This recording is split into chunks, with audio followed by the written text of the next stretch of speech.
Got it. All right.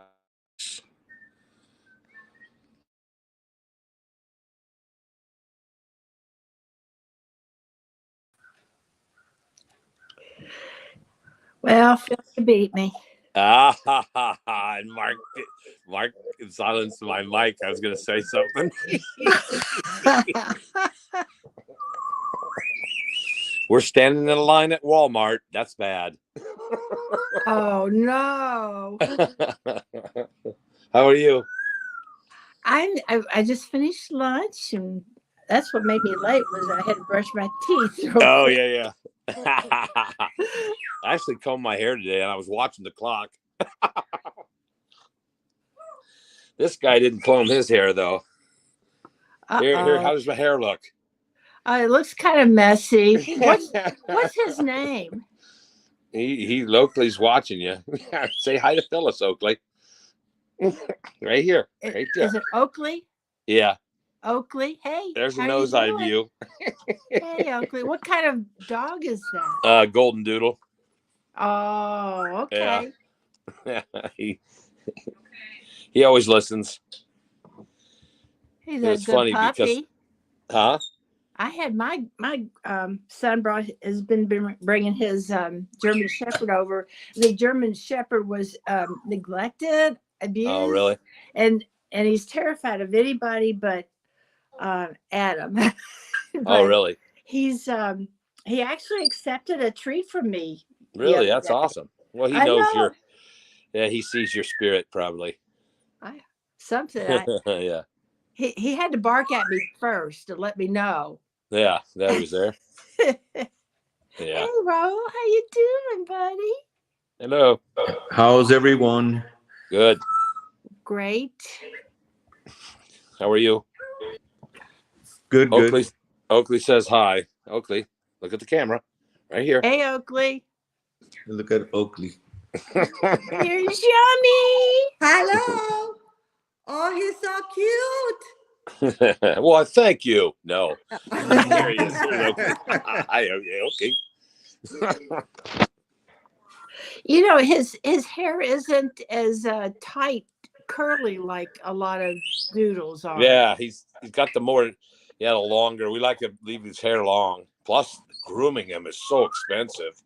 I told my wife I was going to buy my own clippers and learn how to do it.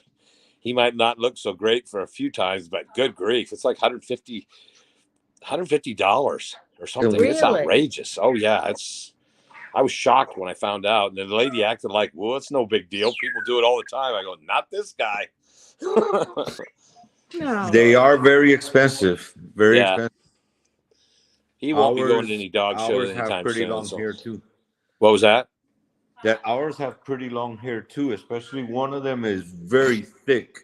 Yeah. It's almost, lady wants to charge us almost $100. Yeah. It's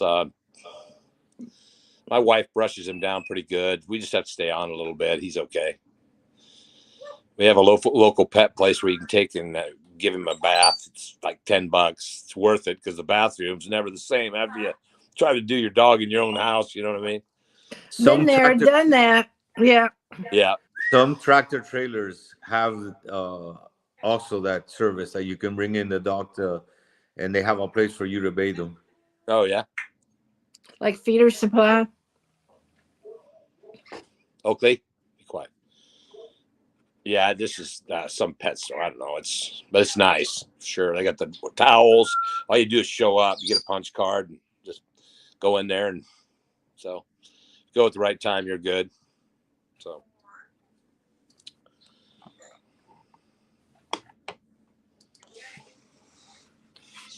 I watched quite a bit last night. How cold is it up there? I kind of fell asleep. How was it? How long did it? No, I think I went to the end with Mark last night. So it was pretty good. How cold is it up there where you're at, Phil?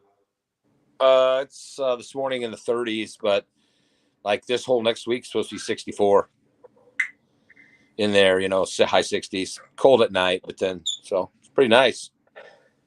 Yeah, we've had some wildfires in our area. So oh, really? No. A lot of smoke. Oh, yeah, no kidding. That's bad.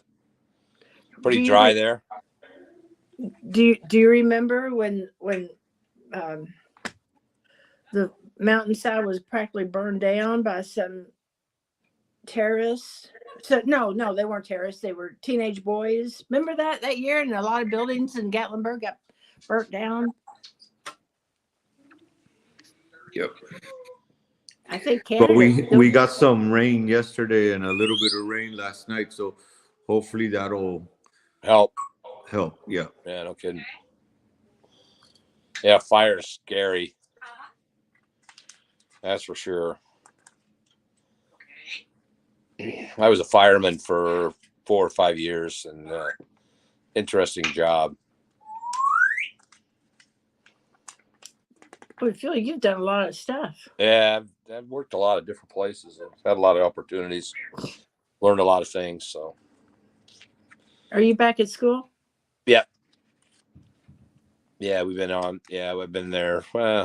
We started in late August, and so we just had a fall break last week, just a couple of days, and then just keep going.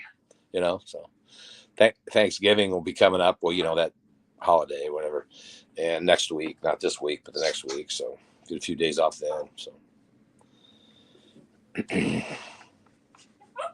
We never had in South Florida what you guys call fall break. No, we did never used to have it either. We had conferences, and so we get an extra day because we have to stay at night, till whatever 7:30. So they give us one of those days, I think, for that. We used to have where we had conferences Wednesday night, then we'd go in at noon on Thursday and go till 8, and then Friday we would have off, and that was kind of just like real mini break, but it was just about the right amount of time just for a day, and then they messed it all up. So now we have this. So,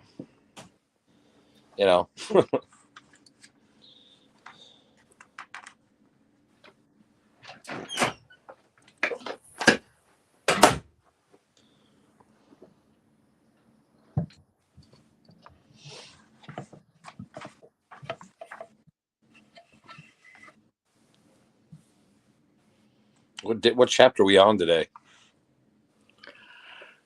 I think I missed last. Did I miss last week? I can't remember if I missed or part of it.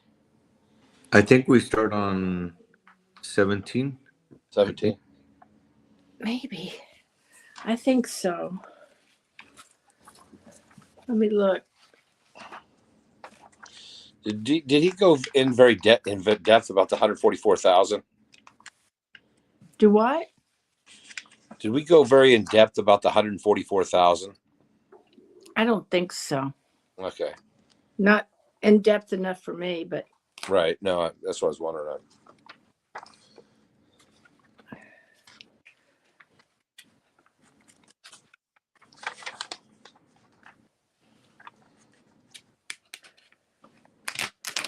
I think the 144,000 is very clear there.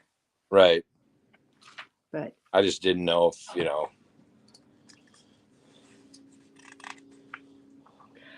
I'm not so sure I know where we're stopped now. Yeah. We haven't done Babel the Great, the mother of the whores and of the abomination. Oh, okay. We have. Yeah, maybe 17. We haven't gotten there yet, have we? Okay. Well, 16 is the bowl judgments, right? We're on chapter 15. Oh, 15. Okay. Thanks, boss. Yeah, he's listening silently. Silent. Did we go over the 7 thunders, or were you going to do that later, Mark?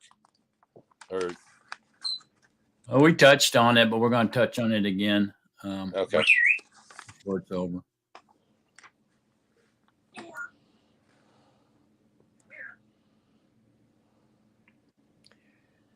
I tell you, I get so sleep. This medication makes me so sleepy, and it's every afternoon.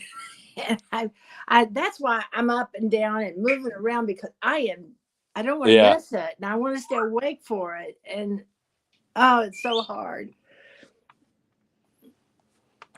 When I used to work and we would have conferences, I was younger then. I never got enough sleep. So this conference to me meant a chance to take a nap. Yeah. Yeah, those 20-minute power naps or whatever, man, they're so awesome. They are.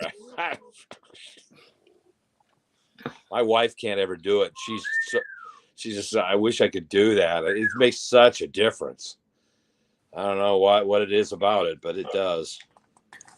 Yami gets mad at me because I learned how to put my head down and fall asleep right away. So I I can do do that too. at any time. And she Yeah. gets all mad at me. Yeah, because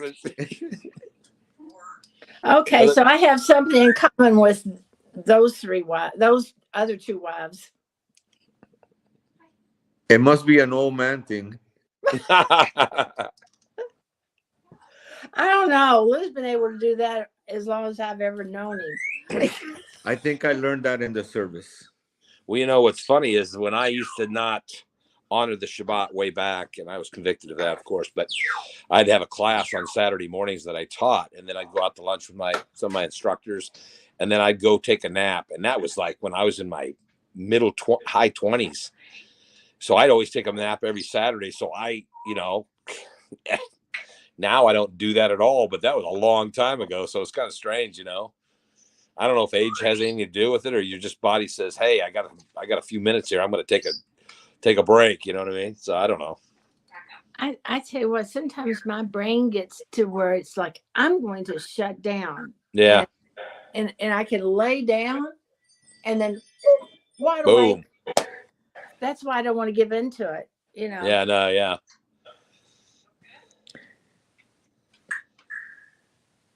For work, I used to go down to Brazil every once in a while, to Sao Paulo. And Sao Paulo, the traffic is really bad. So I was traveling with this friend customer of mine that we would go visit different stores. So one time I go to him, "Hey, how long is it to get to the next store?" And he goes, "Oh, about 45 minutes." So I go, "You know what? I'm going to take a quick nap." He couldn't believe me. I crashed right there in the car. Yeah. My friend used to be able to do that in the back of a pickup. If we'd go somewhere, he goes, "I'll just go in the back," and he'd lay back there. Of course, good thing with no accident, because he'd have been in big trouble. But yeah, he just lay back there and sleep. Boom, boom, boom. I don't know how he did it, but he did it. Same kind of thing. Then he's all refreshed, and we're all, from driving, we're all kind of, how it is, and then he's all ready to go. And the bird even thought that was funny.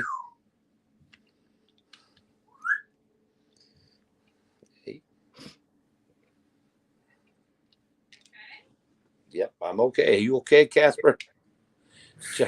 Phil, I was gonna send the brother Dave shared this video about freaky things in the YouTube, and one of the things that came up was that they were saying that, remember this time that all these birds disappear, and then that it insinuated that the government put out birds that really were machines, and and they would be spying on you. I go, "Hey, don't send that to Phil. He'll kill his bird." Yeah.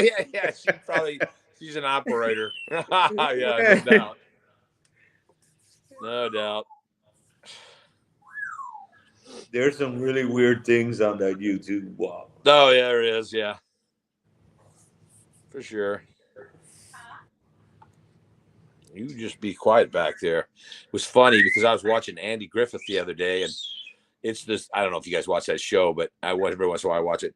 It was where Barney's trying to sing this song. Well, he's terrible at it. And then Goober, which is Jim Neighbors plays Goober, or not Goober, but one of them anyway. The and he mechanic. sings. Of course, he's a great singer. And the bird goes, "Wow," because she was, she's sitting there listening to it. She even thought his voice was good. They got the perfect pitch. They can recognize. She really likes Glenn Campbell. If I play Glenn Campbell, she starts jumping up and down. And so evidently, one of her owners must have played Glenn Campbell a lot because she loves him. Yeah, because those birds live for a long time. Oh yeah, 80, 85, 90 years. So I think she's about 20 now. So she's got a ways to go. Really good natured and everything. Just she just they say the functioning of a 4 to 5 year old child. I guess they're thinking, and I don't know how accurate that is, but she's pretty smart. She, jailbird almost, jailbird kind of thing. They know, they watch you and know, oh, well, he's going to bed. It's good night. Lock the front door, stuff like that. So it's interesting. I had a friend in Northern California that had a pet shop, and she would sell the exotic birds, right? But she would get them from a gentleman that was incarcerated and would breed them. Oh, And he would pass the eggs to her, and she would hatch them, and she would sell them at her store. Yeah, there's a lot of there's been movies where they confiscate the drug dealer's bird and try to get, it's a kind of a comedy, try to get the bird to give up where everything is and what they've been doing.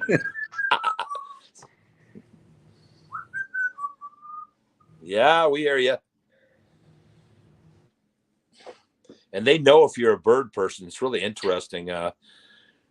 I've talked to people that have had them for a long time. They say, yeah, they gravitate towards certain people, and it's just nobody can really explain it. But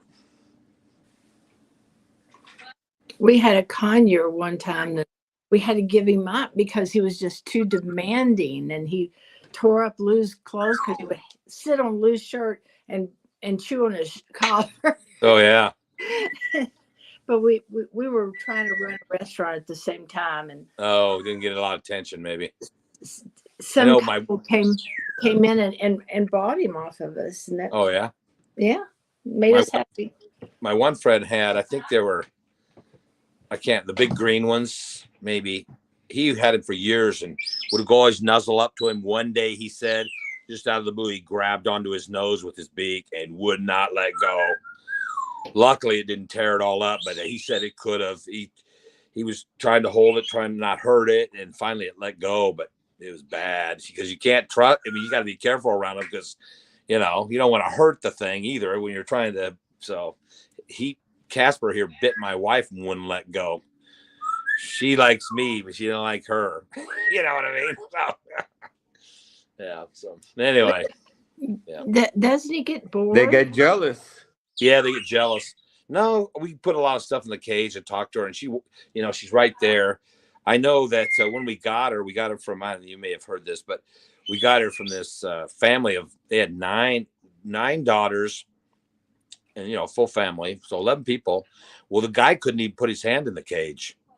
I mean, this bird was, so anyway, one day after we got her, the next day or the day after, I had the door open and I was positioning things in her cage, and my wife comes walking and goes, what are you doing? I go, well, I'm just, and I kind of moved her over. I kind of took my hand and scooted her over, and she's just sitting there happy. She goes, that guy couldn't even put his hand in the cage, and here you are, you haven't had the bird a week, and you're, I go, I don't know. She just likes me for some reason. So it's kind of interesting. Just never know, I guess. But, I clean the cage and I feed her and all sorts of stuff. So talk to her a lot. So. And he claimed that, when we got her, he said, oh, she probably won't talk for a while because they get traumatized when they move. She was talking. She was talking before we even left the driveway. So, I know. Well, she was traumatized by all those kids. Well, probably. My goodness. They all had dresses on, kind of a Mennonite community area down where we went down, because we went down there. If it would have been for GPS, there's no way I'd ever found that place because it was in the middle of nowhere for sure. So. But she's been fun pet for sure. Oakley always goes up and looks at her, and she feeds him. Like if I give her something in there that he likes, she'll throw him food. So it's kind of interesting. But I've never let her out when he's out. I'm afraid he'd do something to her, But there are dogs that the bird rides on their back, you know, their friends. But I don't know if that, you know, I don't know how they get it to that point. But so anyway. Yes, Casper. Sometimes we'll get into a whistling contest. She'll look over and whistle, and I'll whistle back, and then she'll go like this, and I'll whistle.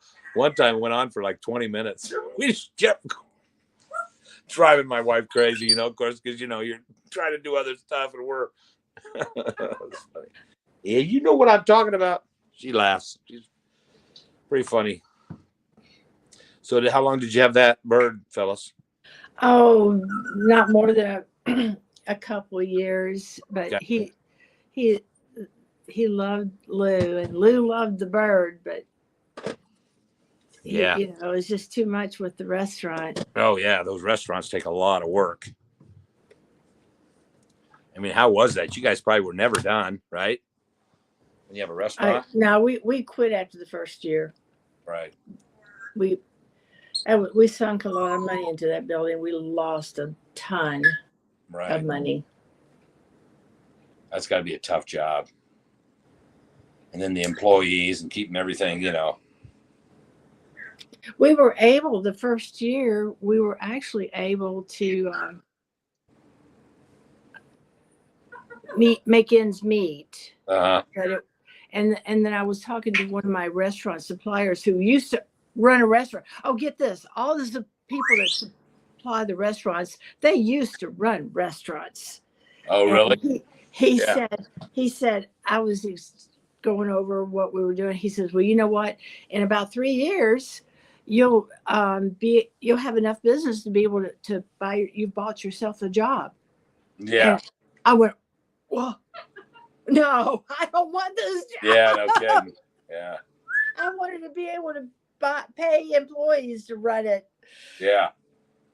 But I didn't want that job. No. So that's got to be a tough. I mean, you can always clean, or, you know, there's always something to do, I'm sure.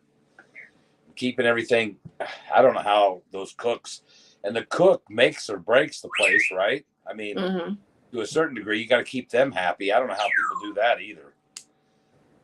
They got to be paying them pretty. I don't know what a cook makes, actually. I don't know. I don't either. I just gave her, at the moment, we didn't have any money. We were just paying her minimum wage. Right.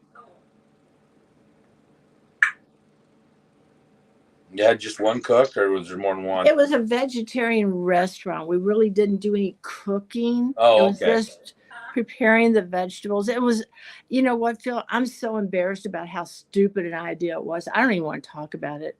Okay. I don't know what I was thinking. Well, maybe no, but you never know. I mean, there was this cupcake place that moved in down the street from us, and they were open for a long time, and I couldn't believe it. I thought to myself, people would go in there and they'd buy those cupcakes, man. They'd pay $5 or $6 for one. You know, they decorate them and they're big. Oh yeah. You wouldn't see me doing that, but a business will go in there and buy 12 or 15 of those things for their office. I'm just like, spend $70, $80 on some cupcakes. Are you kidding me? Yeah, that's what I thought. You're shaking your head too. I couldn't believe it. There's still one in West Des Moines, and they're still in business. They've been there for 10 years. If you'd have asked me to invest in that, I would have said, forget that. And look, I was dead wrong, you know? So we've got a little shopping center not far from us that one place is for bundt cakes. Yeah. And the other, and right next door to it is a cookie place. And I'm like, what? I know. And they're not cheap. They're good, but. And I bet they use junk materials, just like. Oh yeah. Cheap as they can get. A breakfast pizza now is like $15-$16 at Casey's. Krispy Kreme donuts for a dozen are $14, almost $15. Shoot, you might as well buy the pizza, because those donuts, you know how they're good, but that's outrageous. You know what I mean? I mean, it's just out of control. I don't know. I tell you, I can't take sweets like that. We don't eat sweets either. Like that. And I think about a donut, and all of a sudden my blood level goes. Yeah. Yeah. Just thinking about it. Right. Yeah. I don't know how they do it. And those people, and I think it's hard for them to keep people because good grief, you got to be there early for that one too. You know. What's happening to Toria? Where's Toria? Where's Yeah. I don't know. and William? And where's everybody? I don't know. Good question. William's in the chat. Who? Oh, is he? Just not in the show, maybe. Oh, he's in. You say William's in the chat? Oh. Is Toria? I don't know. I don't have the chat up.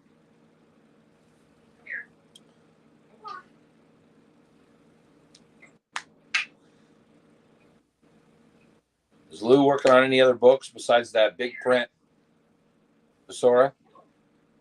No. Nice. No, he just did another article.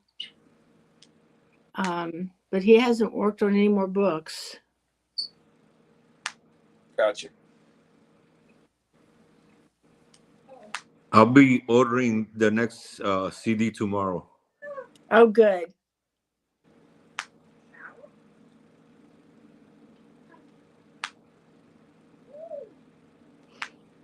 Oh yeah, I want to get those CDs, or you can get MP3 too, or not. Yeah, you can get them as download. Oh, okay. The download is complicated for me. You have to have a player to download them into. Well, And you know, like Windows Media Player is fine. Windows Media Player. Just Okay. download it into that. all right. We want it for when we travel, that we can just put it in the car and listen. Right.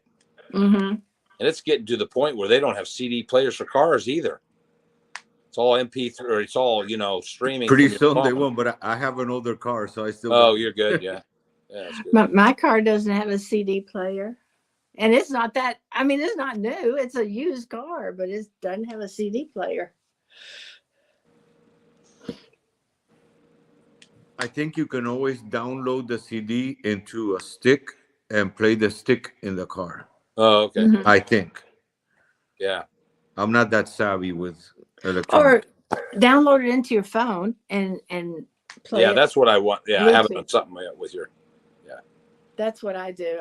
Everything I've got in my phone, I can play it over the Right. radio.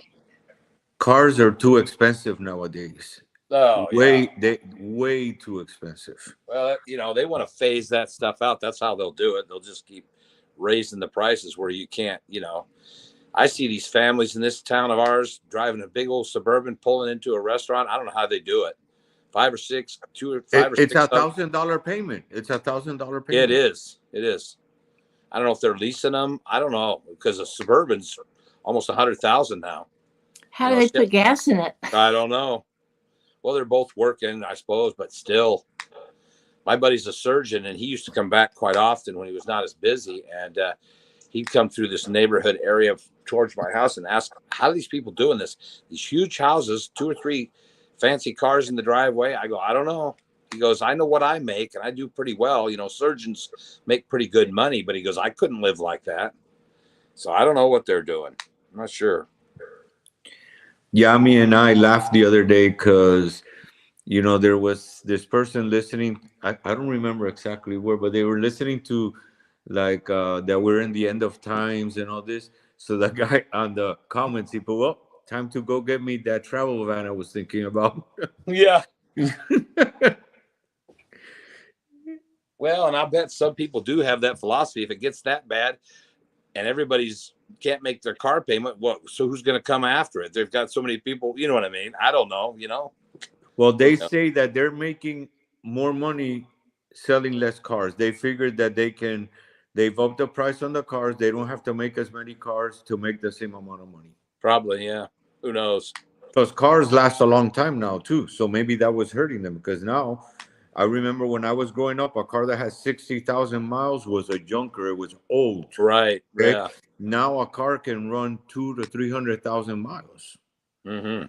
My Jeep's got 220, almost 230,000 on it.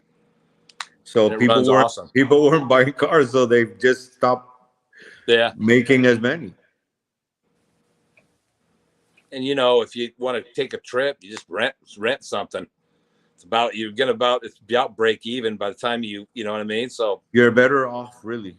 Yeah, just rent it for the week, and by the time you add everything up, you're probably not really losing that much money. Plus, you're not putting all those miles on your car, your personal car anyway. So, or messing up your trip. Something falls in the car, you call, right? Get another one and go. Exactly. So that's what my buddy. Whenever he wanted a new car, he'd always have it go to. I think somebody said this once on here. That he'd go have it really professionally detailed, and he says it seems like a new car then. So I just kind of a smart idea.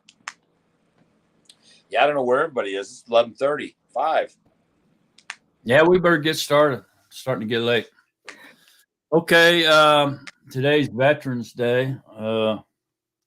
May have something to do with it. I don't know. But nevertheless, Yahuwah puts who he wants to be here. So here we are for whatever reason. So all esteem to Yahusha.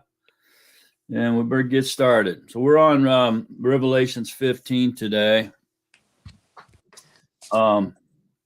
This is, well, I call it the introduction to the bowls. But really, what it really is, it's just more information given to us by Yahukanon. Remember that Yahukanon was given this information in the Ruach by Yahuwah, but he also it doesn't. Although he was shown these things, it really doesn't say give us any information about when he wrote these things down. So, in other words, did he have a pen and paper and with him as he was in the Ruach being shown these things and writing them down as he was showing them? Or after everything was over and done with and he found himself back alone on the island of Patmos, did he find a pen and paper and start writing down according to what he was shown by his memory? See what I'm saying? And so if we believe that he was writing down everything that Yahuwah showed him in order as Yahusha showed it to him, then he would have had to have a pen and paper with him. I don't think so. I think after he returned, and all of a sudden he was back alone on the island of Patmos, that he began to write these things from memory. And that's why we find them out of order, out of chronological order. That's why he goes back and forth. That's why he, after he's done telling the story, he begins adding more information afterwards that belonged in the story but was left out because he was going by memory. We could say, well, it was inspired by Yahuwah. Yeah, that's correct. But everybody that says that scriptures was a translation was inspired by Yahuwah as well. So I'm seeing the point I'm making. So Yahuwah sometimes will let men be men. He's not controlling us like a robot either. Okay, so maybe this insight can help us understand why there's extra information given after these stories are over. There's a lot. It's a lot of information, and it would be hard for a human being to put all that in perfect order as it was shown to him and not leave anything out.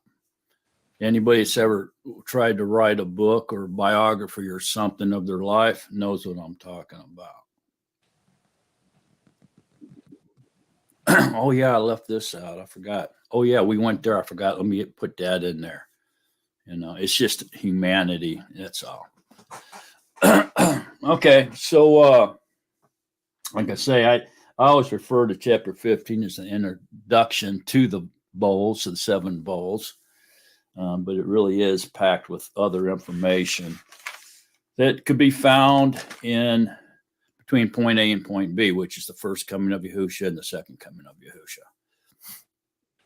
None of it's outside of that. It's all within that. If it's outside of point B or the second coming, okay, so now we're getting into the millennium reign, the white throne judgment, eternal reign. That's what's outside of point B. So was Yehochanan showed these things as well? He absolutely was. And he goes to them and then he comes back within the first and second coming. So we have to see the order of revelations, in the perspective of it, and to understand it. If we want to think that everything's way outside of the perimeters, no wonder people are confused and mixed up when it comes to Revelations, and no wonder Revelations is probably the largest controversy there is. When people start talking about scriptures and sharing between each other, once you hit Revelations, the battle begins. It's a divider if you allow it to be. And the only reason that is, it's because of ego and pride. You got to let your ego and pride go, man. If not, you're ready to defend it. Once you're ready to defend that and different theologies and ideologies that you were taught in certain denominations that you grew up in, now we got problems.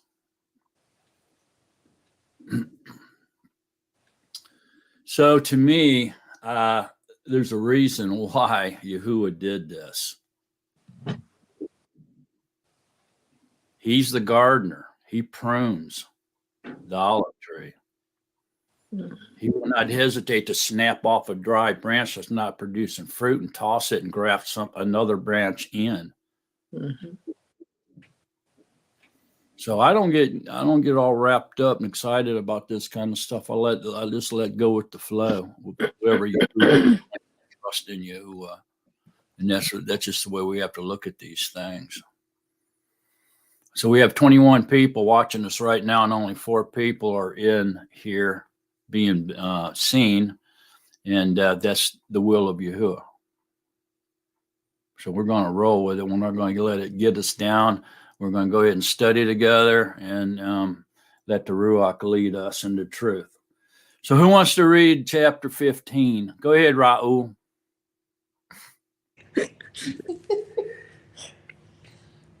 And I saw another sign in the heaven, great and marvelous, 7 messengers having the 7 last plagues, for the wrath of Yahuwah was ended in them. And I saw like a sea of glass mixed with fire, and those overcoming the behemoth and his image and his mark and the number of his name, standing on the sea of glass, holding harps of Yahuwah. And they Hang on. Go ahead and read that. Go ahead. Okay. And they sing the song of Moshe, the servant of Yahuwah, and the song of the Lamb, saying, Great, marvelous are your works. Keep going. Oh, yeah. Okay. Yahuwah al Shaddai, righteous and true are your ways, O sovereign of the Kodeshim. Okay, now you can hold up right there. Right. Okay, so I just want to make something clear here, that in verse 2, where it says, I'm gonna mute you there for a minute, Raul. Okay. Where it says, and I saw like a sea of glass mixed with fire, and those overcoming the behemoth and his image and his beat and his mark and the number of his name. Okay, so this is what we got. We got to kind of clear this up. It's just a little bit foggy, probably, for some people. But during the tribulation years, there's going to be the seal or the mark of Yahuwah put on his people. And if we go over and back to chapter 14, verse 1, it says, and look, and I saw a lamb standing on Mount Zion, and with him 144,000, having his father's name written on their forehead. Okay, so this is going to be the ones, his bride, his election, okay? Now there's everybody else. So let's take out of the, let's say there's 8 billion or 7 billion people in the world. A third of them have been killed off in World War III. So that brings us down roughly to 5.5 billion, we'll say, roughly. And so out of these 5.5 billion that are left, there's 144,000 that has the name of Yahuwah written on their foreheads. And this is an actual mark. It is there. It's going to be visible. Okay. All right. So that's only 144,000. There's the bride, right? Okay. So the rest of them are either all of the rest of these people will either have the mark of the beast on their forehead, or they have been slain for not taking the mark of the beast or worshiping him, bowing down to the beast or his image, or taking the mark of his name, right? Or the number of his name. Okay, so if they don't have the mark, they've been slain. The ones that do take the mark have the mark of the beast. You see that during this end time. Scripture says that the ones that refused the mark and were slain is a great number that can't be counted. It's a huge number. So it has to be a pretty good percentage of that 5.5 billion that's still left were slain, beheaded for not taking the mark. You see what I'm saying?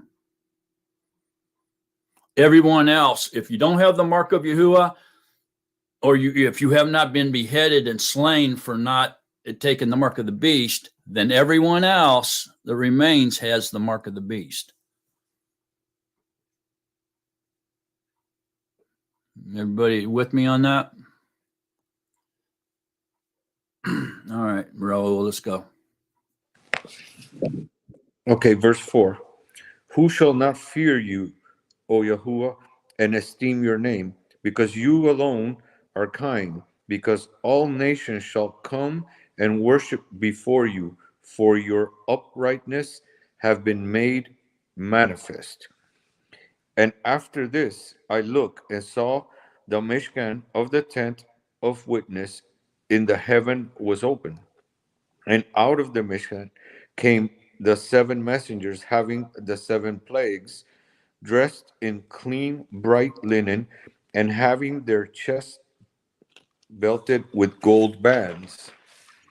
And one of the 4 living creatures gave to the 7 messengers 7 golden bowls filled with the wrath of Yahuwah, who lives forever and ever. And the Mishkan was filled with smoke from the esteem of Yahuwah and from his power. And no one was able to enter the Mishkan until the 7 plagues of the 7 messengers were ended. Okay, so now it becomes kind of clears up for us, right? So these marks that are handed out to either marked by Yahuwah, his people with his name, or the mark of the beast, okay, or those who refused to bow down to him that weren't Yahuwah's bride, but they refused the mark of the beast and they were beheaded. Okay, so this happens when then? Before the 7 bowls are poured out. So the mark of the beast and the election being marked by Yahuwah's name is implemented before the 7 bowls are poured out. We all seeing that? Okay, so why? Why do you suppose that is? What is that telling us about the 7 bowls? Anybody? Could it be that they're gonna demolish whoever has the mark of the beast, and he wants to make sure that the ones that are his are known to be kept away from that wrath. Mhm. That's true. But what is the bowls? What does it tell us about the 7 bowls? If the mark of the beast is implemented before the bowls are poured out, if Yahuwah's people are marked before the 7 bowls are poured out, that Satan is going to. Is go ahead, Yami. No, go ahead. Could it be that from then on it starts the 7,000 year, the Yahusha's reign? not quite yet.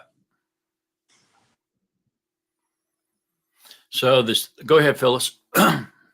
Is it because Yahuwah's people are protected and he's just going to throw the bowls out there and he doesn't care what happens to the rest of the people?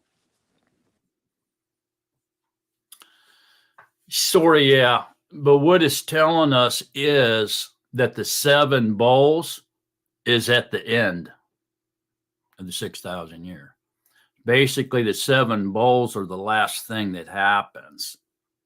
Okay. So what does that put us in the timeline, the 7 bowls in timeline? What's the very last? Armageddon.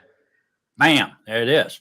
So the very last thing that happens before the second coming of Yahushua, or the day of Yahuwah, is the wrath of Yahuwah, the end of Armageddon, right?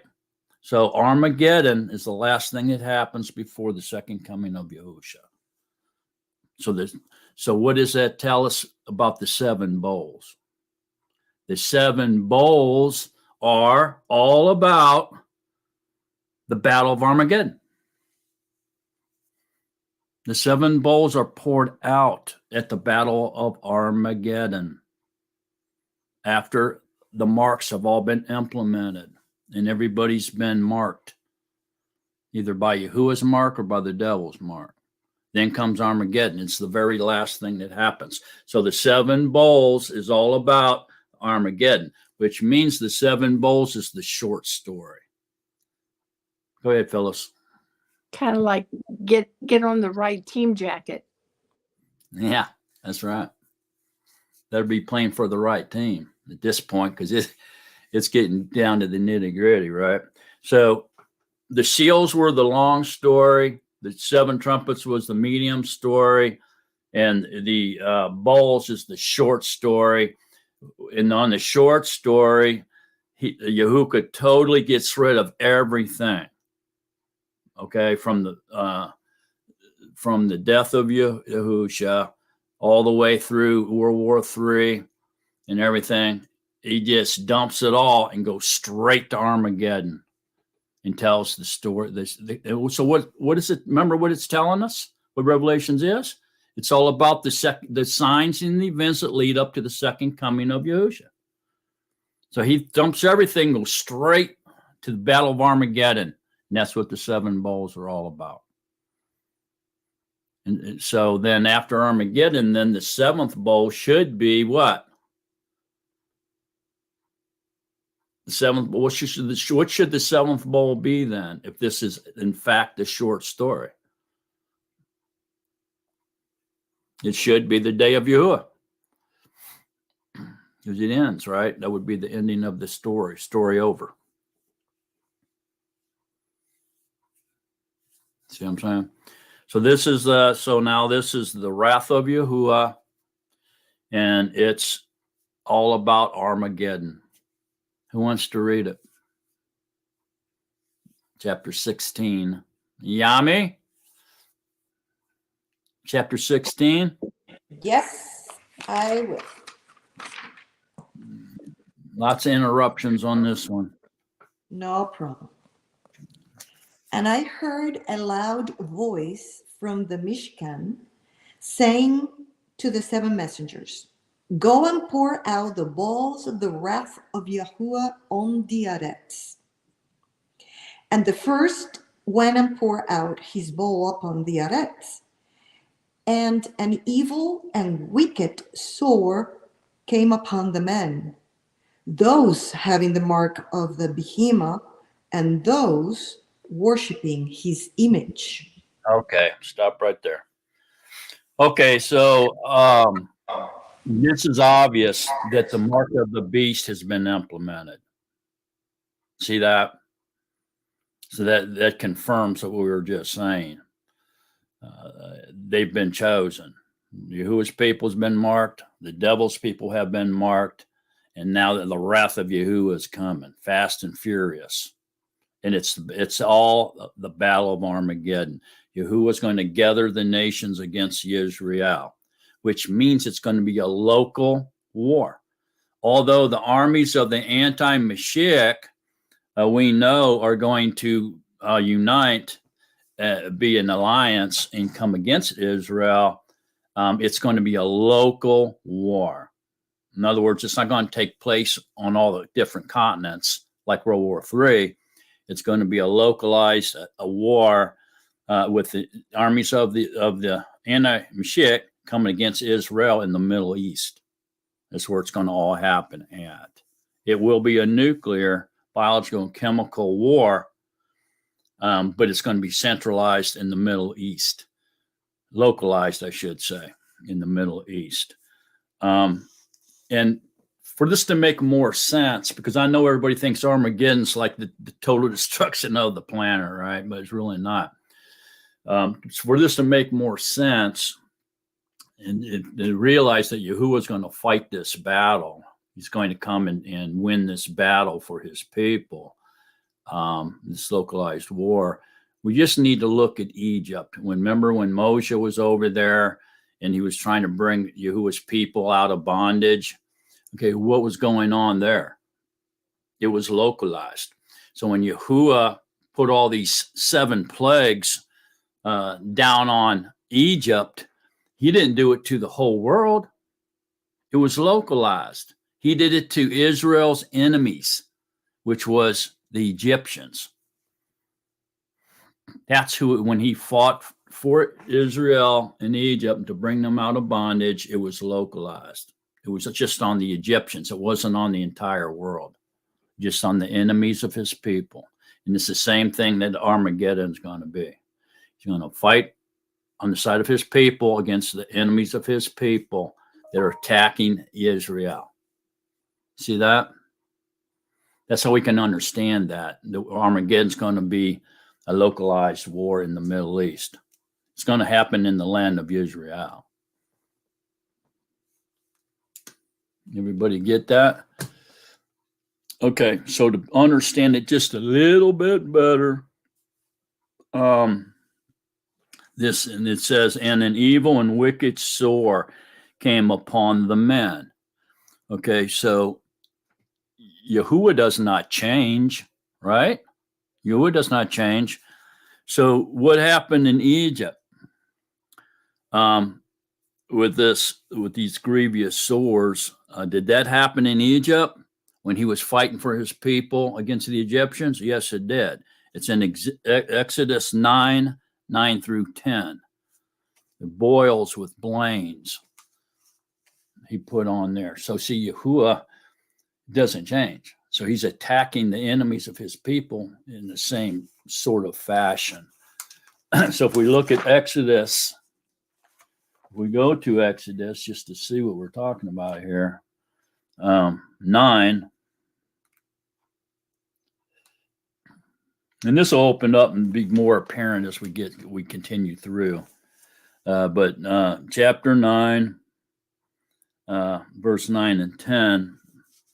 And it shall become fine dust in all the land of Mitzrayim, and it shall cause boils that break out and sores on man and beast in all the land of Mitzrayim. So they took ashes from the furnace and stood before Pharaoh, and Moshe scattered them toward the Shemaim, and they caused boils, breaking out and sores on the man and the beast. You see that? So it's kind of the same plague, isn't it? Okay, so in this particular instance, it happens to the enemies of his people, who are those having taken the mark of the beast, and those worshiping his image, the image of the beast. You see it? That's it. That's the one. That's where the sword comes on them. They've already taken the mark of the beast. So obviously, the point out of these bowls is Armageddon. It happened. The mark has already been given or implemented to those around the world that are going to worship the image of the beast and take his mark. See the comparison there? We'll see it again down in verse 11. We'll see that again. Okay, go ahead, Yummy. Just read the second one. And the second messenger poured out his bowl on the sea, and it became blood as of a dead one, and every living creature in the sea died. Okay, stop. That is one powerful statement. Every living creature in the sea died. That's huge. Okay, so what I want us to see here is our reality. So our reality then in the first bowl, where these evil and wicked swords came upon the men that having the mark of the beast, is suggesting chemical warfare. Chemical warfare. Okay, chemicals. There's blistering agents that create big sores and open wounds on people. There's you can include nerve agent in with that. The nerve agent attacks your nervous system, kills you, causes problems, and even nuclear causes sores all over your body as well. And so when we get down into the second messenger pouring out his bowl, we can see then that this has to be some type of biological or maybe even chemical warfare that can kill every living creature in the sea. So this is talking about salt water. Basically the world's oceans and seas have become dead. No life in them due to chemical, maybe even biological and nuclear warfare. Go ahead, Raul. Yeah, something like what happens in the Gulf, the red tide. Yeah, something like that. And it's even happening in Florida too, isn't it? I heard it's happening in Florida, that red tide as well. Almost every year they have that. Yeah. So what we can get and understand now of that is the nuclear, biological, and chemical warfare is going to be abundant in Armageddon. So it sounds like the world's going to unleash every weapon of mass destruction it has at this particular point in time. Remember, this is just prior to the return of Yahushua. This isn't the last 3.5 years. I would probably condense this down to say Armageddon happens within the last 6 months. The last 6 months of tribulation, or even a shorter period than that. But I'm going to guess it's the last 6 months. So we're seeing evidence here of chemical warfare and biological warfare for sure. Okay, Yami, read 3. Oh, hang on a minute. I forgot to share this. So the second vial here then, where it says, and it in the water, in the sea, became like blood. Okay, so to compare that to what Yahuwah did to the Egyptians, who was against his people, localized. It says here basically that the seas turned to blood. In Exodus 7:17 and 18, it says the water turned into blood. So this screaming and hinting of Yahuwah's involvement, because you can see that the plagues are matching. How he deliver his people out of bondage from localized against Egypt and now localized in Israel itself against his enemy, his people's enemies. So look over to Exodus 17 there.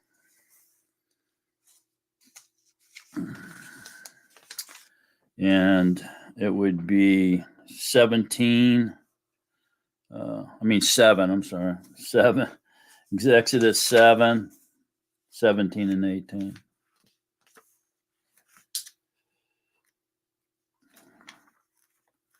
So, I don't know if I can find it.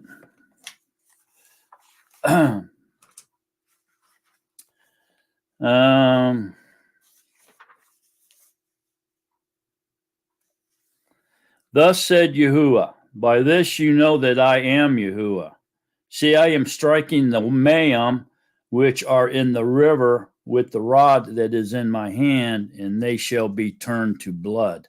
And the fish in the river shall die, and the river shall stink, and the Mizraite shall find it impossible to drink the water of the river. See the comparison? So this has got Yahuwah's fingerprints all over it, doesn't it? These bowls. Okay, let's go ahead and Number 4. Done. And the third messenger poured out his bowl on the rivers and fountains of water, and they became blood.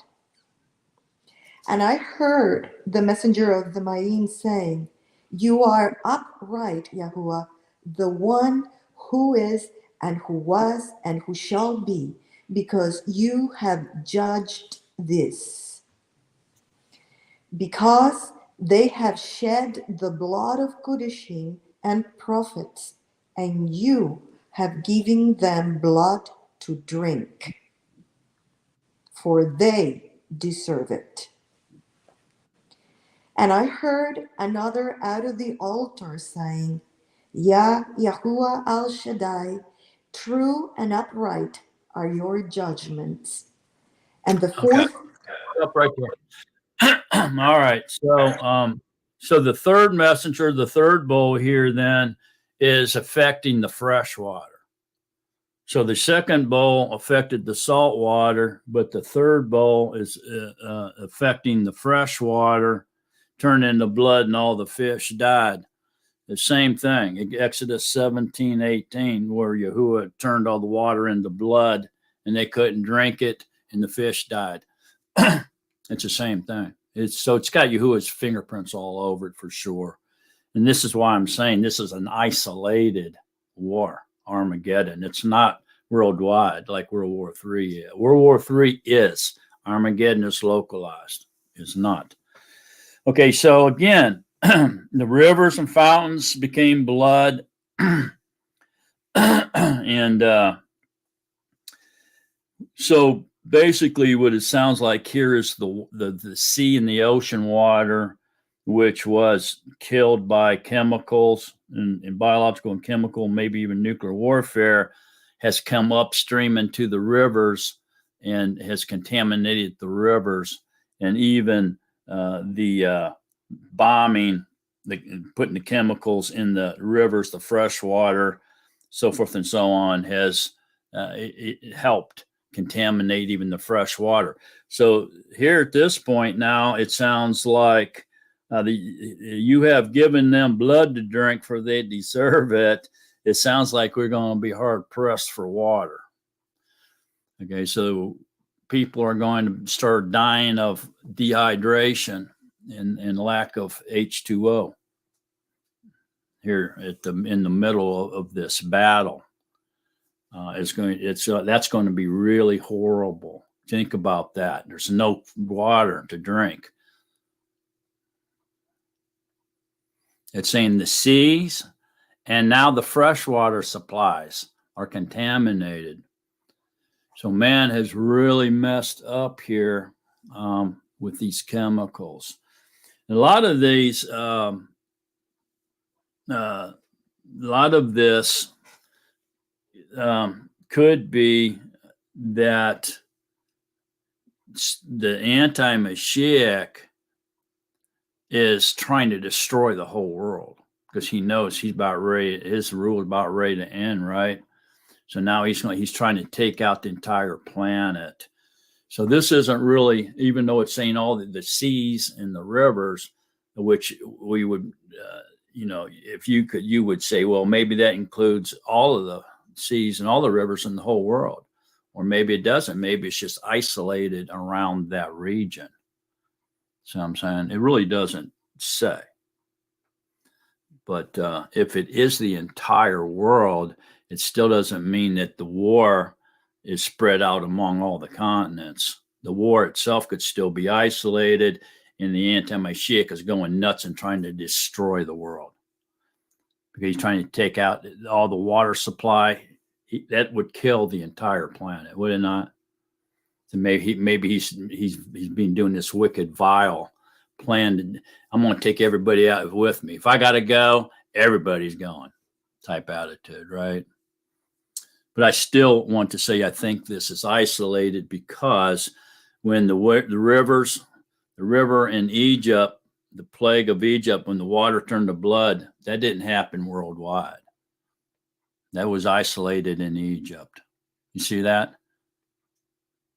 That was still localized. Go ahead, Phyllis. I thought you're talking about the behemoth, the mark of the beast, the bad guys. Okay, I'm sorry, my brain are wanting to take everybody with them, but I haven't seen anything where the enemy has done anything to hurt anybody yet in what we've read. I know you said he just wants to take everybody out with him, but what has he done up to this point to make us think that? Well, he's dropped chemicals, obviously, chemical warfare and biological warfare upon those who've taken the mark of the beast. So he's in those. The creator. He poured out chemicals and biological, possibly on the seas, and it says, and every living creature in the sea died. Now he poured it out on the fresh water here, became blood, and now nobody has anything to drink, so they're going to die of dehydration. So there is a lot of harm being done to people here. Not that we see that Hashatan is doing. This is all being done by the messengers. This is the wrath of Yahuwah. Right. Not Hashatan. Yeah, but Hashatan is part of it because through him is how Yahuwah is causing, he's causing him to attack Israel and against his people.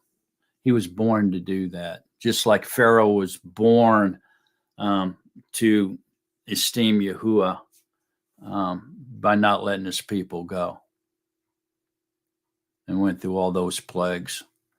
See, it was Yahuwah doing the plagues in Egypt, but it was Pharaoh who everything was being done through type thing.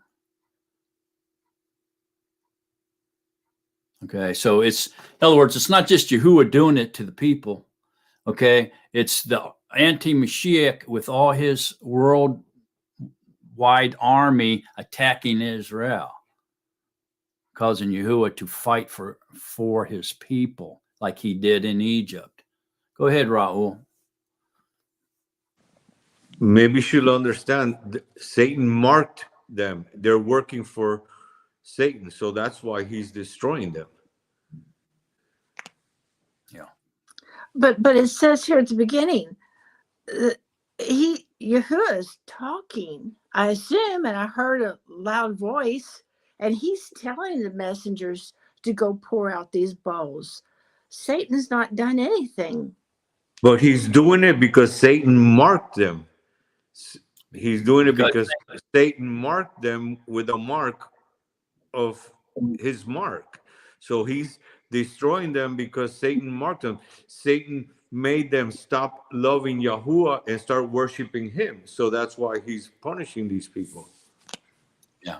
And Satan is actually committing warfare against his people. And that's why he's protecting them. But see, this is too cartoonish. Okay, this is what I was talking about. This all has to fit into our reality. It's got to be real, okay? So is there really messengers coming out with these big bowls and pouring this stuff down on the world, on people? No, it's not happening. Okay, this is metaphoric. So what is happening? Well, through chemical warfare that the anti-Mashiach is using against Yahuwah's people, all these sores are coming on those people who took the mark. It's not touching Yahuwah's people like the Antichrist wants it to, because they're protected by the Yahuwah's name on their forehead. The ones that didn't take the mark got their heads chopped off. So the only thing that it's affecting really is those who have taken the mark of the beast. Remember, this is after everybody's been chosen.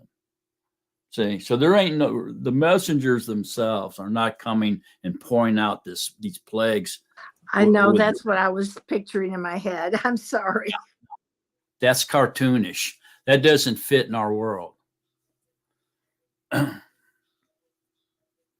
what he's telling you, though, that through this warfare of this last battle of Armageddon, this localized war, that chemicals and biological warfare, chemical warfare, and nuclear warfare is going to be implemented on the people. All right. Okay. It also goes in here and justifies Yahuwah's wrath is justified by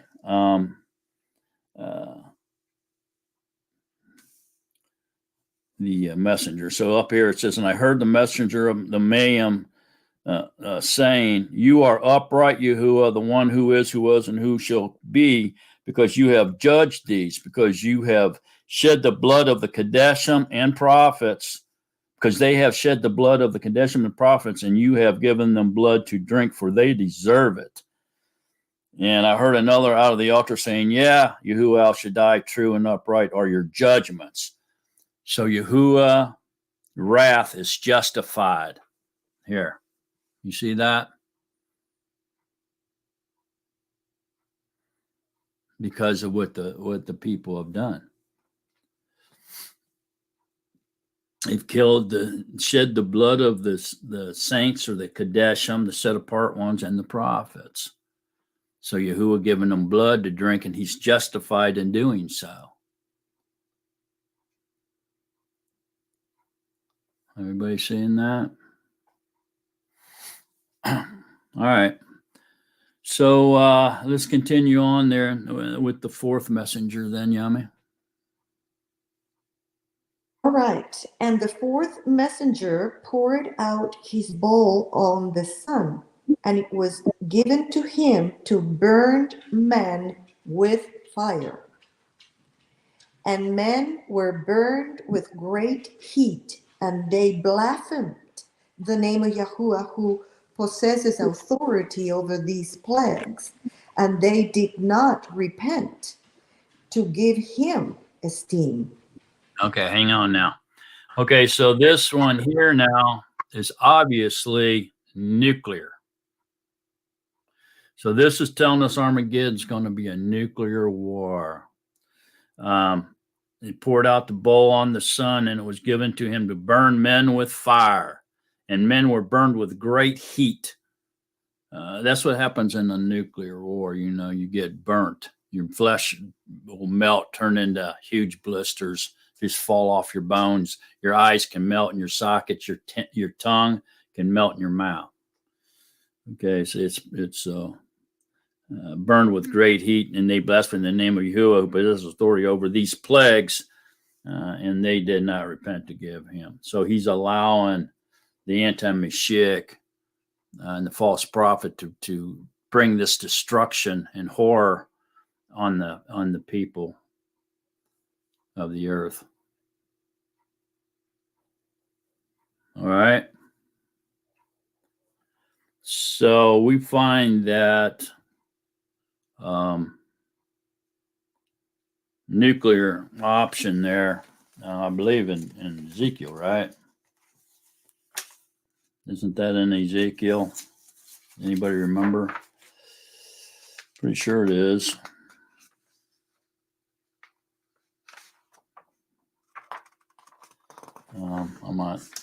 I'll look it up later, see if I can find it. But we've talked about that before, if you recall.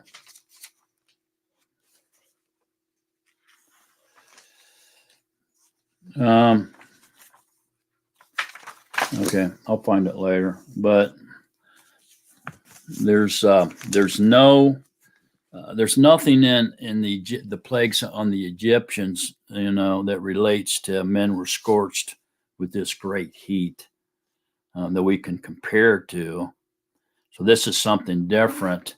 But if you think about it, there obviously was no such type of weapon back in that day, for sure. Mark. Yeah. Ezekiel 2047 by Gibson Girl. It's in Ezekiel 47. Chapter 20, I guess, verse 47. Oh, okay, let's get a look at it.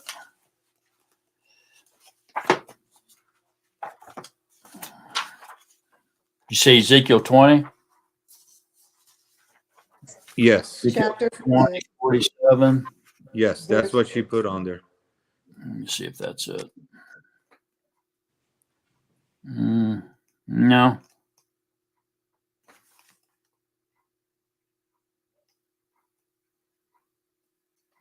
Yeah, that's not what I was looking for, though. I was looking for the one where Yahuwah shields Jerusalem. He shields them during the nuclear blast. But so Yahuwah will shield Jerusalem when he comes back. That's what I'm looking for. If you can find that, Gibson Girl. Okay, so hang on a second. Now I got to find out where I was at.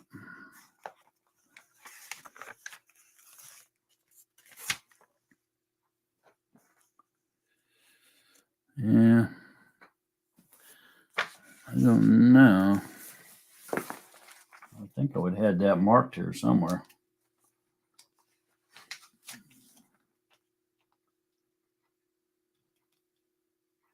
I don't see it. So anyway, I'll find it here in a second. But so this obviously then it was nuclear, so burned with great heat. So chemical, biological, and nuclear warfare is definitely on the agenda here in Armageddon. It's going to be horrific. All right. Let's go into the fifth bowl now. And the fifth messenger poured out his bowl on the throne of the beast, and his reign became darkened, and they gnawed their tongues from pain. And they blasphemed the Yahuwah of the heaven for their pains and their sores, and did not repent of their works. Okay. So here we're seeing a poured out bowl on the throne of the beast, which is the Holy Roman Empire. Okay. It could be the throne in Berlin, which is a reborn Holy Roman Empire, or it could be the throne of Hashatan in the Vatican as well, in Vatican Hall. Remember the snake head with that creepy throne there? It could be that one too. So I think I do believe it is, because it comes later on. And I believe this is speaking of Rome or the Vatican being nuked. Okay. But when it says, and his reign became darkened, we can relate that back to Egypt in Exodus 10. So go look at Exodus 10. We can relate this as being fingerprints of Yahuwah here. Exodus 10, 21 and 22 says, and Yahuwah said to Moses, stretch out your hand toward the Shemayim and let there be darkness over the land of Mitzrayim, even the darkness which is felt. And Moses stretched out his hand toward the Shemayim, and there was thick darkness in all the land of Mitzrayim for 3 Amim. See that? So we go back over here then to Revelations, it says, and the 5th messenger poured out his bowl on the throne of the beast, and his reign became darkened. You see that? So when there's a nuclear blast, the fallout and everything caused by the explosion, all the dust and everything goes up into the air and creates a black cloud and darkens the sky, and it's real dark like midnight in that particular area. So we could see then that this collaborates with the plagues of Egypt as well. And the reason I'm saying all this is because, like I said, the vials, I believe, are not poured out globally. I think this is an isolated war over in that region. But it will be a global army. Okay, and that's why I'm making these comparisons so that we can understand that World War III is global, Armageddon is local warfare in that region. Because that's where all the armies are gathered against Israel, in that region. And those are the enemies of his people. And Yahuwah is going to fight in that last battle. Anybody any questions about any of that? And you'll see why I'm saying that I believe this is indicating that Rome or the Vatican is going to be nuked. And we get farther into Revelations, you will see that, how that relates. Matter of fact, I believe when we hit chapter 18 is when and 19 is where we're going to get into that pretty intensely. All right, so no questions. Let's go ahead and look at the 6th messenger then. Messenger. Yeah. And the 6th messenger poured out his bowl on the great river Euphrates, and its water was dried up in order to prepare the way of the sovereigns from the east. And I saw coming out of the mouth of the dragon, and out of the mouth of the behemoth, and out of the mouth of the false prophet, 3 unclean phantoms as frogs. For they are ruachs of demons doing signs, which go out to the sovereigns of the entire world to gather them to the battle of that great Yom of Yahuwah the Almighty. See, I am coming as a thief. Blessed is he who is staying awake and guarding his garments, lest he walk naked and they see his shame. And they gathered them together to the place called in Hebrew Armageddon. Okay. And Okay, stop there.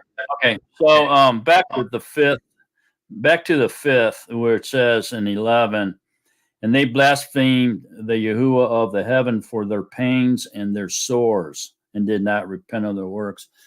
So we can see here that the pain and the sores are results of chemical, biological, and nuclear warfare.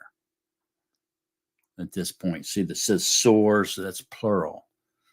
Up there in verse 2, an evil and wicked sore came upon the men. That's singular.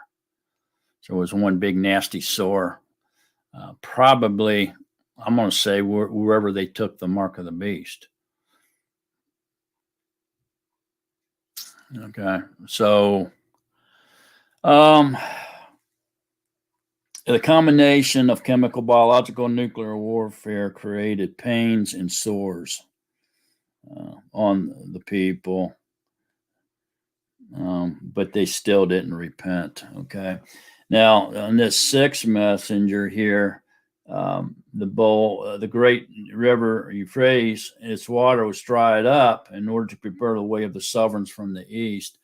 So the Euphrates River, this is also where World War III begins in the Euphrates River area, which is we talked about, which is 100% Muslim, right, territory, because the Euphrates comes from Turkey, comes down through Syria, and then goes in the entire length of Iraq, and then it's just before it empties into the Persian Gulf, it cuts over and touches Iran.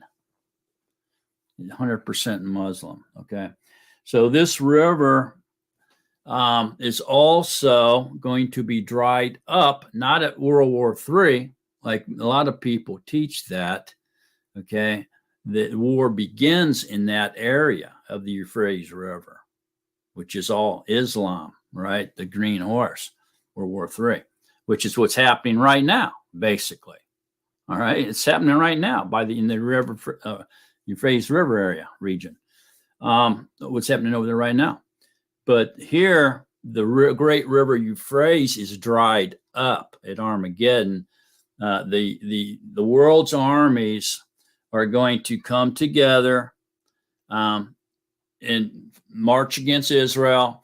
They're going to dry up the Euphrates River so that Gog and Magog, which is going to be Russia and China, can come from the east and cross over the river and come down into Israel as well. So the entire world army led by the anti-Mashiach will come against Israel in the Battle of Armageddon, or here it's calling it Har Megiddo. See that?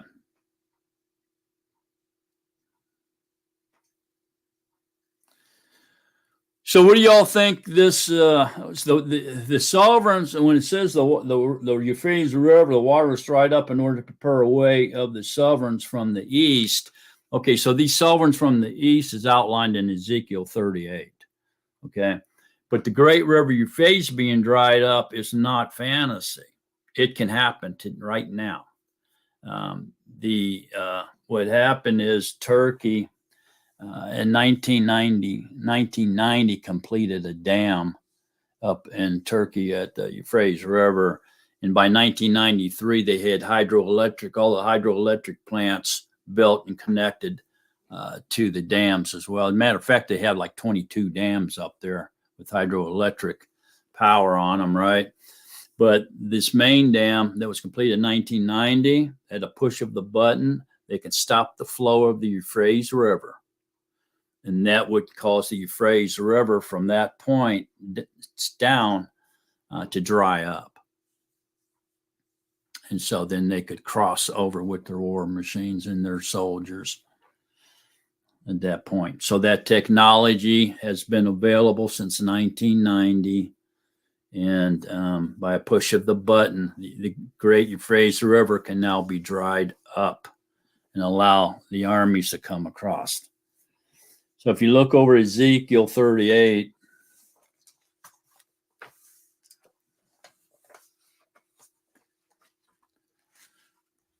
I don't know.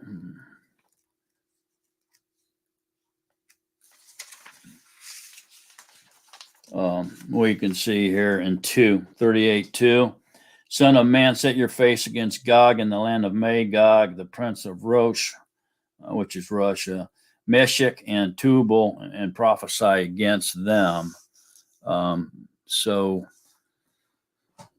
Eastern Europe, Russia, China. Meshech is Russia, by the Moscow area, West Russia. Tubal is south of the Black Sea, which is descendants of the Russians as well. And Prussia, Iran, Iraq, Afghanistan, Kush, Ethiopia, and Sudan, Put, Libya, Morocco, Sudan. Gomer would be Western Europe, and Tugmar would be Turkey. And then we see down here in verse 5, it says Persia, Cush, and Put are with them, all of them with shield and helmet. Gomer and all its bands, the house of Togarmah from the far north, which is Turkey, and all its bands, many peoples with them. See what I'm saying? So the ones that have to come from the east to cross the Euphrates River to join the battle, the Anamishiach's army, would be Gog, Magog, Rosh, Mishkan, and Tubal.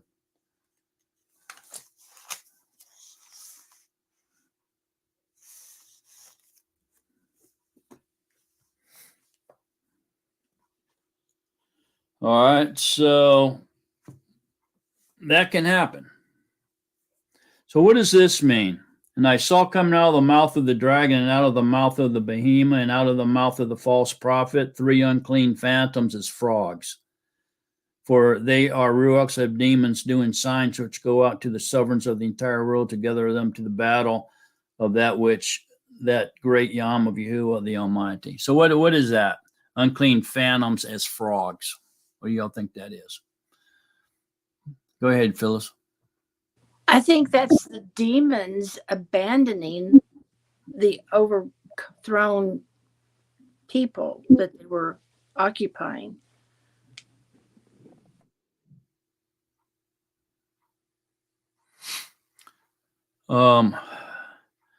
Okay, so it says the great river Euphrates and its waters dried up in order to prepare the way of the sovereigns from the east. And I saw coming out of the mouth of the dragon, which is Satan, and out of the mouth of the behemoth, which is the anti-Mashiach, and out of the mouth of the false prophet, 3 unclean phantoms as frogs.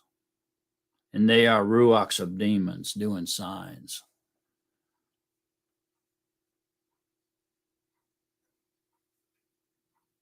I guess my answer doesn't match because Satan hasn't been killed yet. Well, are these 3 actual frogs that's going to jump out of these people, the mouths of these people? No. And so it's saying it's unclean spirits. So what it is they're out of their mouth. They're going to make signs of people believe what they're saying. And out of their mouth is going to come authority and influence of wickedness that they're going to make people listen to what they're saying, and they're going to gather together and march against Israel. So it's going to be something like this. All the wars and all the problems of the world and all this killing and wars is because of the Jews. We need to destroy the land of Israel and destroy the Jews and wipe them off the face of the map. And then we can have worldwide peace. We can live in utopia. You see what I'm saying? It's going to be such a great lie through a wicked deceivement coming out of the mouths of Satan, the anti-Mashiach, and the false prophets. But it's going to be very influential as people are going to believe it. So this spirit of genocide, if you will, is going to be very, very powerful and have high influence over the people of the world. You see that what I'm saying? It's kind of like the spirit of Islam. Its influence in 1/4 of the world. This has 1/4 of the people in the world under its spell. See what I'm saying? It's like that. It's a heavy influence coming out of their mouths. What they're speaking is going to be a heavy influence over the nations, and it's going to cause the world to gather together against Israel, a great army in that region. So a one world government, one world religion, if you will, being run by a one world dictator,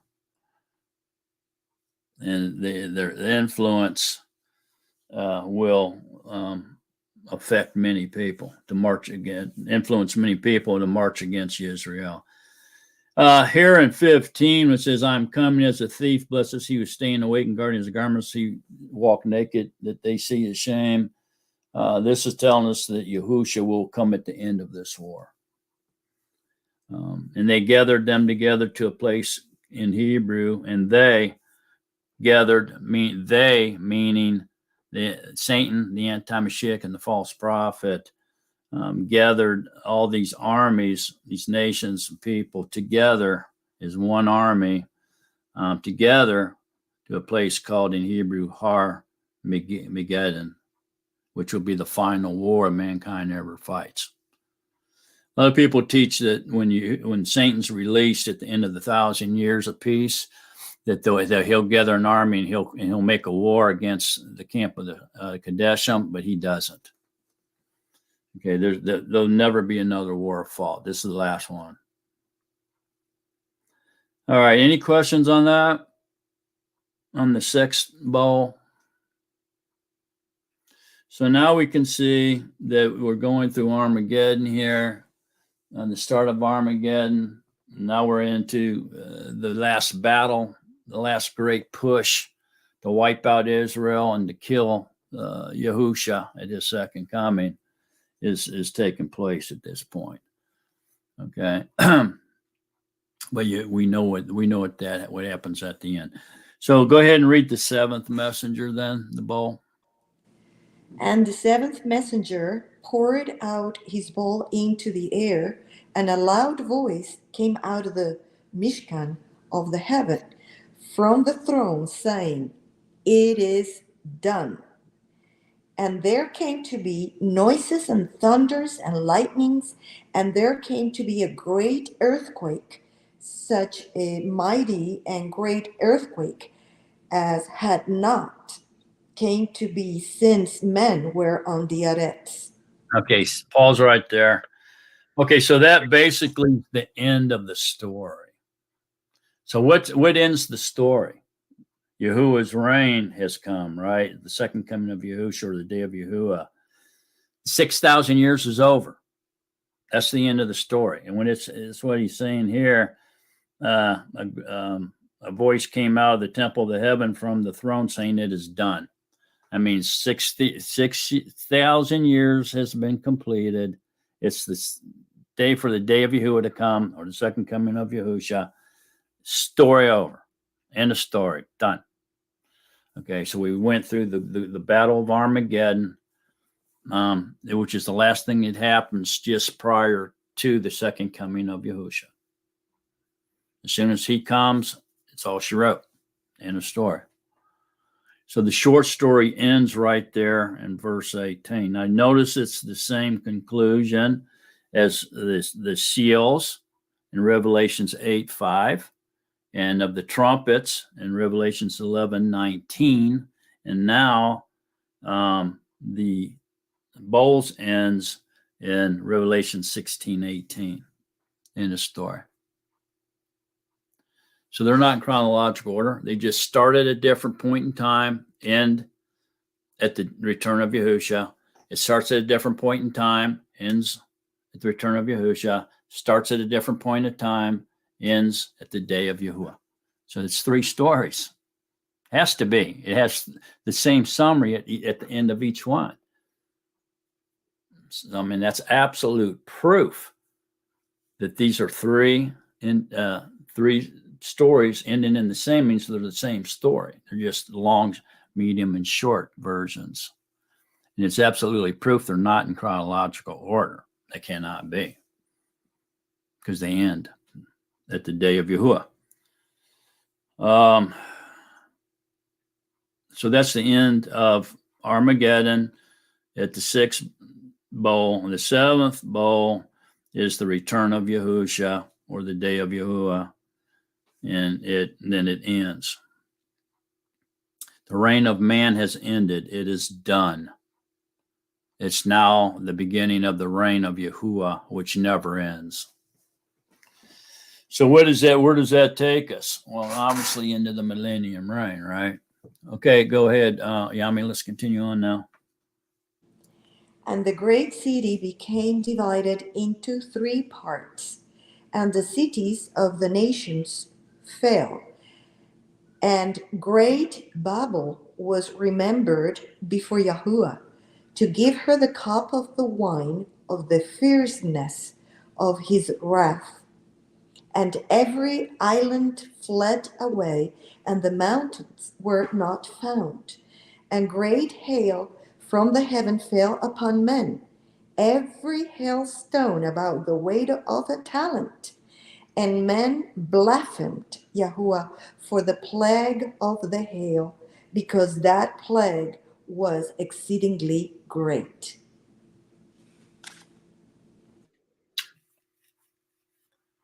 Okay, so the weight of a talent's 125 pounds. Can you imagine a 125-pound piece of hail coming down on top of your head out of the Shemayim? It would kill you. I mean, a baseball, if it's dropped far enough up, comes down, it hits you, kill you. 125-pound piece of hail, that's devastating. So here, although this short story ended in verse 18, he goes ahead and elaborates a little bit on what happens when Yahusha comes down and touches the Mount of Olives. It'll be split in two, right? But it says the great city is divided into three parts because of the earthquake. And then he goes off on this little tangent, like at the end, about Babel and what's going to happen to Babel. Okay, which is quite interesting. And the saying that this plague was exceedingly great. So, is there a possibility that one of these bombs that they have is so huge that it causes up in the atmosphere this hail to form and start dropping on the earth because it goes so far up into the atmosphere, the mushroom? I mean, it could. We don't know what they have. I know that Russia has a nuclear bomb that they call Satan. And now they even have another one. And I think it's called Armageddon. I'm not sure. They put another label on it. But I know they had a nuclear bomb that was supposed to be the most devastating one on the planet. And they named it Satan. All right. Go ahead, Phyllis. I was thinking it said that the mountains weren't anymore. Maybe these are pieces of mountains coming down. I mean, it could be, but it's seeing a hailstone, the plague of the hail. And so hail's ice balls. You know what I mean? I think we can take that literal.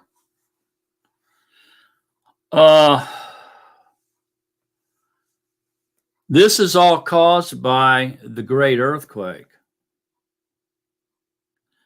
And there came to be a great earthquake, such as a mighty and great earthquake as had not came to be since men were on the arets. So it's the biggest, greatest earthquake that's ever been felt. It surpasses all the other earthquakes by far. This thing's going to be so huge, the entire earth is going to shake. The whole planet will shake, tremble. Okay, and so I think this earthquake is what causes Jerusalem to be split in three parts, the Mount of Olives to be split in half, the mountains to crumble, the shaking, maybe even the tilting of the earth covers up the islands with water. It's going to be a horrible earthquake. It says the greatest one that the earth's ever experienced. There's nothing like it. A great earthquake. Okay, so it's like I said, he goes off on this little tangent here about that, but it sounds like that's going to be. I mean, if the sun goes out and the stars fall from their place, And so the earth and the Shemayim are shaken, right? They can cause all that to happen.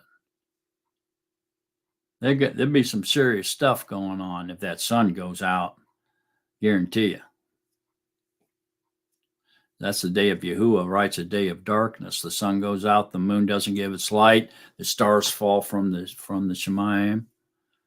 The earth is shaking, the Shemayim is shaken, the earth is shaken, lights out. There's going to be some crazy stuff going on. I mean, I don't know what the effects of all that is, but we know it's a humongous earthquake, hailstones, and the islands will be underwater. The mountains will crumble. It's going to be massive, beyond anything that our minds can comprehend at the moment. Basically, total destruction of the earth, really, is what it's really talking about. And then don't forget, on top of all that, the earth burns. He burns up the earth with fire and the elements melt. The elements melt? Okay, so you better believe there's going to be some crazy stuff going on.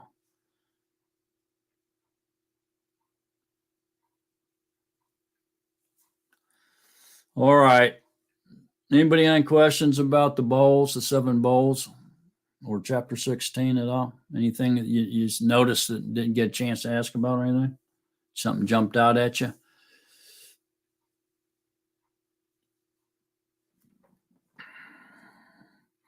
So here again, extra information.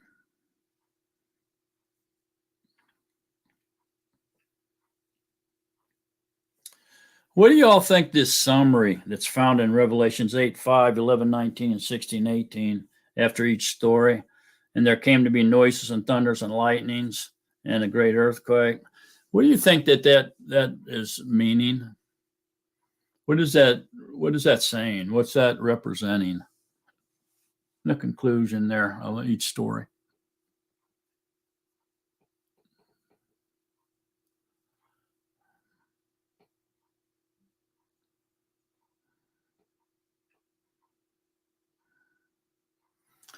I mean, it even says, and the cities of the nations fell.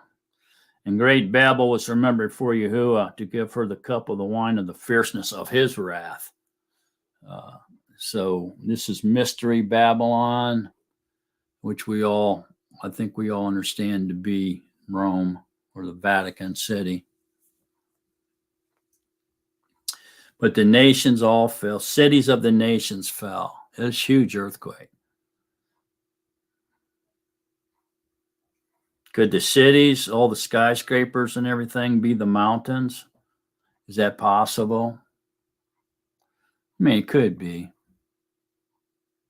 How else would Yehukanan describe a skyscraper in New York City and Paris, LA? I mean, if you look at the landscape of these big cities from afar, they do look like man-made mountains or mountains.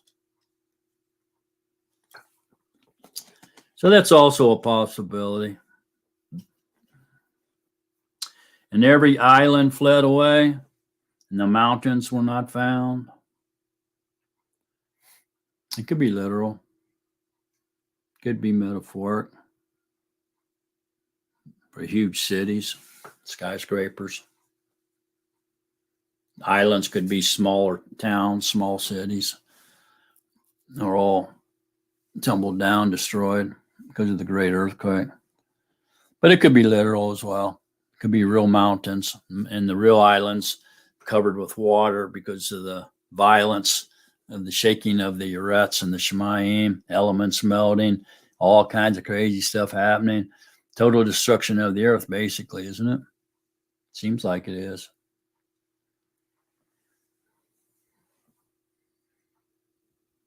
See that?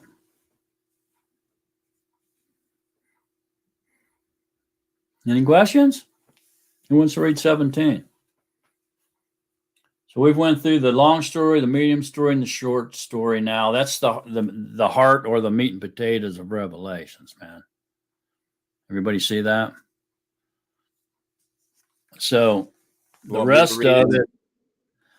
Yeah. So the rest of it's just going to be what? Extra information, tangents, things he left out, things are out of place, mostly extra information until we get up to Revelations 21 and 22. And then that's going to be, um, it's really is the conclusion.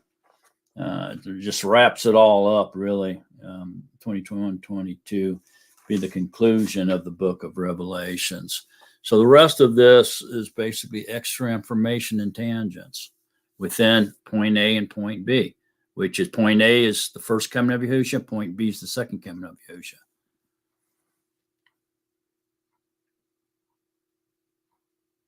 Okay, Phil, go ahead and, if you will, read chapter 17. Chapter 17. And one of the 7 messengers who had the 7 bowls came and spoke with me, saying to me, Come, I shall show you the judgment of the great whore sitting on many Mayim, with whom the sovereigns of the Eretz committed whoring, and the inhabitants of the Eretz were made drunk with the wine of her whoring. Okay, hang on. Okay, so the whore sitting on many Mayim. This is the great whore sitting on many Mayim would be the Vatican. It's a whore is a religion, false religion. Sitting on many Mayim. Here, this Mayim again is nations. It's not the Pacific Ocean or the Atlantic Ocean. It's not real water. It's the nations, the Gentiles. Okay. So she's sitting on many Mayim or nations means she's in them. She's involved within their borders. And Catholicism is. It's in many different nations. Okay. So she's in many Mayim or many nations. See that? She's in many nations. So this is the church or the Vatican, a religious church sitting on or in many nations.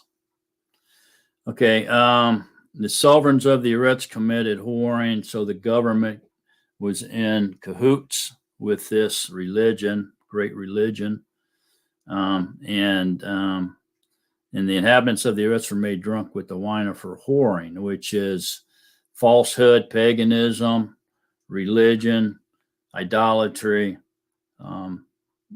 falsehood, all this bad stuff that they brainwashed the people with, programmed everybody to believe, which is untruth, falsehood. Go ahead, Phyllis. There's also Islam and Hinduism, and those also sit on more than one nation. That's true. They do. So it can be those as well, but this seems to be pointing out one certain whore. Okay, so this is not talking about all of them, but some about one sitting on many Mayim. So the Catholicism is probably in more countries than any other religion, I would guess, especially if you combine Christianity with it, which we have to. Christianity, Catholicism, same thing. Catholicism is the mother. Protestants are the harlots, the runaway daughters. Come from the same household. Okay? So it's pinpointing or pointing out one, a whore, a great whore, sitting on many Mayim. All right. So what we understand here is there is one, a specific one being pointed out here. And so as we read on, we should be able to identify who this specific one whore is. Okay, Phil. Verse 3, and he carried me away in the Ruach into the wilderness, and I saw Asha sitting on a skyrit behemoth, covered with names of blasphemy, having 7 heads and 10 horns. And the Asher was dressed in purple and scarlet, and adorned with gold and precious stones and pearls, holding in her hand a golden cup filled with the abominations and the filthiness of her whoring, and upon her forehead a name written, a secret, Babel the Great, the mother of the whores, and of all abominations of the Eretz. And I saw the Asher drunk with the blood of the Kadeshim, and with the blood of the witness of Yahuwah. And having seen her, I marveled greatly, marveled. Okay, hang on. Okay. Okay, so this is what is otherwise known as, is also known as Mystery Babylon. 7 heads and 10 horns, and 3 are uprooted by the little horn, as we know. But these are the same as the toes, or the 7 sovereigns, or the 10 toes, or the 10 sovereigns, I mean. The scarlet behemoth covered up here, and I saw an Asha sitting on a scarlet behemoth. So the Asha here is the whore, the great whore, okay, which we know is a religion, okay. It's a church, a religion, whatever you want to call that. The Asha, the great whore, on the scarlet beast. So the scarlet beast, scarlet is red. So this is the same beast that we read about in 13 and in Daniel 11, the same beast. But here, this beast has taken on, has transformed, and it's an alliance. It became an alliance. It wasn't an alliance in Daniel, but it did become an alliance in Revelations 13:1. Now, this same beast here, which is a bunch of European nations, or Mediterranean region nations, if you will, has become red. It's a scarlet beast now. So this means that at the end, at the unveiling of the anti-Mashiach who leads the end time government, the scarlet is going to be an indication that this beast will be communist. It's going to turn into a dictatorship, a communist type run government. So the alliance will become communist. They've been trying to determine which government should rule, and they've been arguing over that for quite a while now through the United Nations. But according to Scripture here, communism is going to win out, in the end time beast, which has been transformed from the beast system that we know right now to a different beast system, where there's just going to be one dictator running the show. And it will be a communist government rule, a communist rule at that time.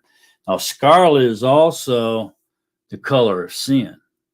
So it tells us in Isaiah 1:18 tells us that although your sins are scarlet, as of scarlet, they will be white as snow. So we know that scarlet is also the color of sin. And the Asher was dressed in purple and scarlet.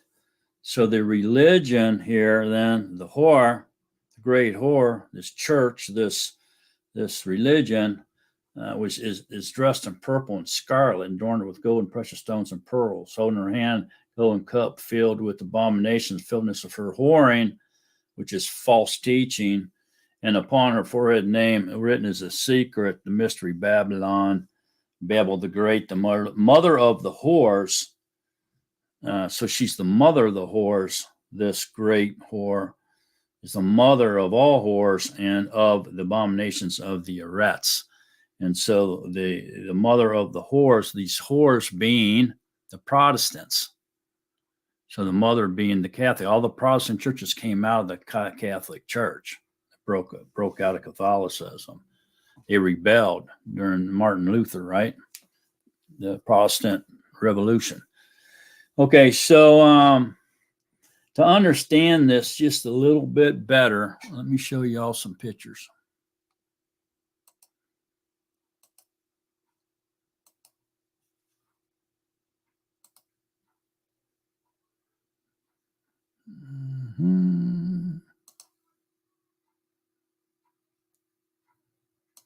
No, that's not it. Where is it? There you go. All right.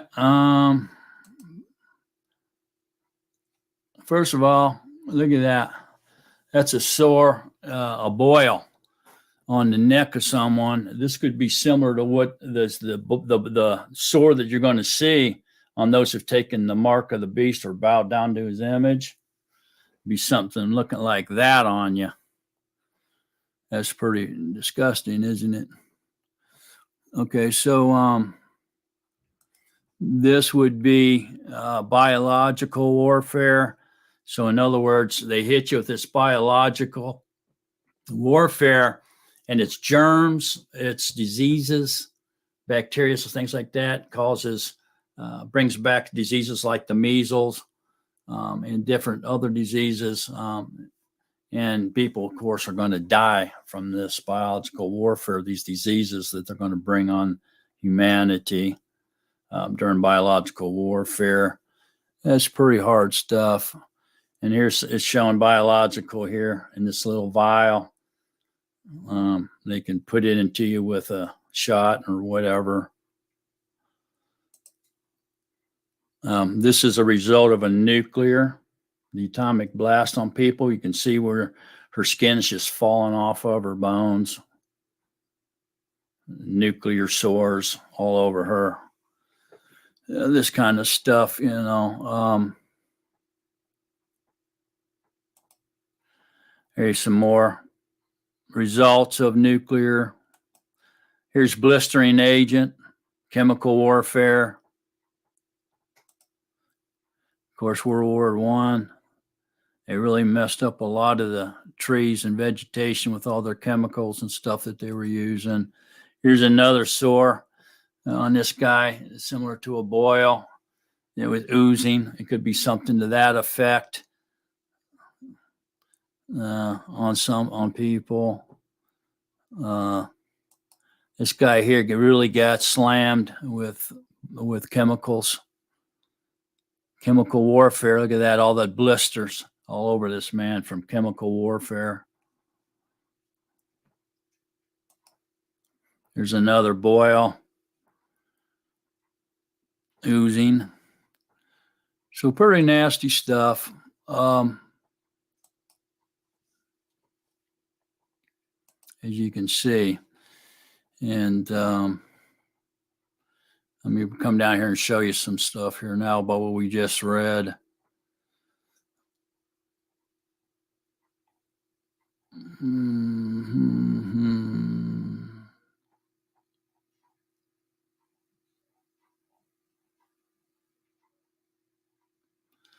All right, there we go.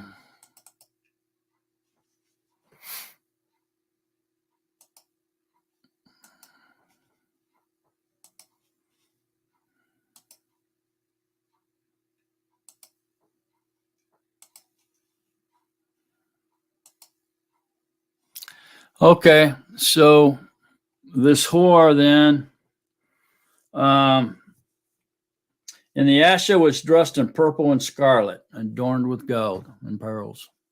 So we can see a whole lot of scarlet here and purple over here involved in this church here, which is of course would be the Vatican.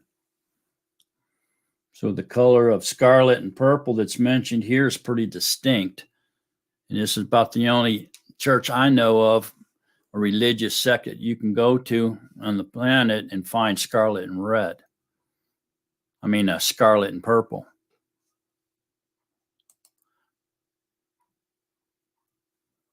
Look at all that purple and red here, red little hats. You're not going to find another religion on the planet that has these colors, purple and scarlet. Pope sitting up there. Look at this right here. Looks a whole lot like the sun, doesn't it? There's definitely a monstrance here. Is the sun. That looks like the sun too. But scarlet and red.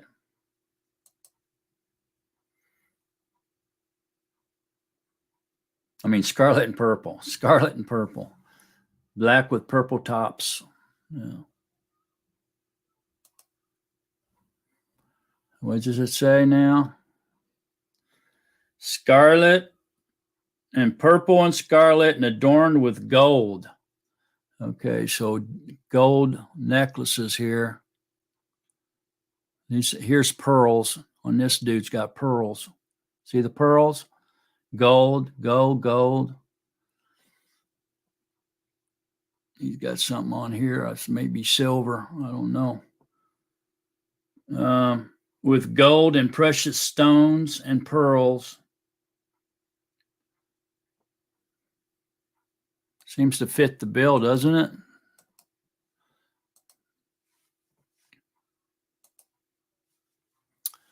Let me see if I got any more. It seems to fit the bill to me. This has to be talking about the Vatican.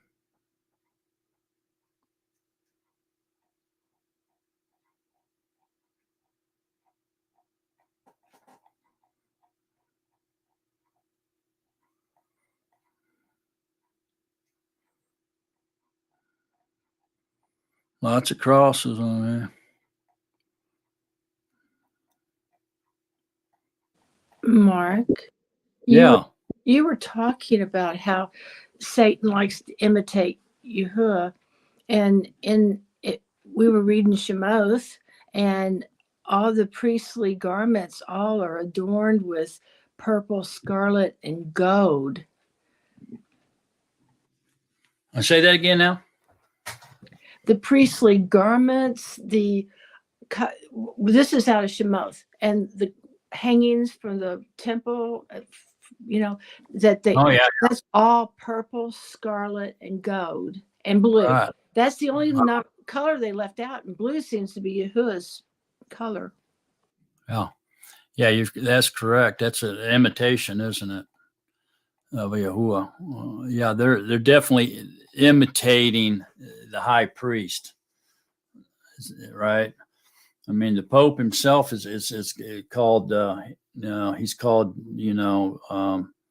Yahusha, and now he's even being called the Father. They call him the Father, and they bow down and kiss his feet, his toes, and stuff like that in his ring, which indicates that he's proclaiming to be Yahuwah. So a lot of imitation going there, a lot of copycatting going on there. There's no wonder that the colors are scarlet. Oh, here's the picture I was trying to find.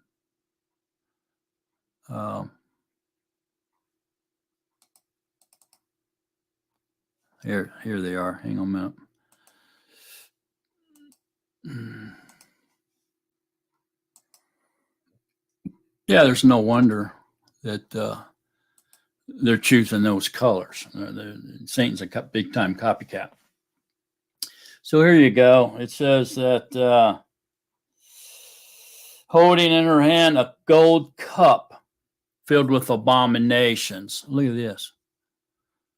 A gold cup. They're supposed to be the blood of Yahuwah. They're drinking his blood and eating his flesh in this golden cup. That would be like an abomination. To me, it is. Look at it. They got the crooks on here. Here's a 6. Here he is wearing his fish hat. See the mouth? That depicts Dagon. It's a God, fish, half man, half fish. That's that creepy Pope.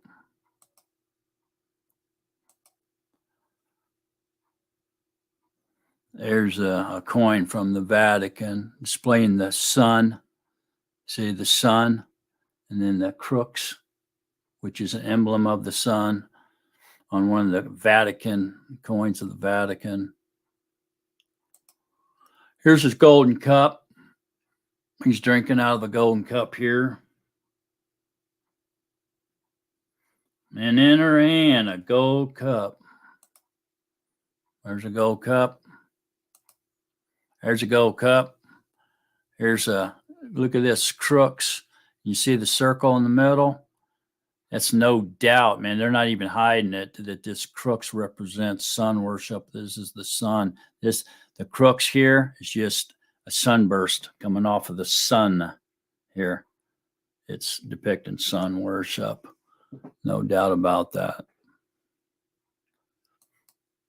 Here's the throne of Satan. Was moved from Paragon to Berlin. Here's the throne of Satan in the Vatican Hall, between the viper teeth, the fangs of the viper up on the stage. Half man, half serpent head, and the Pope sitting right here under that throne.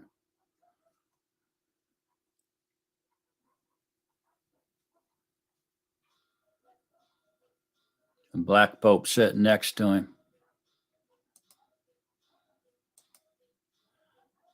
Statue of Satan that gets passed around all over the United States. We even put it in our schools. Little children standing there.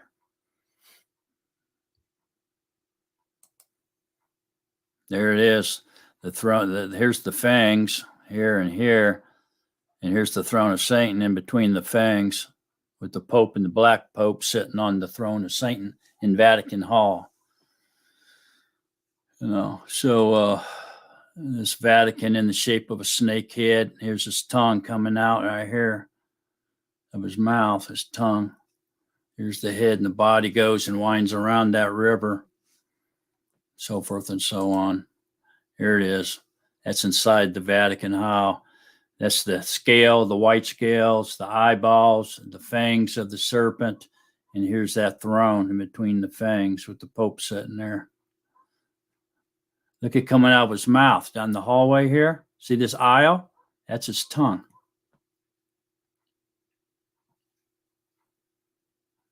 That's in the Vatican. That's the Vatican. Vatican getting all the statues, all these statues. Here's a cross being struck by lightning when the Pope was elected. Lightning struck the Vatican. There you go. The devil is not at war with the Catholic Church because he is running it. Okay. All right. So I think that's a pretty good fit. You know, I think the shoe fits in this case, that the whore is the Catholic Church, the religion. The scarlet beast is the nations that is being controlled with the religious leader and the governmental leader together. The beast, the whore, is the religious leader. The beast is the government, the alliance of nations that make up the beast, and it's turned scarlet, which means it's a dictatorship. It's a communist-run government at this point. Everybody seeing that? Got any questions about that? Okay, let's go ahead and go, Phil. Verse 7, and the messenger said to me, why do you marvel? Let me explain to you the secret of the Asha and of the behemoth she rides, which has 7 heads and the 10 horns. The behemoth that you saw was and is not, and is about to come up out of the pit of the deep and go into destruction.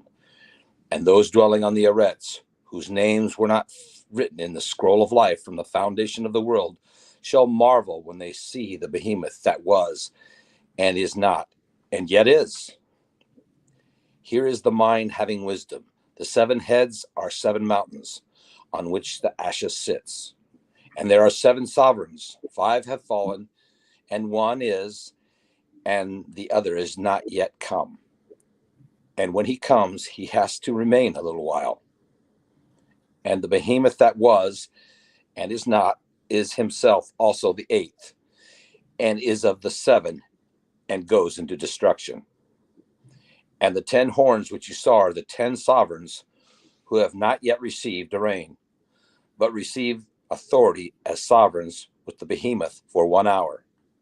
They have one mind, and they shall give their power and authority to the behemoth. Okay, hang on. Okay. Okay, so they're of one mind, and they give their power and authority to the beast. This means that they're an alliance.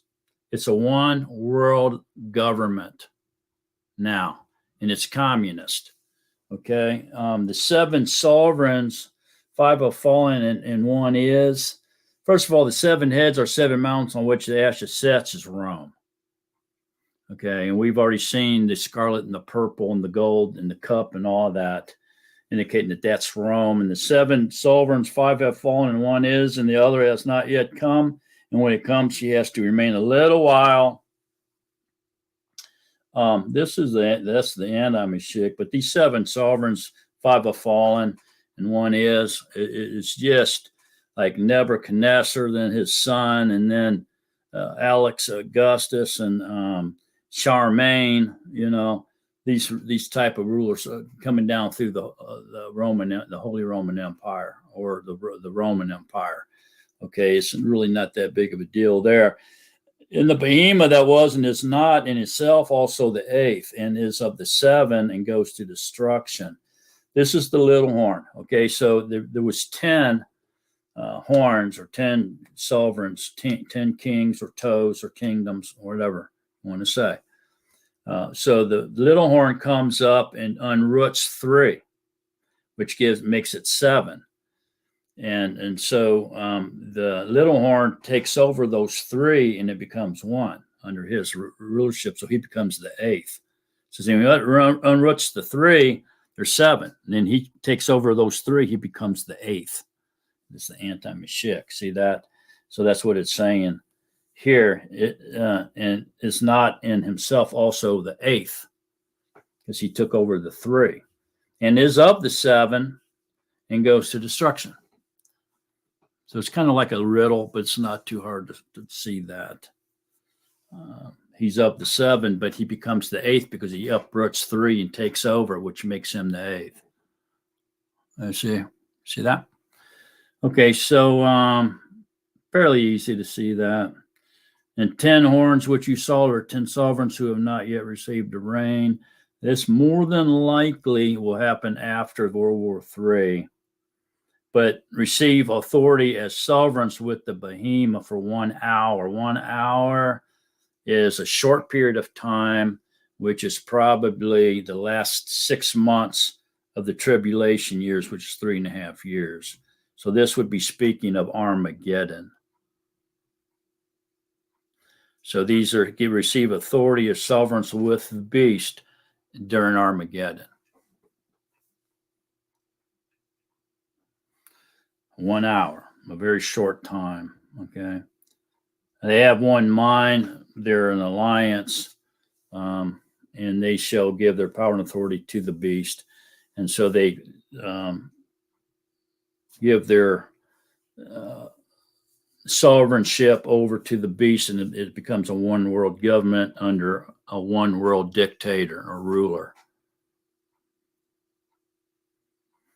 Okay, any questions on that? This is all happening at the end, folks. Remember, we just came out of the Battle of Armageddon, the 7 bowls.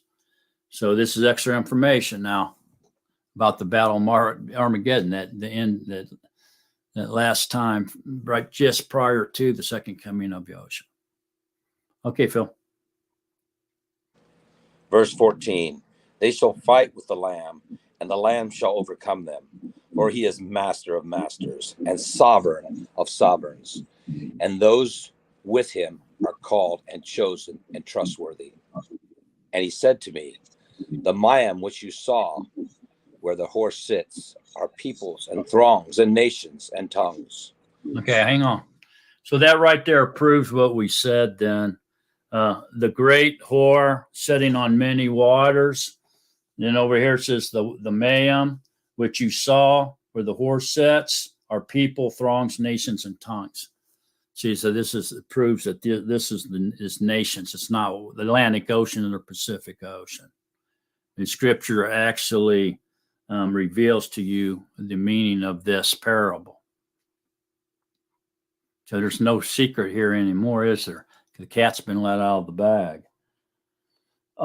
So notice that after it says, receives authority of sovereigns with the beast for 1 hour, and they have one mind, and they give power and authority to the beast. This is Armageddon, at the Battle of Armageddon. Notice that it says the Lamb shall overcome them, for he is master of masters. So you see the short time of that 1 hour is the end of the Battle of Armageddon. And then what happens? Here comes the second coming of Yahushua right afterwards. See that? And they shall fight with the Lamb, and the Lamb shall overcome them. So that's pretty clear at this point that right after Armageddon, at the end of Armageddon here, as they approach Jerusalem, enter Jerusalem, that the Lamb comes and fights for them and overcomes them. And then it's over. That's the end of the story. All right. Any questions on that? See what I'm saying? Right after the 1 hour, here comes the Lamb. Because it has to be like Armageddon has to be like the last 6 months or even shorter time, right at the end. And when Armageddon happens, because it's only for 1 hour, and then here comes Yahushua, second coming. See why I'm saying that? The Armageddon has to be a very short time, probably the last 6 months of the final 3.5 years. That's where I'm getting that from. Okay, then, Phil, let's go.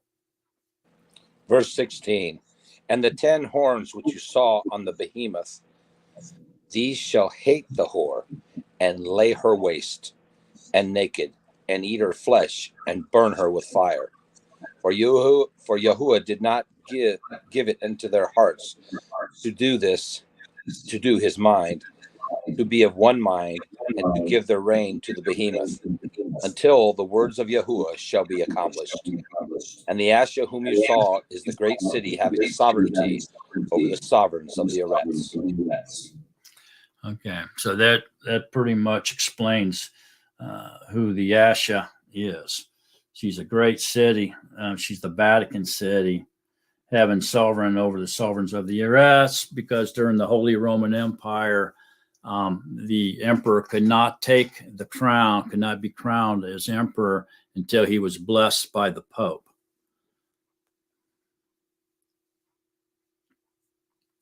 So this is no doubt the great city here, or the Asher, whom you saw as the great city, Rome, is an alliance or coalition with the Scarlet Beast, which is a collaboration of nations, has become one world government under the reign of the anti-Mashiach.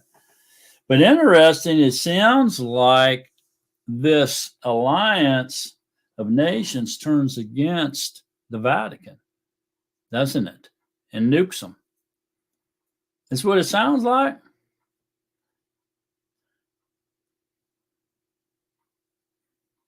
For Yahuwah did give it into their hearts to do his mind, to be of one mind, and to give their reign to the beast, until the words of Yahuwah shall be accomplished. It's very interesting. And look up here at 16. And the 10 horns which you saw on the beast, these shall hate the whore, which is the Vatican, and lay her waste naked, and eat her flesh, and burn her with fire. That sounds like they nuked her. somehow there must have been some kind of disagreement here between the two leaders, the governmental leader and the religious leader, and they turned on the whore, and it sounds like nuked her, doesn't it? It does sound like, and as we continue to read, we're going to find out that's exactly what they did. Go ahead, Phil. Well, and those people that I've talked to way back, they said they're always fighting amongst each other. Who's going to get the crown? You know what I mean? So this explains it perfectly. They finally get tired of it. And somebody pulls a fast one. They're doing it all the time to each other. Yeah. Mm-hmm. Yeah, at first, at the beginning of the Holy Roman Empire, the clergy held the number one spot. And then after the Protestant Revolution and people started turning on the Vatican, the government, the nobility saw that and said, you know what? We ain't got to take any more beef from this Asha, this whore, and so they turned against the Vatican. And now, ever since then, the Vatican has been knocked off of her pedestal. It's been trying to get back up into the top position or level in order to rule over the nobility and the laities. It's been a constant battle, right, to do that. Well, obviously here, this battle intensifies here and toward the end of the 6,000 years, and it looks like the nobilities get sick and tired of it because they have the power of the military, and they turn on the whore and they nuke her. They nuke the Vatican City, destroy it.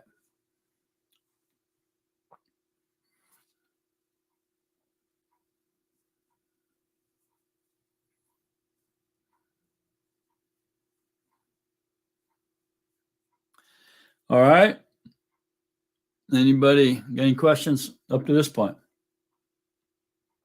Can you say that this is just extra information about the chapter 16 about the seven bowls?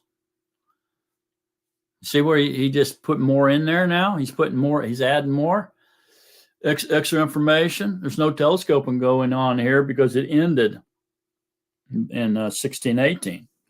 Was the end of the story.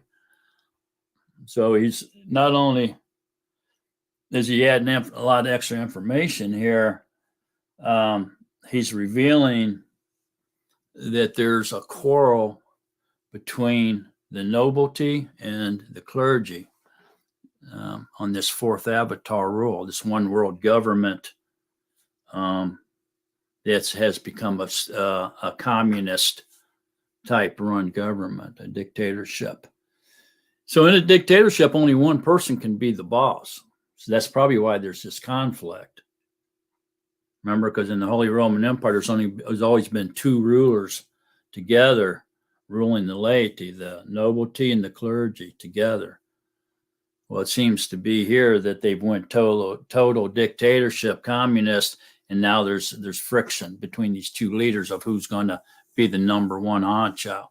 And apparently the clergy loses, you get nuked. Go ahead, Phil. Yeah, that's what they said a lot. There's an echo for some reason. I'm not sure why. But yeah, they're always fighting over who'd be the top dog because they know the deception. They know this is all foolishness. So they want to be the ones that come out on top so they can squash everybody else. They're always trying to get each other. You know what I mean? If someone gets out of line, that's why you see them in the front news. You see them in the paper, right? You better believe you do, because somebody's made somebody mad and they said, we're going to get you, buddy. Yeah, all the time. They turn on each other.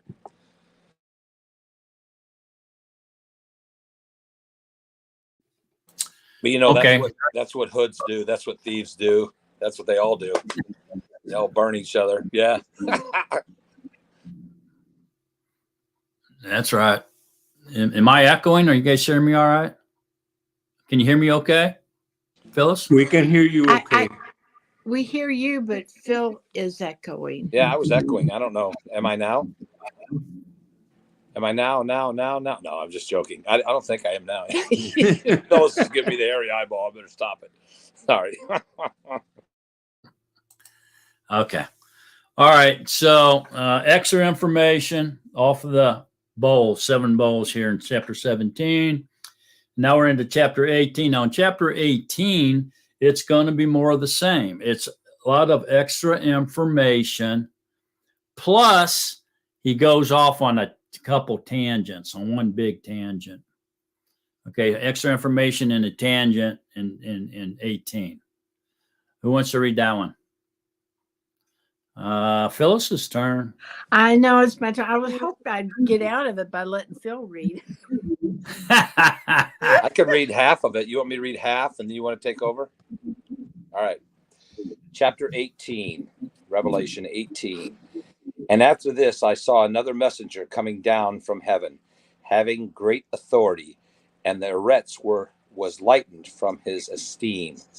And he carried with a mighty voice, saying, Babel the great is fallen, and has become the Mishkan of demons, a haunt for every unclean ruach, and a haunt for every unclean and hated bird, because all the nations have drunk the wine of the wrath of her whoring, and the sovereigns of the arets have committed whoring with her, and the merchants of the arets have become rich through the power of her riotous living.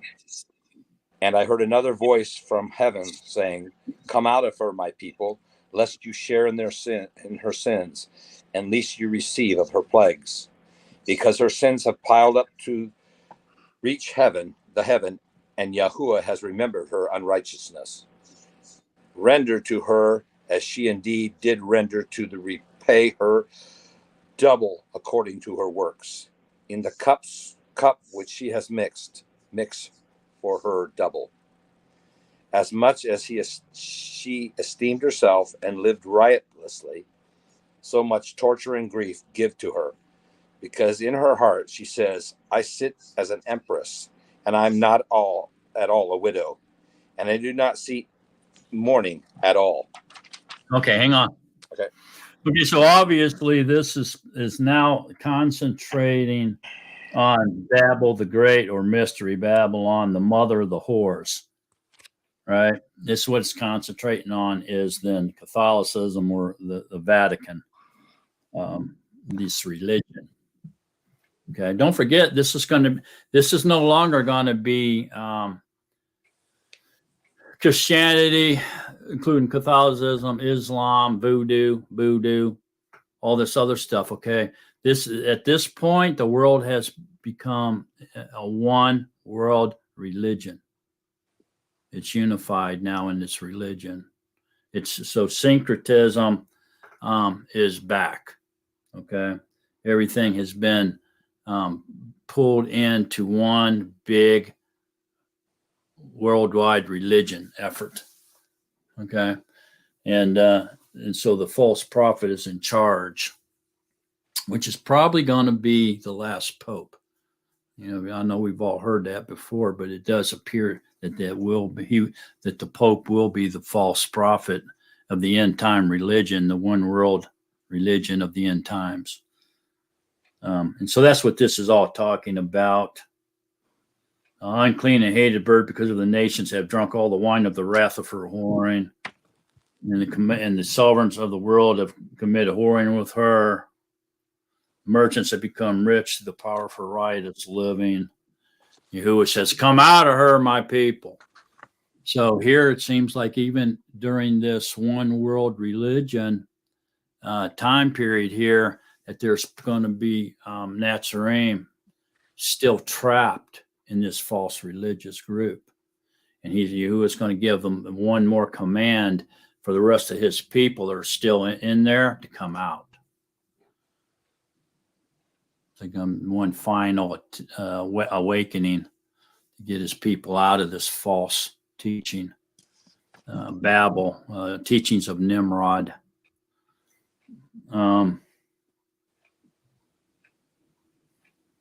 what it's all about there.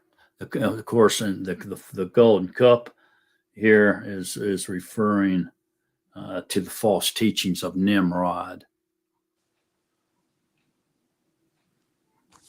Okay, paganism, basically.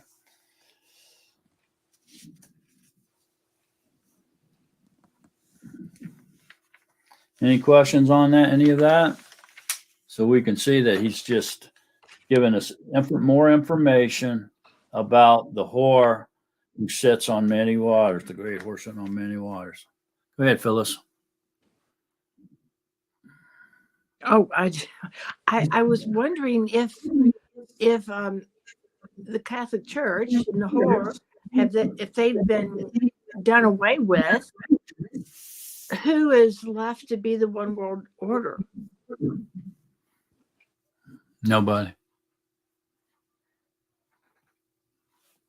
But you just said we've got one world order, and we have to, and he's waiting for his people to come out of it.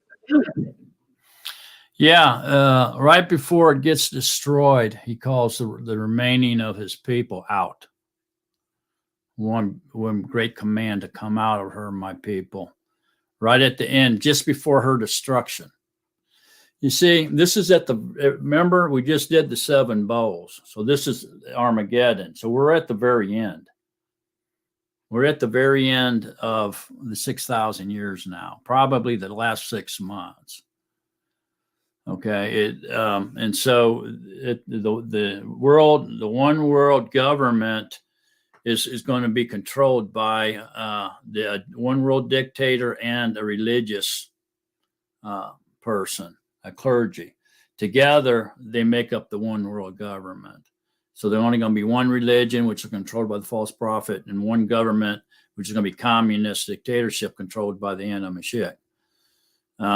And so right before Yahuwah destroys men's teachings or traditions or religions, he's going to give one final command for anyone remaining in there that belongs to him to come out. All right. Then he's going to destroy it. There's not going to be any more religions ever again, or men's governments. Men's governments and men's religions will be done away with, because we're getting ready to go into the Millennium reign after the day of Yahuwah and the return of Yahusha. It's that close. And he says, come out, or my people, because he's getting ready to destroy it. It's kind of like when he let Lot and his wife and his daughters come out of Sodom, right? Before he destroyed Sodom, he let his people come out. It's kind of like that. Right before he destroys it, he's going to give a command for them to come out. All right, and you'll see as we continue reading here that he destroys that last religion. Okay, Phil. Verse 8. Because of this, her plagues shall come in one yom, death and mourning and scarcity of food, and she shall be burned up with fire, because Yahuwah, who judges her, is mighty. And the hang on. Hold on. So you see that, Phyllis? Because of her speaking of the harlot, the whore, the religious person, the leader, the church, right? Because of this, her plague shall come in one day. She's going to be destroyed in one day. Death and mourning and scarcity of food, and she shall be burnt. She shall be burnt up with fire, because Yahuwah, who judges her, is mighty. You see that? So he calls his people out and then destroys her, which is the one world religion. Okay, go ahead, Phil. And the sovereigns of the Eretz, who committed whoring and lived riotously with her, shall weep and mourn over her, when they see the smoke of her burning, standing at a distance for fear of her torture, saying, woe, woe, the great city Babel, the mighty city, because of your judgment has come in 1 hour.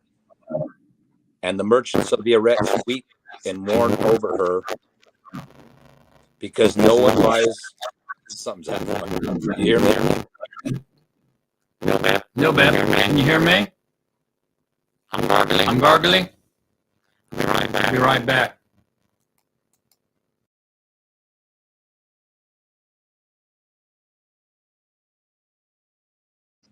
Is my sound okay? Okay. Must be Mark. Can you hear me now? Yep. I'm okay. All right. I'll go back. And this verse 9. and the sovereigns of the Eretz who committed whoring and live riotously with her shall weep and mourn over her when they see the smoke of her burning, standing at a distance for fear of her torture, saying, Woe, woe, the great city Babel, the mighty city, because your judgment has come in 1 hour. And the merchants of the Eretz shall weep and mourn over her, because no one buys her merchandise anymore. Merchandise of gold, silver, and precious stone and pearls, and fine linen, and purple, and silk, and scarlet, and all the citron wood, and every object of ivory, and every object of most precious wood, and bronze, and iron, and marble, and cinnamon, and incense, and fragrant oil, and frankincense, and wine, and oil, and fine flour, and wheat, and the cattle, and sheep, and horses, and carriages, and bodies, and lives of men. Okay, hang on. Okay. Okay, so here, let me ask you all a question. What, and it says, because your judgment has come in 1 hour, and she'll be burnt with fire, and the smoke of her burning at a distance. They stand at a distance for fear of her torture, and her judgment has come in 1 hour. What do you all think this is? Go ahead, Phyllis. That might be the nuclear bomb you were talking about. That's a nuclear bomb. So the Vatican's getting nuked. Okay, they're standing back at a distance for fear of her torture because of the radiation. They don't want to get close because of the nuclear radiation, the contamination, right? And so they're standing back and watching it burn after it's been nuked. Total destruction in 1 day. That can only, because of this, her plagues shall come in 1 day. That's a nuke, man. So the Vatican, the Asha has been nuked. After Yahuwah called his people out, it appears that the nobility turned on their partner there, the clergy, and nuked Rome, took them out. So only a nuke can do this. I mean, what else can do it, you know? And this woe, woe here, it's just more information about the last woe. That's all that is. And remember when there was 3 woes? And we said the first woe was the war on terror. The second woe was World War III. Now Armageddon is the third woe. And so this is letting us know that the Vatican's going to be destroyed by a nuclear bomb during Armageddon.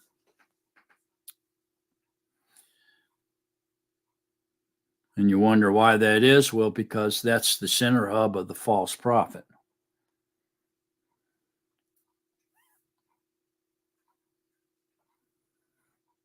Headquarters of the false prophet.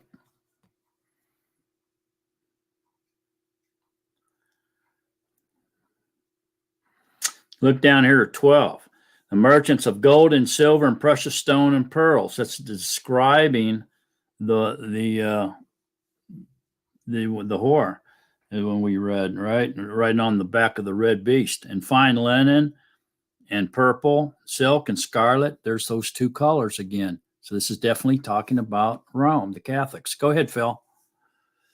What do you think that last part I read was, and the bodies and lives of men? You know, he's got all these commodities in here, and then he says, and the bodies and lives of men.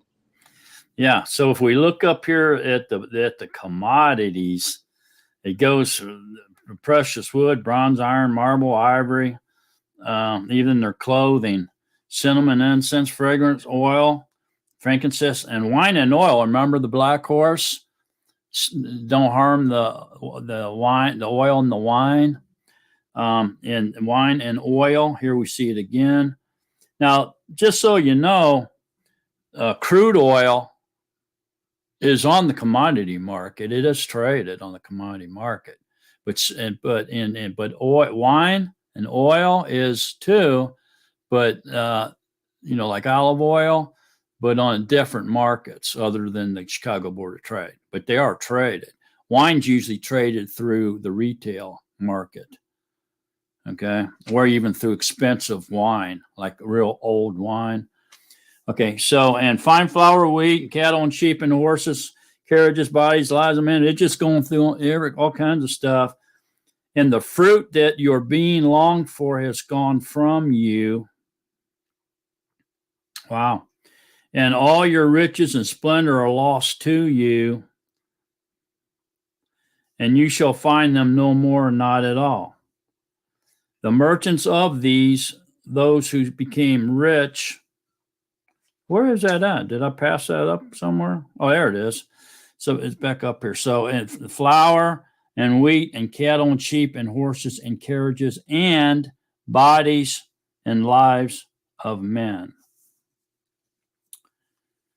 Wow. And so that in bodies and lives of men, I guess what it's saying is that's a commodity as well, right? Go ahead, Phyllis. I think, Phil, that the Catholic Church over the years has been responsible for killing so many people and controlling the lives of men.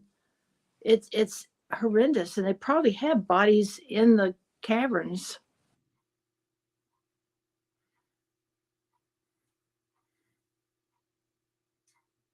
They've also been accused of human trafficking. Yeah, I was just going to say, it could have something to do with slavery too, or human trafficking as well. That's what I thought it was too. So, and because it's included in commodities, right there within the commodities, isn't it? It's crazy, man. That's weird, but that's probably what's going on. Slavery, human trafficking, sex market, stuff like that. Human sex market. So all this stuff has to be associated with the Catholic Church, even that part. All right?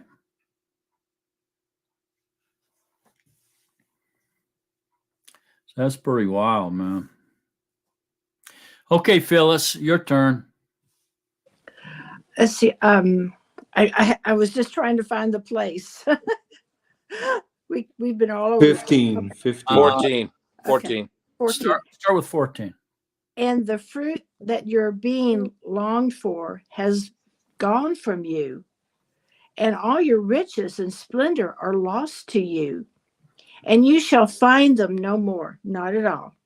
The merchants of these, those who became rich by her, shall stand at a distance for fear of her torture, weeping and mourning. Okay, hang on.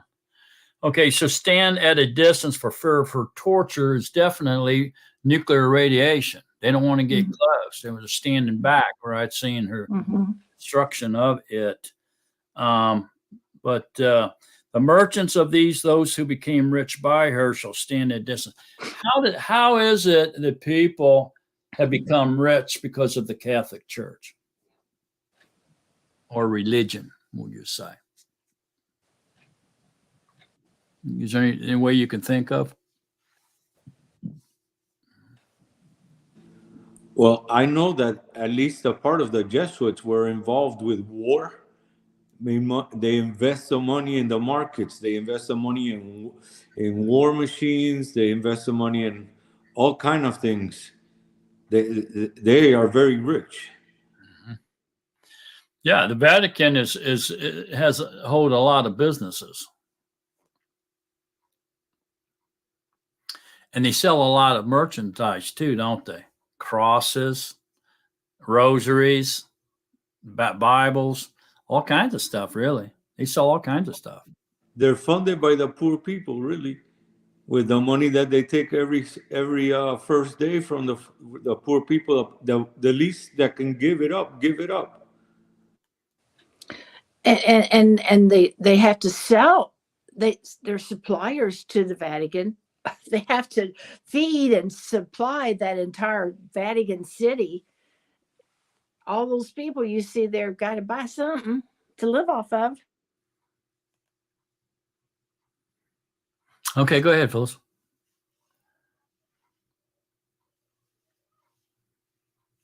Your Six- mic. Your mic's off. 16. Okay. And saying, woe, woe, the great city that was dressed in fine linen and purple and scarlet and adorned with gold and precious stones and pearls, for in 1 hour such great riches was laid waste. And every shipmaster and every passenger and sailors and as many as worked the sea for their living stood at a distance and cried out when they saw the smoke of her burning, saying, what is like this great city?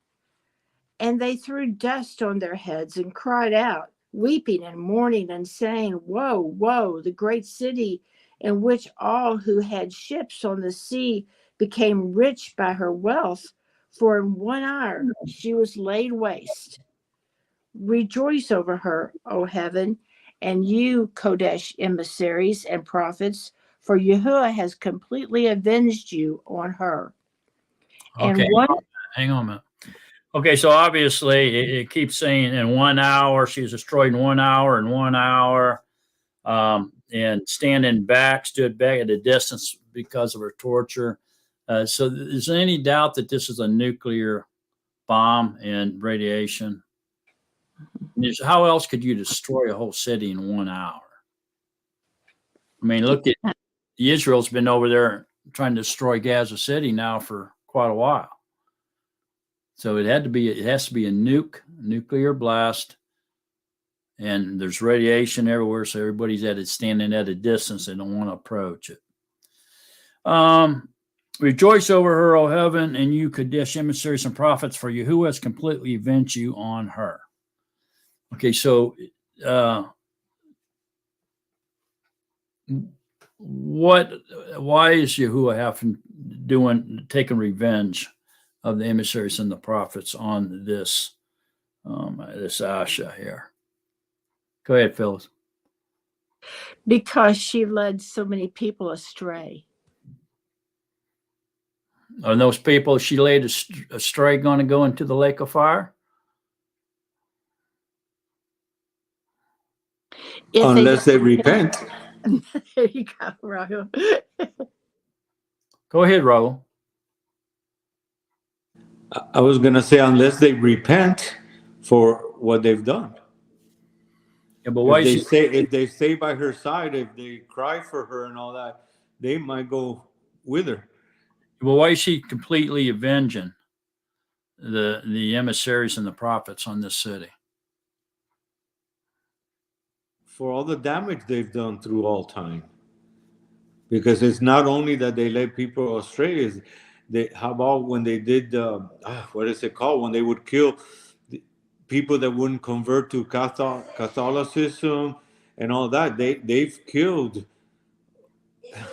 Yeah, the Inquisitions, when they've done a lot of killing all over the world for Satan. Okay, is there any doubt here that this is talking about Vatican City? There's a lot of denominations and stuff that teach Christians and stuff that teach that this is talking about New York City. Some claim it to be different other cities because of the whore that sits on Minnie Mayhem. They say it's the Statue of Liberty, stuff like that. Go ahead, Raul. They want to save their skin. In their mind, they want to save their skin. They can't believe because, in a way, the Protestants are part of her. So they're all trying to protect their own skin, thinking or making believe the people that they're protecting their skin. A lot of Christians even go as far as saying that this is talking about Israel or Jerusalem. Because Jerusalem also sits on 7 hills. Is there any truth to that, or does this have to be the Vatican City? In my opinion, it will have to be the Vatican. Because I don't think Israel went out starting wars to kill people or traded in human trafficking and all the things that you can attach to Rome. Like Phyllis was saying, the high priest also had purple. Okay, scarlet and purple.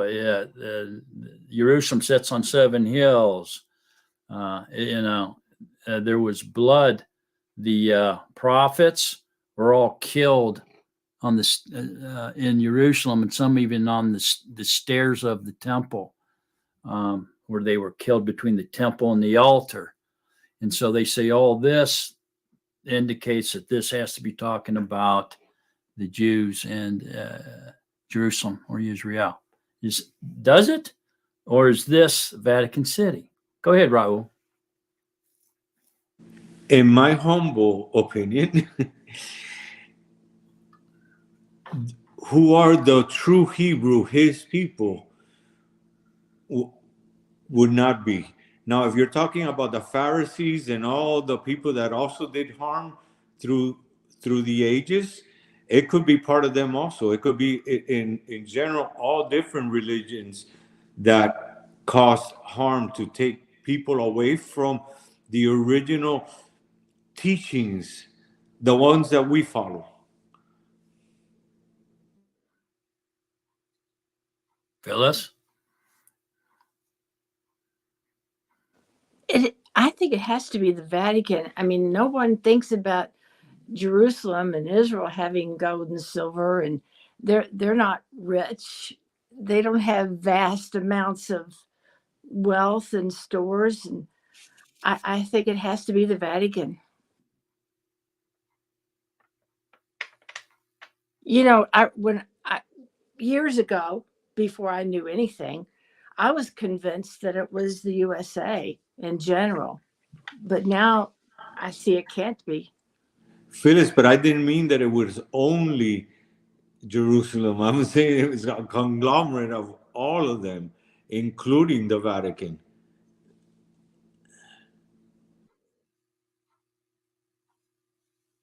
Anyone that would teach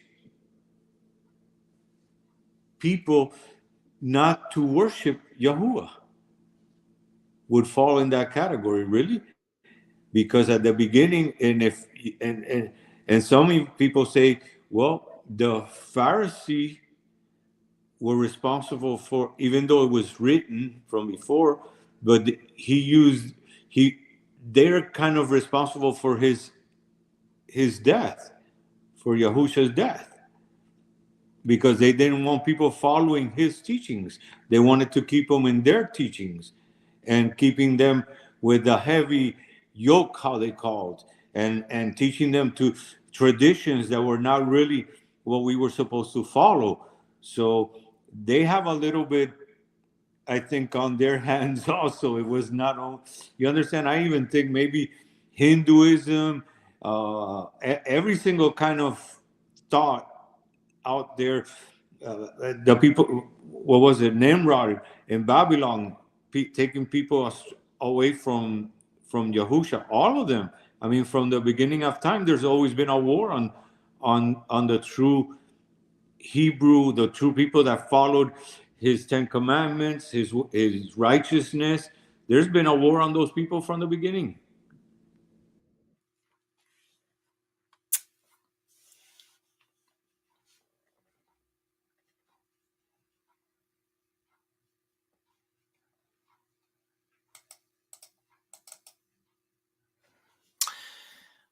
Yeah, this has to be Vatican City.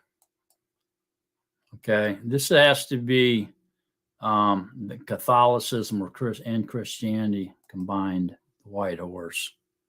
It's what it's been talking about the whole time. For instance, how do we get away from this?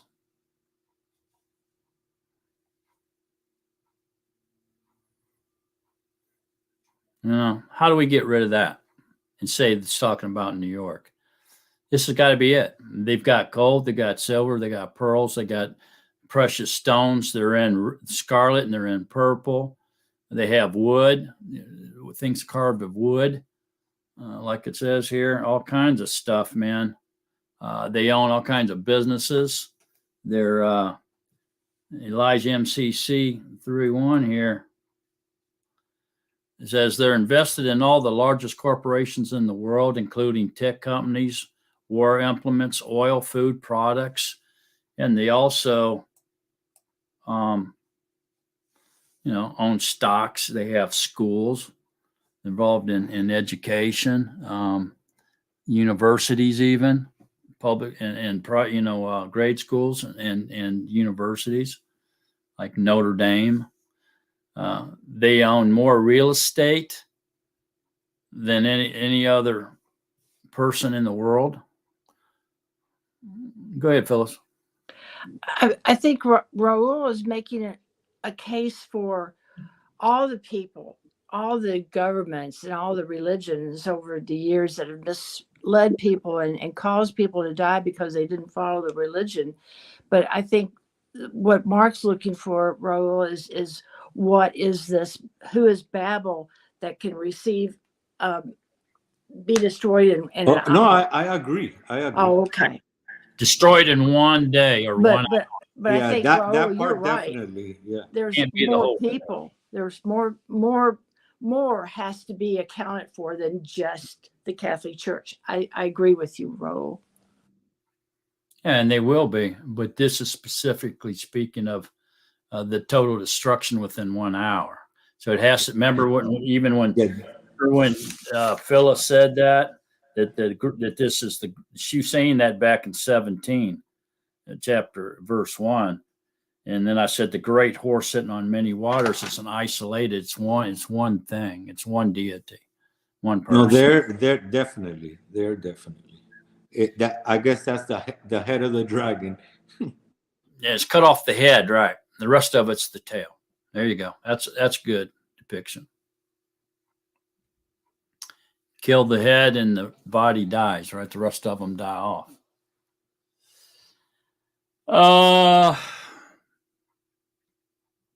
Let's go ahead and continue to read. Maybe we'll learn a few more things then, Phyllis. 21. Okay. 21. Mhm. Thank you.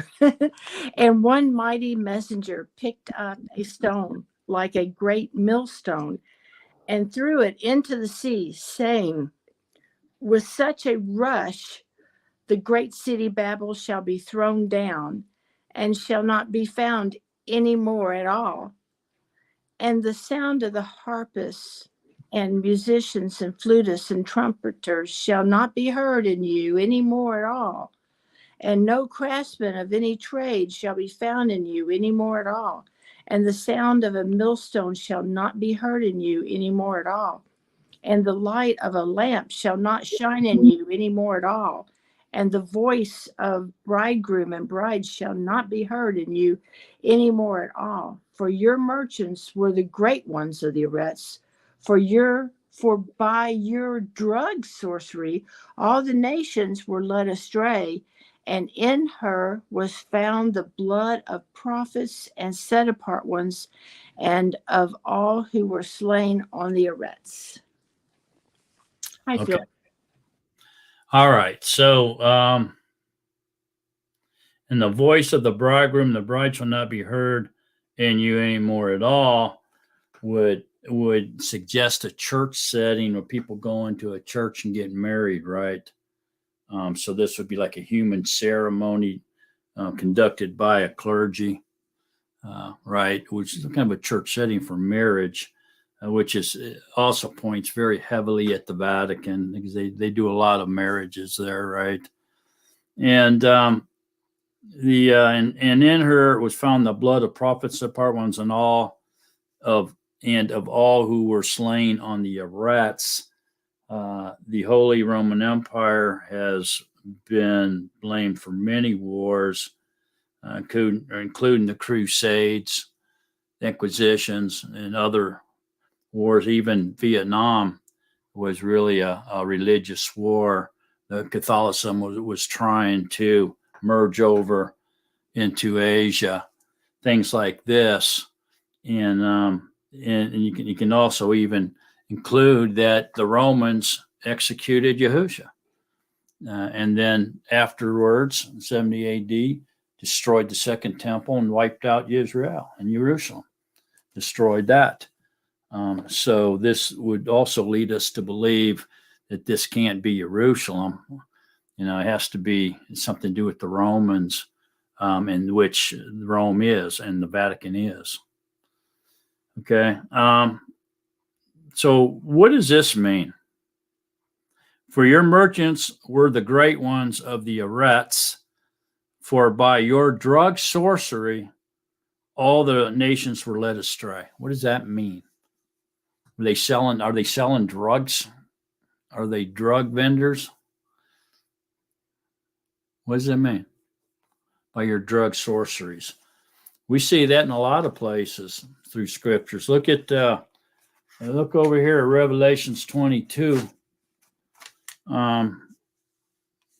15. Revelations 22:15. It says, but outside are the dogs and those who enchant with drugs. Enchant with drugs. Are we talking drug pushers? Do you think we are? Do you think the Vatican's selling drugs in the world? Are they responsible for drugs?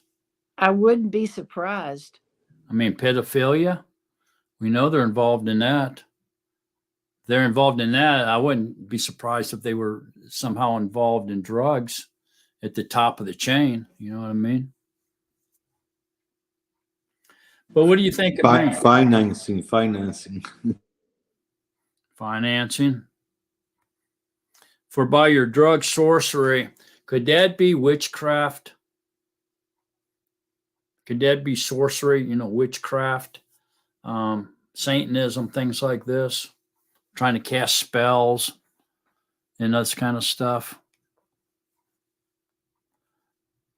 Programming people, with falsehood, religions.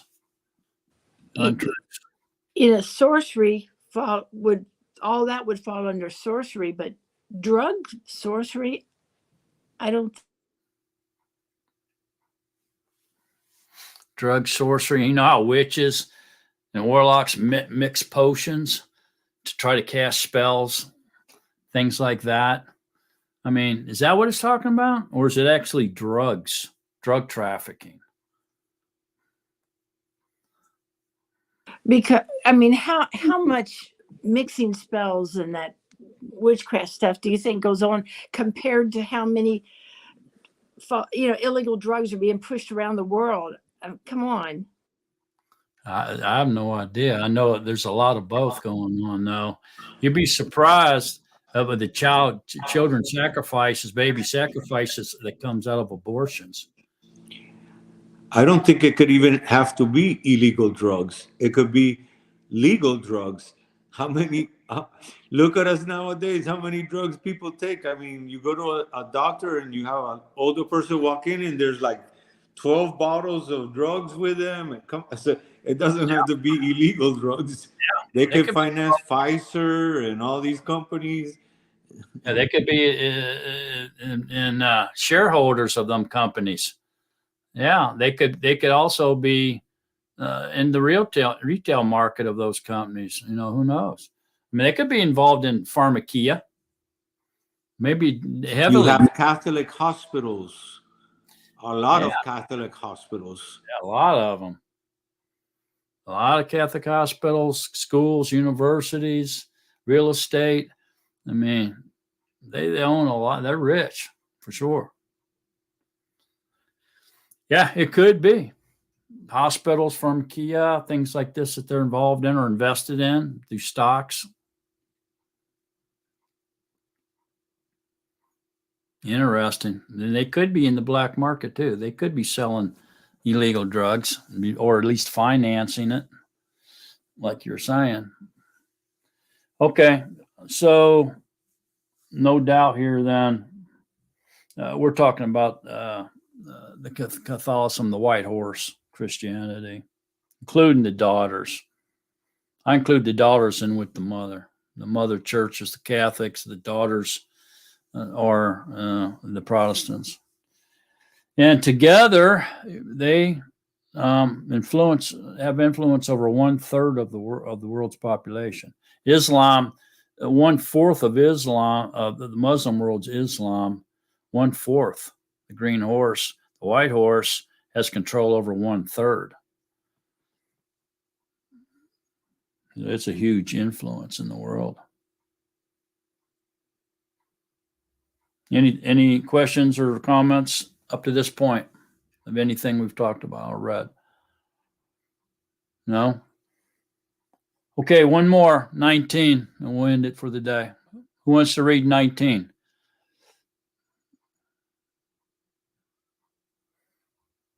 I'll go half with one. You want to do half with me, Phil? I got it. My wife was yelling at me. No, she wasn't. And they threw dust on their heads and cried out, weeping and mourning and saying, woe, woe, the great city in which all who had ships on the sea became rich by her wealth. For in 1 hour she was laid waste. Rejoice over her, O heaven, and you, Kadesh, emissaries and prophets for Yahuwah, have completely avenged you on her. Or am I supposed to be reading chapter 19? Yeah, you're supposed to read chapter 19. Whoops, excuse me, chapter 19. And after I heard a loud voice of a great throng in heaven saying, Hallelujah, deliverance, esteem, and respect, and power to Yahuwah, our Yahuwah, because true and righteousness are his judgments, because he has judged the great whore who corrupted the Eretz with her whoring, and he has avenged on her the blood of his servants shed by her. And a second time they said, Hallelujah. And her smoke rises up forever and ever. And the 24 elders and 4 living creatures fell down and worshipped Yahuwah, who sat on the throne, saying, Amen, Hallelujah. Hold on just a second. Okay. Back up to verse 2. Because true and righteous are his judgments, because he has judged the great whore who corrupted the Eretz with her whoring. Okay, so that means their whoring means they're out worshiping and serving other mighty ones. Okay. And he has avenged on her the blood of his servants shed by her. So the Romans shed a lot of blood on the Israeli blood, man, Hebrew blood. Okay. A lot. And way more than the Hebrews killed the prophets. You see what I mean? So I think this helps us lean toward this has to be Rome or the Vatican City. Okay. Go ahead, Phil.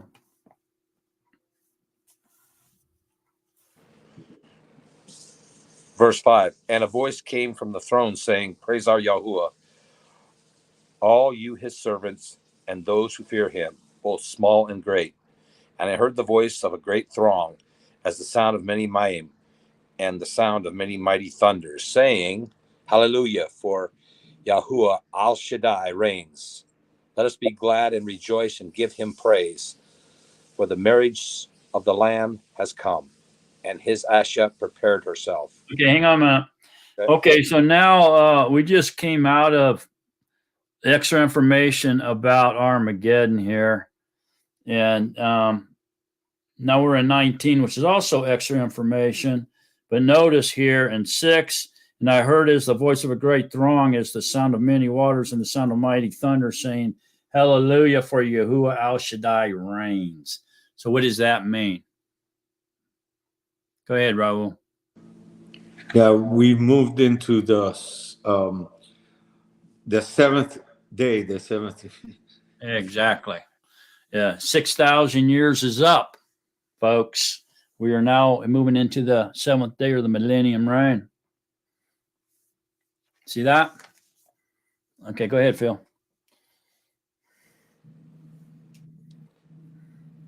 7, let us be glad and rejoice and give him praise, for the marriage supper of the Lamb has come, and his Asha prepared herself. And to her it was given to be dressed in fine linen, clean and bright, for the fine linen is the righteousness of the Kadeshim. And he said to me, Write, blessed are those who have been called to the marriage supper of the Lamb. And he said to me, These are the true words of Yahuwah. And I fell at his feet and worshipped him. But he said to me, See, do not do it. I am your fellow servant and of your brothers who possess the witness of Yahusha.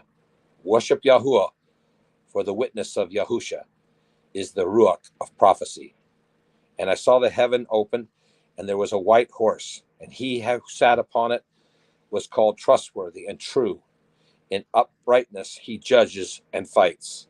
And his eyes were the flame of fire, and on his head were many crowns, having a name that had not been written, which no one had perceived except himself. And having been dressed in the robe dipped in blood, and his name is called the Word of Yahuwah. And the armies of heaven, dressed in fine linen, white and clean, followed him on white horses.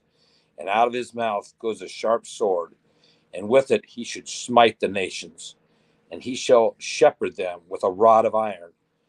And he treads the winepress of the fierceness of the wrath of Al Shaddai. And on his robe and his thigh he has a name written, Sovereign of Sovereigns and Master of Masters. And hallelujah, I'm inspired. I got to go off that for a moment. My goodness, I've got tears in my eyes. Tears in my eyes. This, our Savior, is coming back, and you better look out.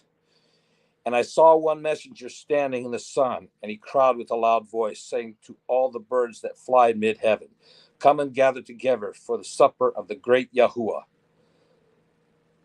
and eat the flesh of the sovereigns, and the flesh of commanders, and the flesh of strong ones, and the flesh of horses, and those who sit on them, and the flesh of all the people, free and slave, both small and great. And I saw the behemoth and the sovereign of the Rets and their armies gathered together to fight him who sat on the horse and his army. And the behemoth was seized with the false prophet who worked signs in his presence, by which he had led astray those who had received the mark of the behemoth and those who had worshipped his image. And the two were thrown into the lake of fire burning with sulfur. And the rest were killed with the sword which came from the mouth of him who sat on the horse, and all the birds were filled with their flesh. Sorry about that, a little, but I had to do it. Was awesome. All righty, man. So, Gave me chills, Phil. all right. So 19 goes into the millennium reign. The 6,000 years are up. Talks about the millennium reign, the actual second coming of Yahusha. Point B, and then at the end, he goes back on the other side of point B and starts talking about the Battle of Armageddon again. At the very end of the battle, where he seizes the behemoth and the false prophet. So notice here that when the Vatican City was destroyed, the false prophet wasn't there. See that?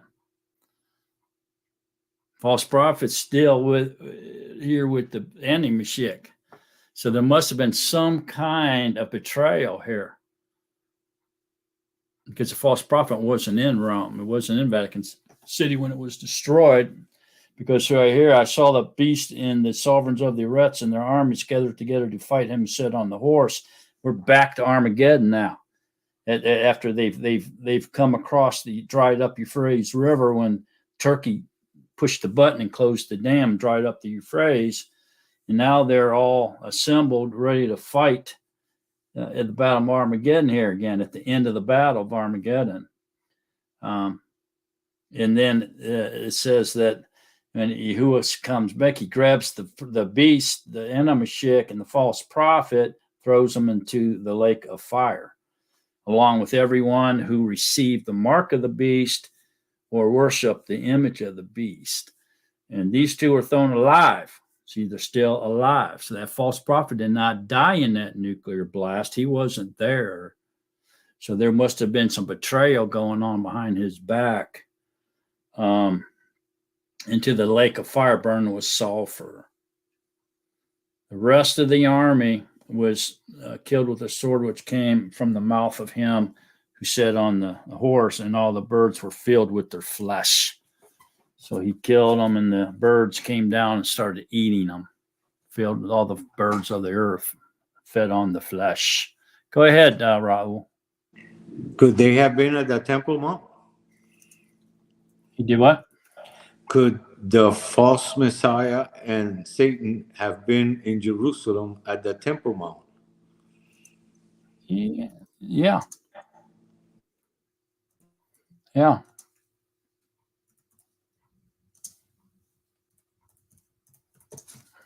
Yeah, that's exactly where they could have been when the Vatican City was nuked. They could have been there, but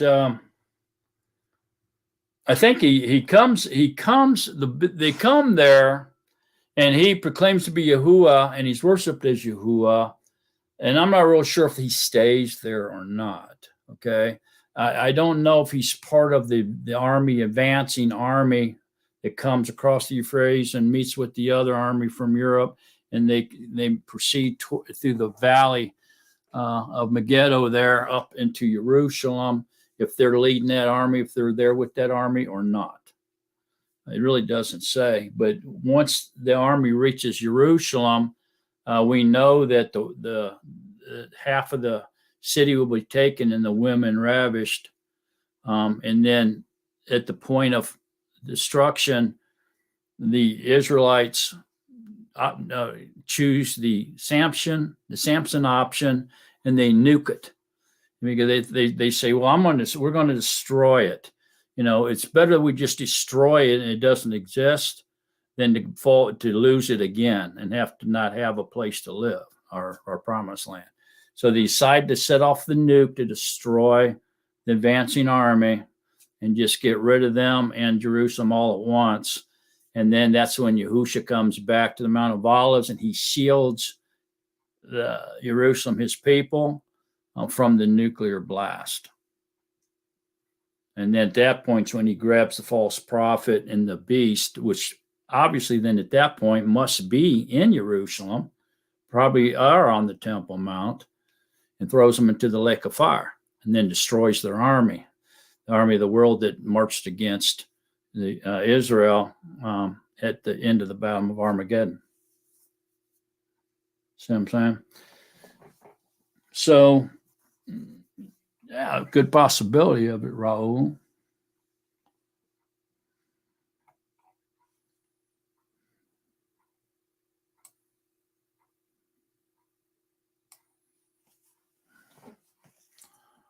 Anybody else?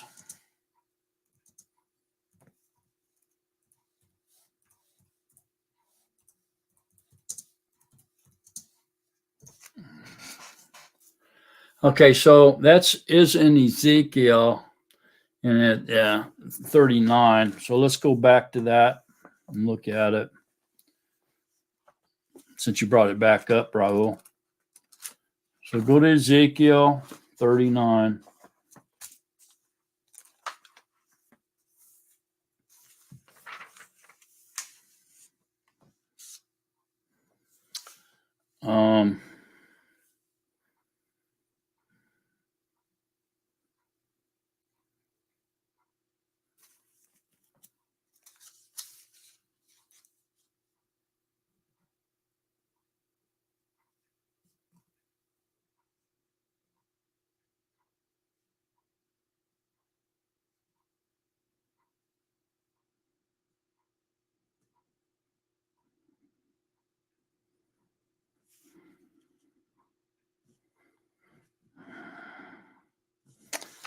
Well, I thought it was.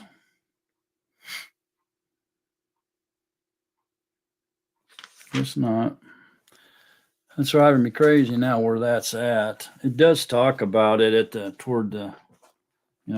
39 and even at 38 there. See it up there by 16, in the latter days it shall be, and I shall bring you against my land in order that the nations know me when I am set apart in you, O God, before their eyes. That's what I thought it was, but it must not be.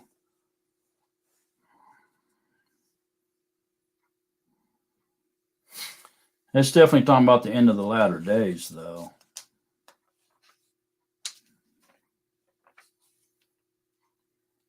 Lou would know where that's at.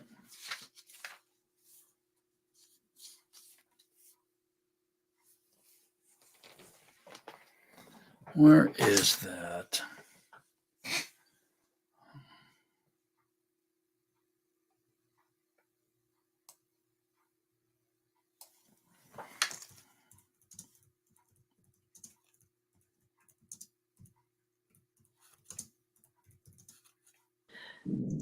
I'll go ask Lou. What is it exactly I should ask him?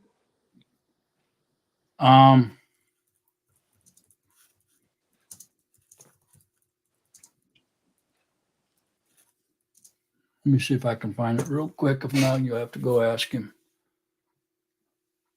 Oh, could be Zechariah. Let me look real quick. If it's not there, then we'll have to ask him. Because I know he knows where it's at.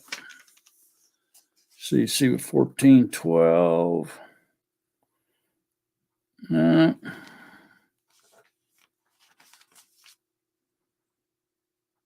Oh, here it is.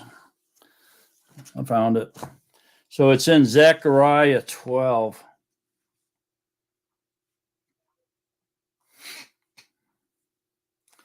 Okay, so we back up to 12:3, Zechariah 12:3. And in that day it shall be that I make Jerusalem a very heavy stone for all people. All lifting it are severely injured, and all the nations of the earth shall be gathered against it. In that yom, declares Yahuwah, I smite every horse with bewilderment and its rider with madness. And on the house of Yehuda I open my eyes, but every horse of the peoples I smite with blindness. That's nuclear blast, right? And the leaders of Yehuda shall say in their heart, the inhabitants of Jerusalem are a strength to me through Yahuwah Zabuah Theralihim. In that yom I make the leaders of Yehuda like a fire pot among trees, and like a torch of fire in the sheaves. And they shall consume all the peoples all around on the right and on the left. So this is the nuclear blast, or otherwise known as the Samson option. And Jerusalem shall dwell again in her own place in Jerusalem. And Yahuwah shall save the tents of Yehuda first, so that the comeliness of the house of Daud and the comeliness of the inhabitants of Jerusalem would not become greater than that of Yehuda. In that yom, Yahuwah shall shield the inhabitants of Jerusalem, and the feeble among them in that yom shall be like Daud, in the house of Daud like Elohim, like the messenger of Yahuwah before them. And it shall be that in that day that I seek to destroy all the nations that come against Jerusalem. And I shall pour out on the house of Daud and on the inhabitants of Jerusalem a ruach of favor and prayers. And they shall look on me, Aleph Tah, whom they pierced. And they shall mourn for him as one mourns for his only son. And they shall be in bitterness over him as a bitterness of the firstborn. So there it is. Okay, so that's describing the Samson option. So they're going to nuke the anti-Mashiach's army as it comes, advances into Jerusalem. That's the proof of that, a nuclear detonation that's going to take place there.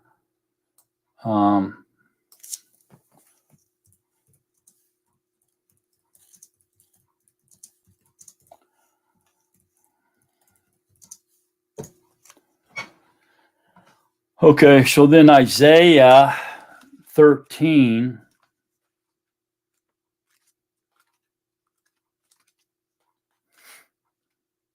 So Isaiah 13, 16.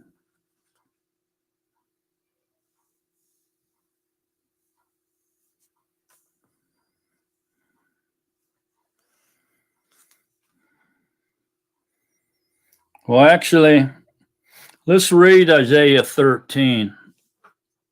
Who wants to read that real quick? Go ahead, Raul. Read Isaiah 13. The message concerning Babel, which Yashahu, son of Amos, saw, lift up a banner on the high mountain. Raise your voice to them. Wave your hand. Let them enter the gates of the nobles. I have commanded my set apart ones. I have also called my mighty men for my displeasure, my proudly exulting ones, the noise of an uproar in the mountains, like that of many people, a noise of uproar of signs of Gentiles gathered together. Yahuwah Sabaoth is gathering an army for battle. They are coming from a distant land, from the end of the Shamayim, even Yahuwah and his weapons of displeasure to destroy all the Ared. How? For the Yom of Yahuwah is near. It comes as a destruction from the Almighty. Therefore, all hands go limp. Every man's heart melts, and they shall be afraid. Pangs and sorrows take hold of them. They are in pain as an asha in labor. They are amazed at one another, their faces aflame. Yom Yahuwah is coming, fierce with wrath and heat of displeasure, to lay the Aretz waste and to destroy its sinners from it. For the stars of the Shamayim and their myriads do not give off their light. The sun shall be dark at the rising, and the moon not send out its light. And I shall punish the world for its evil, and the wrong for their crookedness, and they shall put an end to the arrogance of the proud, and lay low the pride of the ruthless. I shall make mortal man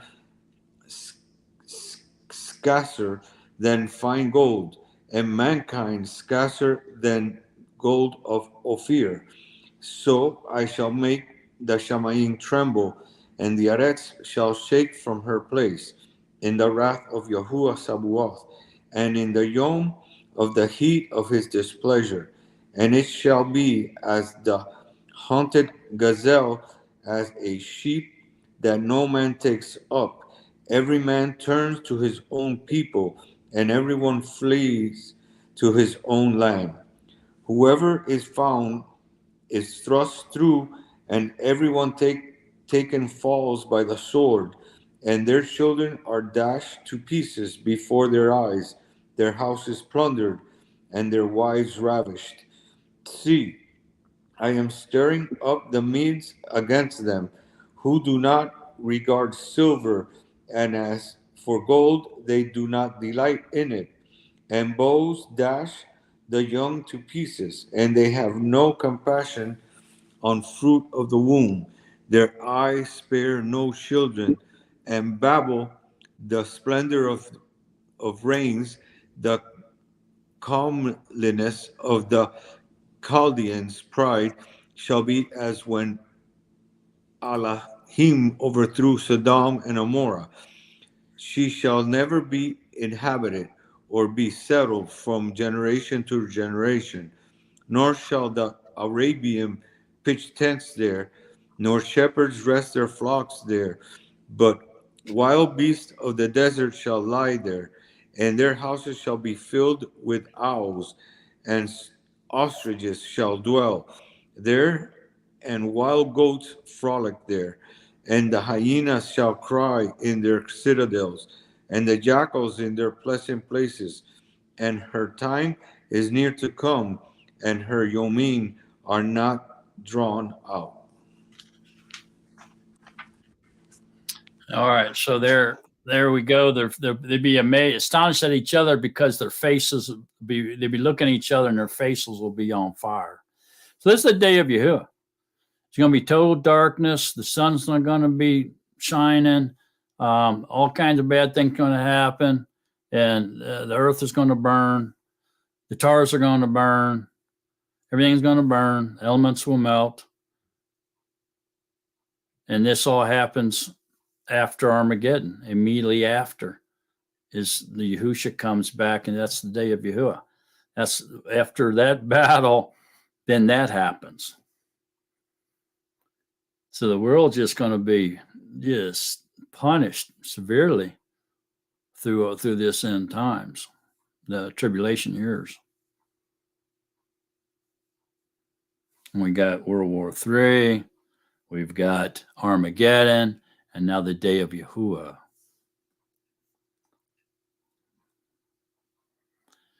So this is everything. So we've been reading in Revelations is leading up to the day of Yahuwah, or the return of Yahusha.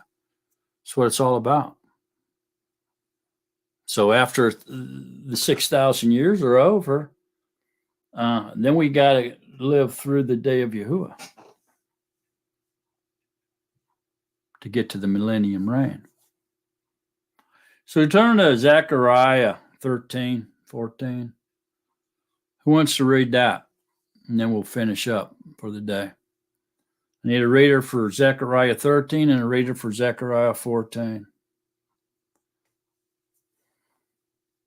So is the day of Yahuwah after point B or before point B? The day of Yahuwah? Is it after point B? Remember, we've been talking about the events that lead up to the second coming of Yahusha in the latter days. Is what Revelations is, right? The revealing of the events that leads up to the second coming of Yahusha. So is point B before the day of Yahuwah or after the day of Yahuwah? Anybody? So what point B is the day of Yahuwah. That is the second coming of Yahusha. It's the same thing.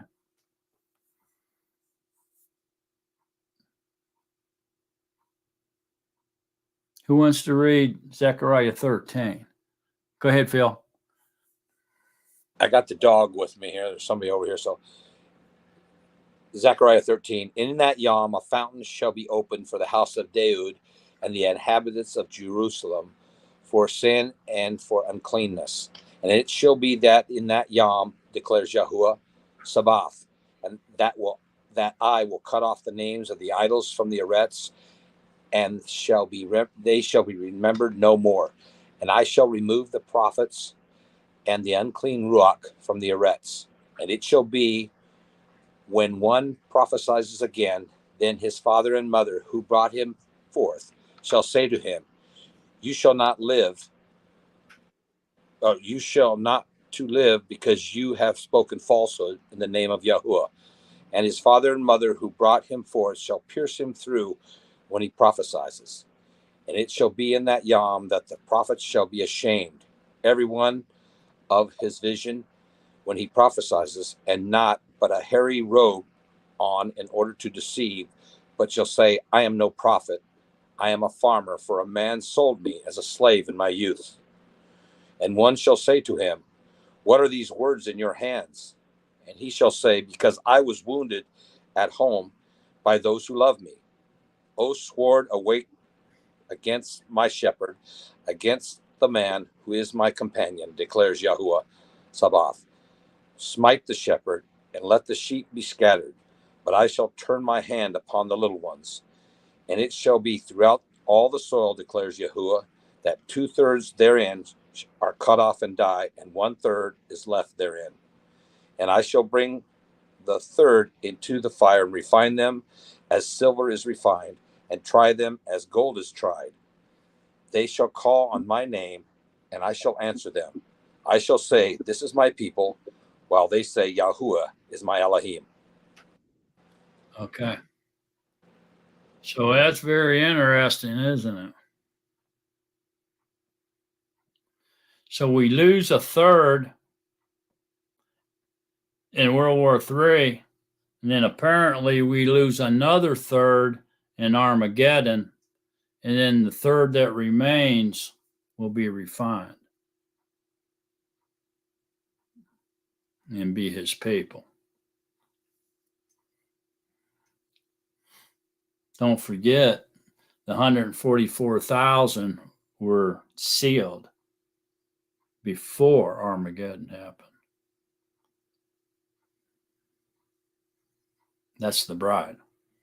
So the remaining, a third going to die. We're going to lose a third in World War III. The other third we're going to lose in Armageddon. A lot of people are going to die.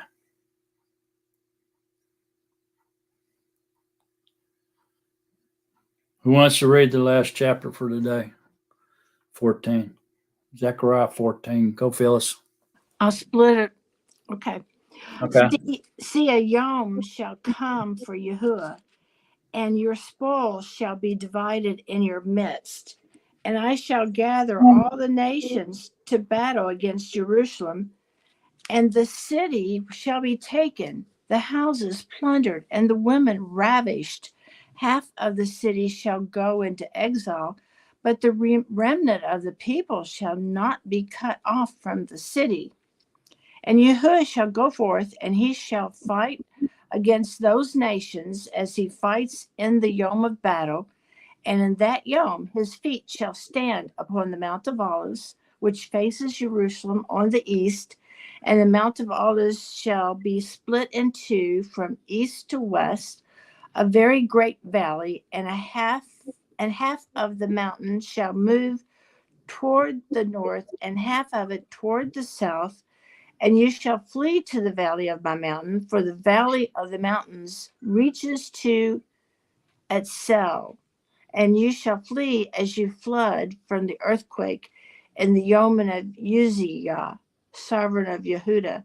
And Yahuwah, my Elohim, shall come, all the set apart ones with you. And in that Yom it shall be, there is no light, it is dark. And it shall be one Yom which is known to Yahuwah, neither Yom nor Lila, but at evening time there shall be light. This doesn't make any sense to me.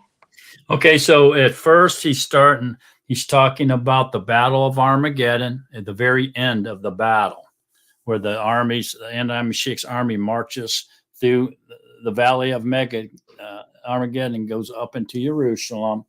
And then at that particular point is when Yahushua comes back. His feet stands on the Mount of Olives. Okay, he takes the false prophet and the anti-Mashiach and throws them in the lake of fire and destroys their army. Okay, and you shall flee to the valley of my mountain, for the valley of the mountains reach Etzal, and you shall flee as you fled from the earthquake, because there's going to be an earthquake when he touches the Mount of Olives. And now, and it says, and in that yom it shall be, there is no light, it is dark. That's the day of Yahuwah. Sun just went out. So it's taken us in a chronological sequence of what happens, starting with Armageddon, the second coming, and to the day of Yahuwah. That's all.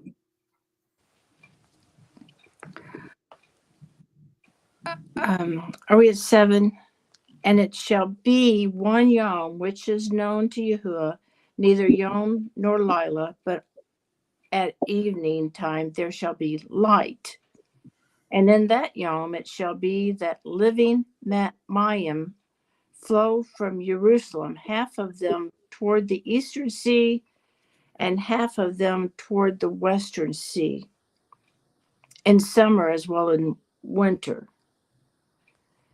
And Yahushua shall be sovereign over all the Eretz. In that Yom there shall be one Yahuwah, and his name one.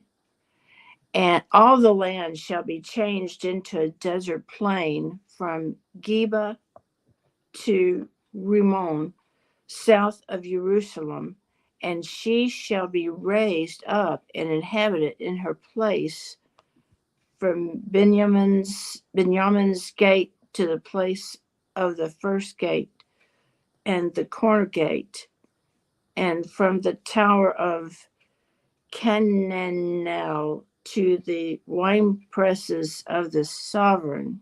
Okay, so now it went into the millennium, Ryan. Do you want to stop there? That's halfway, or do you want to keep going? Who wants to finish that for her? Yami, there's Yeah, still. she's on her way here. You're right You here. want to finish that for her, Yami? Sure.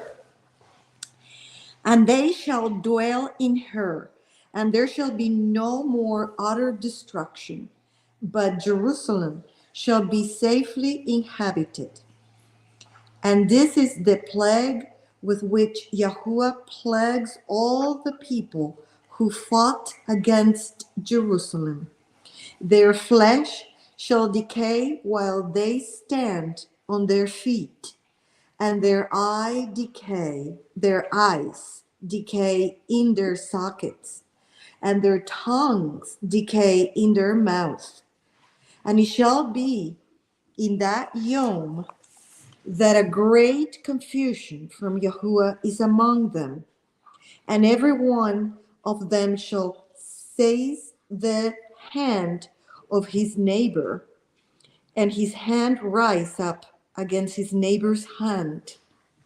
And Yehudah shall fight at Jerusalem as well, and the wealth of all the nations round about shall be gathered together, gold and silver and garments in great quantities. So also is the plague on the horse and the mule, on the camel and the donkey, and all the cattle that are in those camps, as this plague. Okay, hang on just a second. Okay, so he went back to the Battle of Armageddon now. Okay, and obviously he's talking about the Samson option here, the nuclear blast, because that's why it's affecting all the animals too. It's radiation. See that? Back to the Battle of Armageddon again now, in the Samson option here. This is why this plague, they decay while they stand on their feet, and their eyes decay in their sockets, and their tongues decay in their mouth. It's affecting all the animals. This is a nuclear blast that happens in Jerusalem. End of the Battle of Armageddon. Okay, go ahead, Jimmy. And it shall be that all who are left from all the nations which came up against Jerusalem shall go up from year to year to bow themselves to the sovereign Yahuwah Sabaoth, and to observe the festival of Sukkoth. And it shall be that if any one of the clans of the Aretz does not come up to Jerusalem to bow himself to the sovereign Yahuwah Sabaoth, on them there is to be no rain. And if the clan of Mitzrayim does not come up and enter in, then there is no rain. On them is the plague with which Yahuwah plagues the nations who do not come up to observe the festival of Sukkot.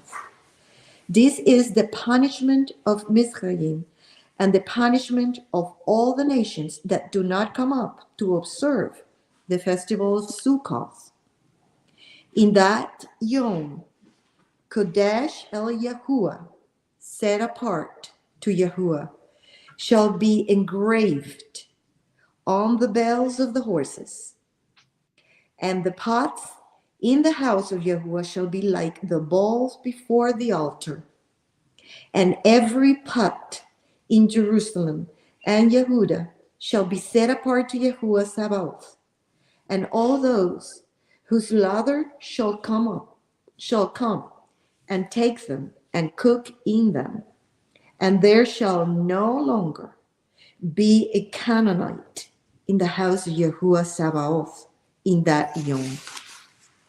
Wow.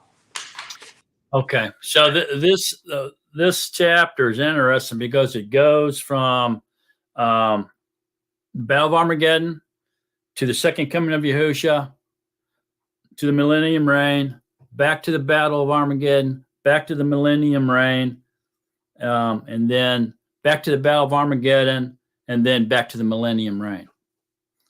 So if we see Zechariah doing that, it helps us to understand a little bit why Yehukanan's doing that. You see what I'm saying? This is maybe inspired by Yahuwah, but he's not running robots. He's allowing humanity to be human, allowing man to be who he is. And that's why we see this going on. If you understand if you're picking up what I'm laying down there, yeah, you can maybe by reading Zechariah and seeing humans in their at their best, and then you can go over and see why Yehukanan's doing the same thing. It's just part of who we are. It's how our minds operate. If we leave something out of a story, we always go back and add it, and sometimes out of place. And in this case, he's going back and forth, back and forth, back and forth, really displaying humanity, isn't he, Zechariah? Okay, so that's it for today, y'all. Next week, we'll finish off our study in Revelations, chapter 20, 21, and 22, Yahuwah willing. And it's like I said, it's a conclusion of the entire book of Revelation. And if he puts it in chronological order, the conclusion is in chronological order. And he really hits all the main points of the revelation of the second coming of Yahushua. Takes us all the way to the eternal reign. All right, so we'll conclude our study of Revelation next week, chapter 20, 21, 22. Don't miss it. Be a good one. Anybody else got anything to say? Any questions? Anything at all? Phil, you going to sing us a song before you take off on us?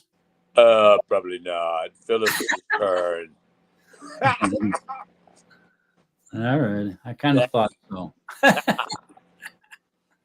And I've been getting your emails, by the way. Very cool stuff. Yeah. Microphone, Phil.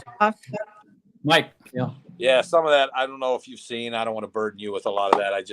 Some of the unique things I thought maybe you'd enjoy. So, well, you know what I mean. Not enjoy, but want to know about. So, some of that stuff hit pretty close to home as that couple things I sent you this morning. So, anyway. Yeah, I found it very interesting. I mean, it's short, but yeah, it's short but real. You know what I mean? Yeah, exactly. So it's cool. Yeah, thank you, man. I enjoyed it. You bet. Thank you. Thank you for trusting me with your email and your phone number, and I will not abuse the privilege. Call anytime, man. All right, y'all. So anybody got any questions or thoughts or comments on today's study? All I got one parting comment, Phyllis. You better look out next week because I'm going to try to beat you into the meeting. Maybe we can get Yami and Raul in on this deal too. Well, as long as we can get Toria and William and Shelley and Gibson Girl. William and Shelley haven't been feeling good all week because in a couple of the meetings in Nazarim Life, they were cutting out I guess the trip got to them. All the traveling, yeah. Lou and I have been kind of feeling a little bit under the weather. Not like there's anything obviously sick with us, but just, not feeling right. Sorry, bye. Well, the weather here today makes you feel like under the weather because it's gloomy and humid and a little cold. So it kind of makes you feel like under the weather. We're having a weather change up here too. Maybe that's what's hitting us. All right. Have a good week, everybody. We'll see you soon. Thank you. Bye.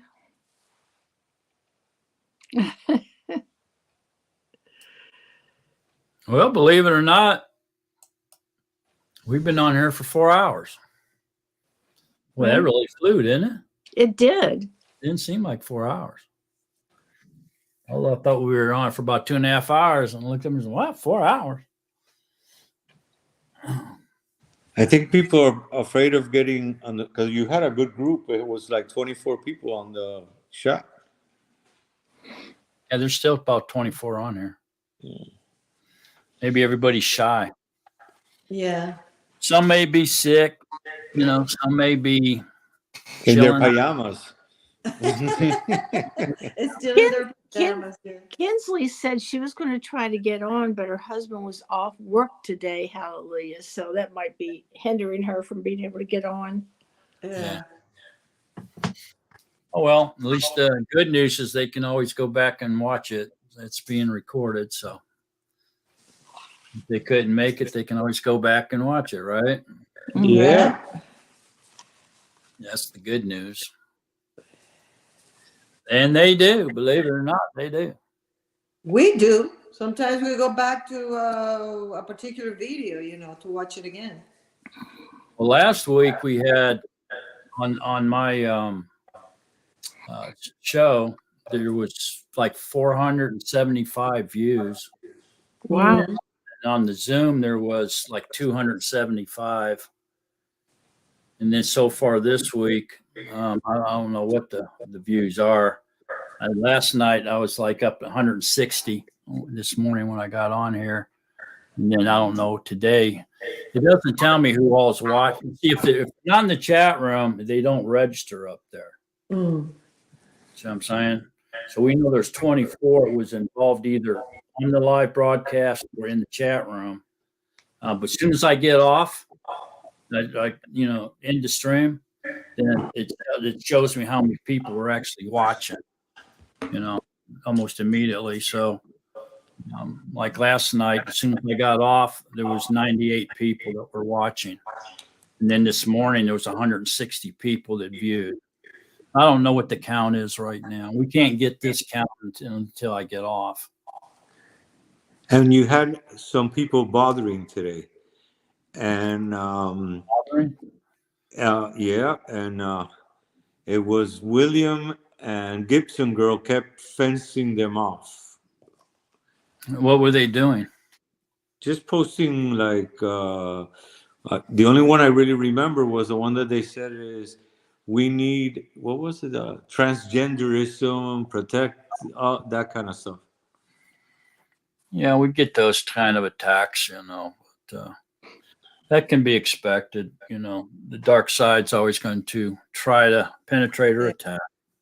I'd like to let everybody know that Shemoth is ready for download. Roll knows. But if there's 98 people watching, maybe they can tell 98 other people. I can't, I was sending out emails and I was using chip mail, I think, or MailChimp. And so everything is fine. It's hooked up to my website and everything. And then as soon as I received over 500 people subscribe that want to get my email, chip mail said it's going to cost me $45 a month to use their service. And I said, no, thank you. I'll figure another way out to do it. Y'all have those that on CD yet? Mm-hmm. Yep. You want us to send you one? I'll grab one. Okay. I want to help support him. So Okay. I'll go on there. I appreciate the offer, though, and I really do. Mm-hmm. I want to contribute and help you out because I just believe in what he's doing, really quite deeply. Like I told you, I'll do it tomorrow. He's getting so much better at it. In one part where the where he's talking to when Moshe's, they're going up to the mountain to receive the commandments and everybody had to get ready to go. Adam's playing shofar, the distance, when it talks about the sound of the trumpets and the lightnings and the thunderings. And in the background, there's this shofar blowing and he's blowing it. It's really good. Wow. Just barely hear it, but it sends chills, Yeah, that's an incredible sound. Yeah. Incredible sound. Getting into it. How long is he predicting until he's totally done? I think I'm not sure, but it seems to me like he's getting about one a month. That's a pretty good average. He could finish it this year if he really was successful. Next year, life, life has to settle down. For him to record. It's not something he could just say, okay, I'm going to record regardless. But Oh yeah, 66 books. That's going to take a while. Yeah, but these are two big books. There's some small books in there, you know. Yeah, some are small. Yeah, that's true. I don't know. I don't know where I said a year, but I know it'll take at least a year. I think so. I mean, the Torah, all 5 books of the Torah are pretty big. It may Maybe take that's what he'll get done this year. at least He's got a month left. half a year for the Torah. Like you said, though, some of them get small. Mm-hmm. Wait till he hits Psalms 119. You have a good time with that one. You know who has to, you know, listen to it and edit it, read along, verify his work. Who would that be? Oh, you? You're the editor? Well, I mean, he edits it and then he sends it to me, and then I read it and listen for mistakes, and sometimes it's you know, a silly little. He used a different word, and that's okay. But if the different word makes a difference, I keep a record of it and send it to him. Say, you got to redo that. Mm-hmm. Yeah, well, that's cool. Did he make like a little sound room that he's doing that in? Or? Mm-hmm. Yeah. He's got a little sound room. He hung up blankets. And Who was that with you when you guys were down by the river, by the captain of the boat? That's our son. That was our son. That Adam? Yeah. That's what I thought it was. I has to be their son. He looks just like Lou. There was so much confusion going on that I never really got the word out loud. This is my son who's translating I was just so surprised that he showed up. I knew it had to be him, though, because he looks so much like Lou, and he looks like you, too. So I said, that's got to be Adam, man. He gets his nice looks from me. I thought I saw a picture of him when he was younger or something somewhere. It seemed like I had saw a picture of him where he had darker hair. Did he ever have darker hair? No. Maybe it was a black and white picture or something. Yeah, maybe it was just the shading. Yeah, so I saw it. I said, yeah, that has to be him. Both our sons have reddish blonde hair. Michael's is more, well, it's turned dark now, but it was more blonde, reddish blonde, and Adam is more blondish red. So yeah, blondish red, yeah. He looks like he's fairly tall. He is. I thought 6'3", 6'4". I'm not sure. That tall? He's taller than Lou. Mm-hmm. He's taller than his brother. Mm-hmm. Mm-hmm.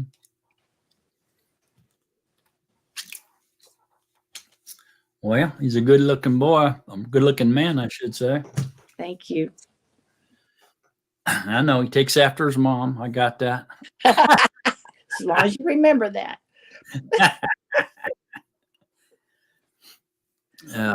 Did you guys get on the boat or just down there hanging out? No, we didn't get on the boat, but we just enjoy being by the river and all the excitement. I love being in the mountain too. I envy Yami and Rule. Mm-hmm. We love it. We love it up here. I Totally love it. Especially autumn time was Autumn beautiful. is beautiful. Michael took me to the mountain one time and rented one of those cabins up there. It was just one night, but it was great to wake up in the mountains.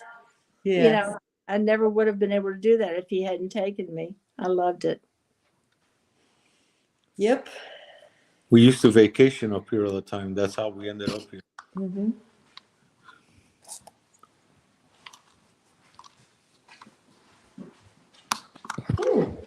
I have to go get something to drink. My mouth is dry. Yeah, I got Origin back to where you're living. You got what? Origins go back to where they're living in the Appalachians. My family comes from there on my mother's side.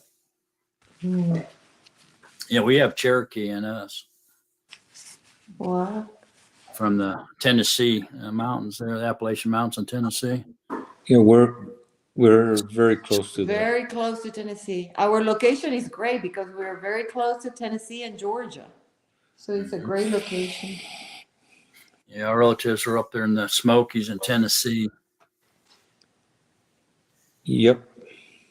How- But are there- we live in Cherokee County. Is the county we live in is Cherokee County. Oh, you're right there where we're from. Well, at least my mother's side. That's pretty cool. Yeah, we go back there occasionally. We were there like 2 years ago in the Smokies, and went to Gatlinburg, which is a totally Yeah. different than it used to be. It used to be a Yeah, little hick town. Now it's a tourist trap. yeah. Huge. Now it's like Orlando, Florida. Yeah. That's huge. This is totally amazing. It used to be just a little 2-lane road that you went through there, blinked your eye, you was past it, and you go on up into the Smokies, right? Yeah. Now it's like, man, it's like Las Vegas or something. You can't Yeah. an hour just to drive through Gatlinburg. I remember when we were there years ago. Somebody we were talking to somebody there. We were in the town by Dollywood or something, Mhm. and we were there. And some guy was talking to us, and he told us that there was all these investors coming into Gatlinburg, all this money, and they were going to build it up and make it a gigantic park type setting, And boy, about 8, 10, 9 years later, we went back there, and sure enough, man, it looks like Las Vegas now. Yep. Once you leave I think it's called the Great Smoky Mountain Park, and you hit, then for miles, it's very congested. I know. I remember we used to drive right through there. You blink your eye, you'd miss Gatlinburg. A fairly small little town.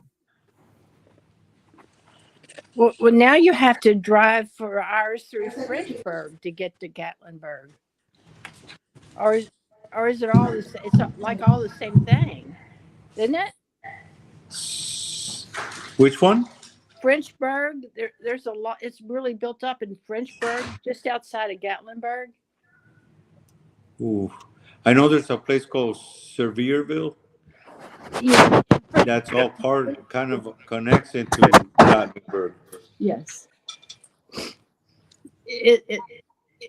That's probably what I'm thinking about, Sevierville. I don't know where I got Frenchburg. Boy, those Smoky Mountains are so beautiful, though. Yesterday were really smoky because we had a fire in the real fire. Oh yeah. That's not good. Your throat would burn in your nostrils. That's real scary. I don't know if you don't remember when Gatlinburg burned, do you? The mountain, and it was some years back. Yeah, they had a big fire there. Yeah. Have you ever seen any black bears, Raul, around your house? No. No black bears? The most I've seen is deer, and no, I haven't seen it. Really, I haven't seen any bears here. Period. In all the time that I've been here. Really? Yeah. Yeah, we usually see foxes, and smaller animals, but no bear. You know the place that I saw the most bears in our travels, and it's right outside Washington, D.C. in Shenandoah National Park. Oh, really? Oh. There I saw a few of them. I got relatives that live there, too. That's a beautiful area. I love that area. I love going up On there. the Shenandoah Farms area. We were walking in that park one day, and I ran into an abandoned green apple orchard, because they used to have a lot of apple orchards there, and then for some reason they abandoned them. So did you fill your pockets with some apples? No, but we ate a couple.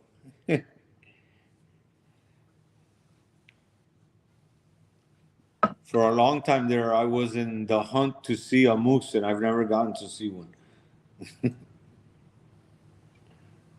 There's Peggy saying, "Great study, y'all. Praise Yahuwah." And Elijah MCC 321, thank you so much for today. I learned so much and have a lot of fun. We're glad you're here studying with us. Glad you're learning. Come on and help us figure this stuff out. Yeah, come on in next time. You're welcome to come on. Some people have a hard time coming on live, you know what I mean? Especially if they've never done it before. They're kind of nervous, makes them nervous. It's intimidating. I can remember. What'd you say? Yeah. It can be a little intimidating. It can be. Yeah. Remember when Matthew was doing End Time Watchmen? I remember the first few times I went on that. I was kind of nervous on there, Now I don't even think twice about it, but Mark, is that how you got your start? Tell us how you got started doing this. How long have you been doing videos? I only met you a year or so ago. How long have you been doing this? I think we've been doing Zoom at Noon for almost a year and a half now. Probably. Have we been? No more. More, almost 2 years, yeah. But Almost you've got 2 years. videos. Almost 2 years, yes. You've got videos out there that are older than that. Oh, yeah. Well, I was doing videos probably like Kinsley, you know what I mean?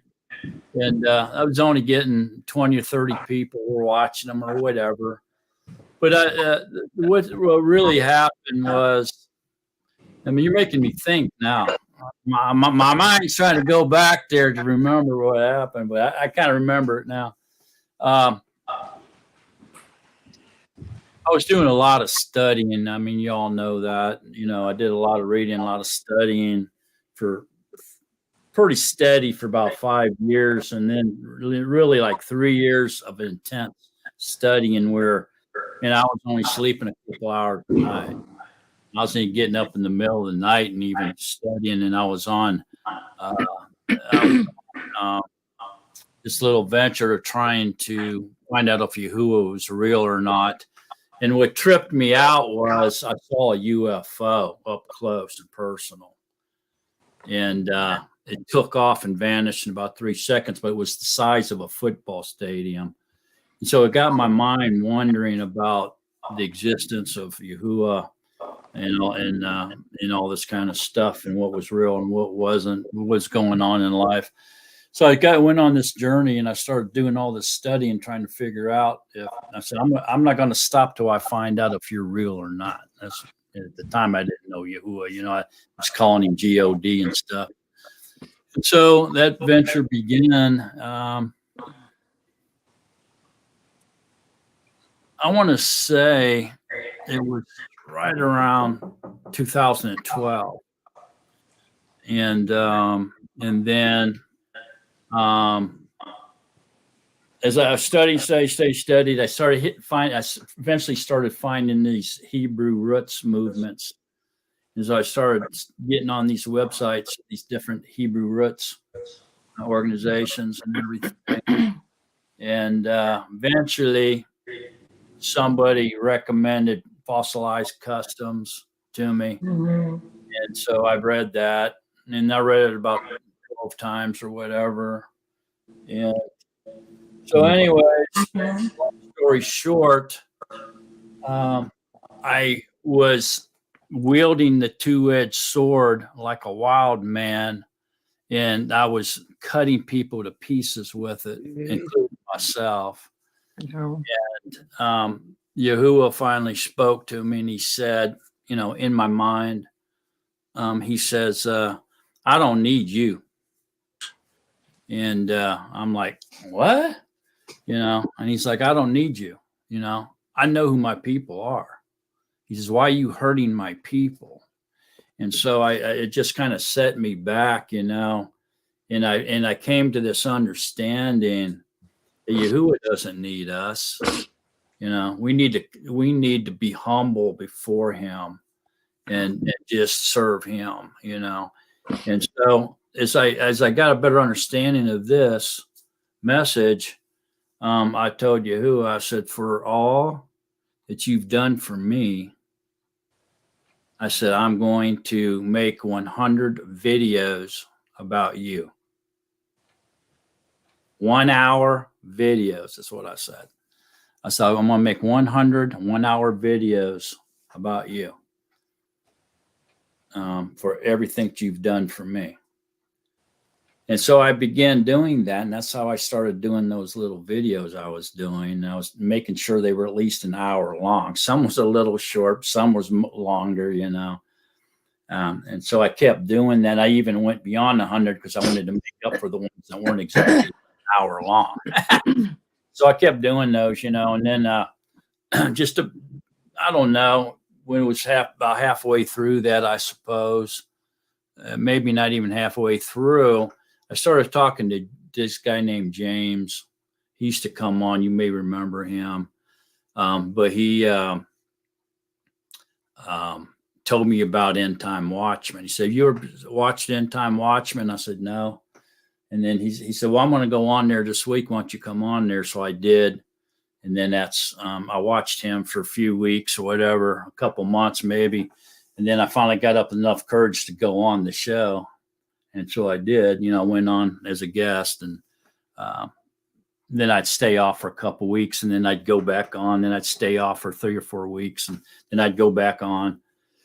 And I could remember being a little bit nervous doing, when I went on there, my voice would shake just a little bit or whatever, But it soon wore off, and I kind of got used to going on there. And I wouldn't say I became a regular on there. I didn't stick on there like Kinsley was. She was going on there. She'd stick on there. She'd just stand there, wouldn't sit there, and I wouldn't say nothing the whole show. I remember that. And I talked to Lou about it. I said, why does she come on and she doesn't say a thing? But I know. Oh, we were saying that too. And my wife says, why don't she say something? She goes on there. But it wasn't just her. Kobe was doing it. There was 3 or 4 of them doing that. They'd go on there and they wouldn't say nothing, just be on there. The husband and wife team was doing it too. So anyway, I kept doing those little videos, you know what I mean? And then that just led up to when I was done with those 100 videos.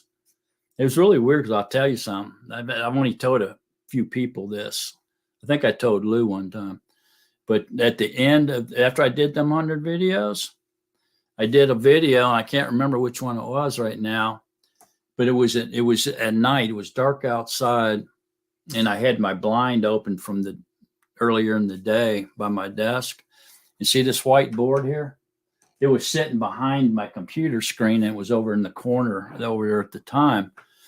And as I got almost halfway through that video, I noticed that there was a reflection on this board, and it was moving in and out, fading in and out and moving. And it looked like people dressed in white robes. And I was freaking out on them, but I was still doing the video. And I looked at this window, looked outside, and I seen them people standing out there through the window, like up in the air. And they were in white robes. And I could tell men had beards and even a staff. And there was one center figure. And then there was ones with beards, and there was women, and even children came into it. And you could see that reflection on this white board in that video. And it was kind of strange, because after I showed it to people, I wouldn't say nothing. I said, just tell me what you see. And quite a few of them said, yeah, I see people dressed in white, and they explained exactly what I saw. Then there was people that watched it and said, I don't see nothing. They couldn't see anything, and it was really kind of strange. And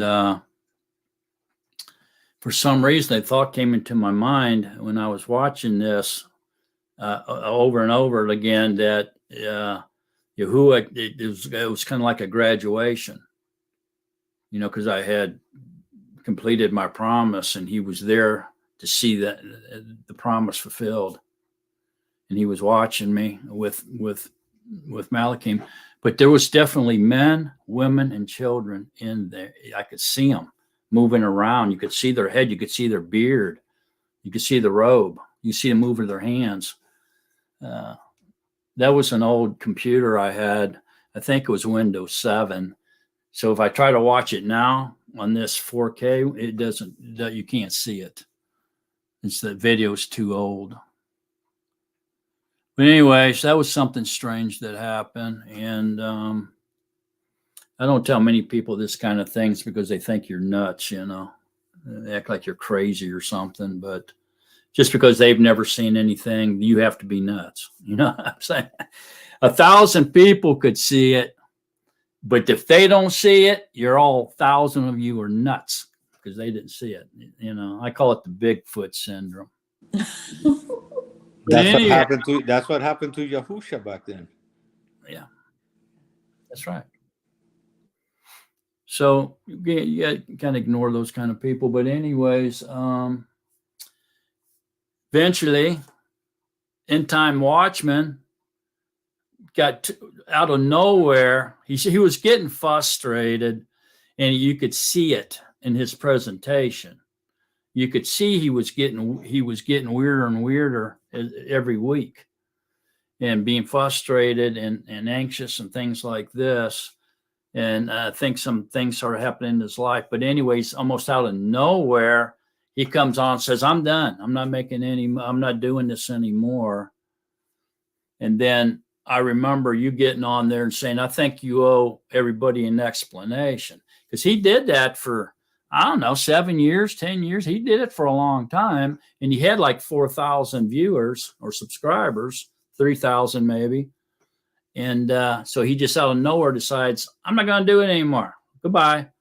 So then I remember you coming on there and telling him, "I think you owe," I can't remember how I was involved in that conversation, but you told him that you owe an explanation to people. You can't just leave like that. So then he came on and he made a couple more videos explaining why he was leaving and so forth and so on. And then he was gone. So then there was a big void out there in YouTube land because there was really nobody else doing that. Now there's a lot of people, but back then there wasn't.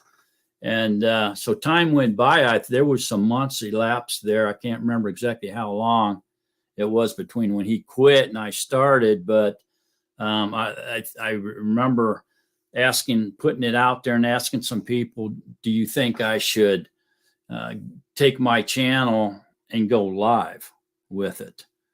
And Peggy Russell and a few other people, Isaiah Diaz and a few others came back and said, "Please do it. You know, we're missing, we have a void in our life because he quit doing that. We look forward to meeting with all the other Nazarene every week, and now we don't have anywhere to go or do or something like that, right?"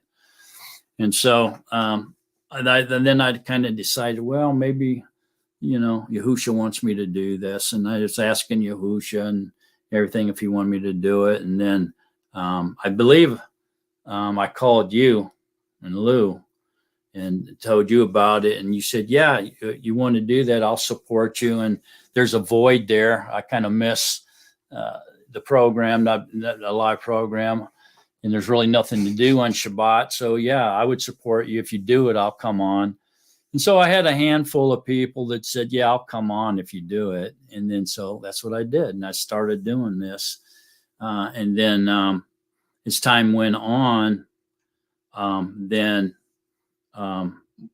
began to get to know Lou and you and some other people a little bit better. And then as time went on, the Nazarene life was starting to boil, bubbling up. And then you guys got a hold of me and asked me if I wanted to come in there and help with Nazarene life and get it going. And I said yes. And then so we began Nazarene life, us, you and Lou and me and Margaret, and I went on there, and then came after a while. We left there, came over here into an open format because Netzarim Life was a private, closed format, and only members could come in and study. So we went into this open format like we're doing right now in order to allow other people, more people from around the world, to be able to come in and listen to our point of view and the Besor of Yahusha, and so that's what we've been doing since. And it's continuing on. And I didn't know how long I was going to do this, but obviously it's been almost 2 years now. So we're continuing on. So that's kind of about the story of it. I don't do those little private videos anymore. I just do like last night and then today. Well, if Yahuwah ever takes you away from doing this, there's going to be a major hole. Yeah. You push the bar. We definitely So would miss high. it. Yeah. We would miss it. Yeah. Well, so far I don't have any plans of that. You're just keeping me doing this. So if I ever think about not doing it, Yahusha doesn't allow it. So he's got plans for somebody out there. And I'm just a servant of Yahusha, man. That's all I do. I don't claim any type of recognition or honor or anything. It's all Yahusha. I'm just doing this to serve Yahusha, to serve the light. Do you know, do people in England cannot use YouTube for some reason? Because I don't know if you read through the chat last week, there was 2 people that wanted to come on, but they couldn't come on. Because we tried to tell them, no, you look for the yellow link and you can come on. But then one of them answered back saying, well, here in the UK, we can't. Do you guys do Zoom? And I said, no Zoom. I mean, it's only on YouTube. Yeah, I don't know if they're restricted. I've heard that before, even with some other people, like from Africa or Europe or something like that, whatever, they can't come on here. They can listen to it, but they can't come on or something. Exactly. And I don't know why. I don't get it. But I've heard that before. Matter of fact, there was a huge Nazarene congregation. There was quite a few people. I can't remember how many, but at least hundreds of people. They all wanted to start coming on here, and they couldn't get on for some reason. So I haven't heard from them since. But it's also happened with people from Australia and Africa. Some few other places have had that problem. So I don't know why, Raul. I know we have people from other countries that do come on occasionally. Yeah, though. well, we have Draz, and Draz is from Europe. Yeah. Maybe it's something in their government that doesn't let them use. But that other girl I don't understand why, because that other girl, the friend of Draz, remember, she was from the UK and she came on. Yeah, she came on. I don't understand. I had the impression she was in the States, though. No, she was over there. Dres is in Finland, but she was from England. Right, Ro? Am I right on that? I think so. That's what I understood. Yes, that she was from UK and he's from Finland. Yeah, but there was a group from Australia too. They couldn't get on, so I told them to. I said, "Well, you can always go over to Mark Davison's channel." I said he's from Australia, so I told them about Mark Davison, and then I've never heard from him anymore. So I don't know if they actually, they're going on his channel. I hear he's still doing it. Somebody told me he's still doing videos. I see some shorts every once in a while. You know those shorts? Uh-huh. I see every once in a while. Yeah. I used to do quite a few. So I haven't heard from them. And then there was you guys remember that big group from Africa that tried to come on? Those Nazarene from Africa, remember them? Yeah, they had a big band and everything. There was like 300 or 400 of them, and for some reason they couldn't get on here either. So I don't know. There's a lot of Nazarim in Africa. Yeah, there is. In Australia too. Mhm. I think we're scattered the four corners. Yeah. Well, I know Mark Davison was associated with Lou there for a while, Phyllis. They used to do those videos, remember? Yeah, we have a lot of videos, and people still watch them, and people still talk about how good they were. I He's watched them all. He's very talented. Hmm? I watched them all. Oh. At the very beginning, when we started with Nazarene Life, I was just watching. And she would leave messages so you guys could see. Oh. I like Mark Davison when he used to go on with Lou better than I did when he was by himself. Yeah. He kind of lost me when he yeah. went by himself because he started talking about 7 steps of something. I can't remember what he called it. He kind of lost me on that. Then there was the 2 rules. The 2 rules. Yeah. Everything Yeah. happens for a reason, right? You better believe it. Mhm. No doubt about that. Yeah. Here's Rebecca. I think it's because the meetup goes so long at times. I get bumped out when I'm in Tennessee.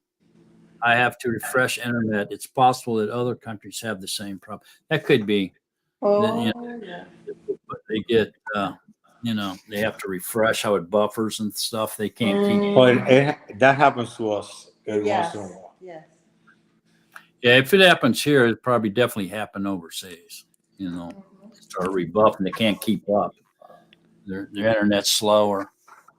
So I tried to get everything that I could get here, not to have them problems, but I guess it's not just on my end, So I got the highest speed internet possible. I have the fiber optics, in 4K, all this and that, and then I got the paying for StreamYard, so that we can have up to 10 people on here every month. I pay for that. I'm not on the free program because the free program we'd really be having problems on that.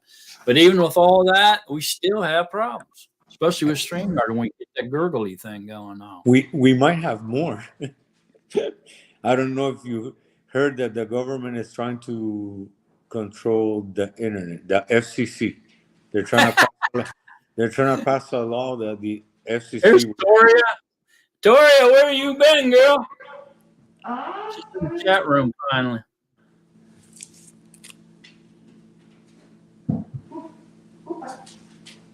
Yeah. We're missing you, Toria. Don't you hide from us. You get in here. You're our family.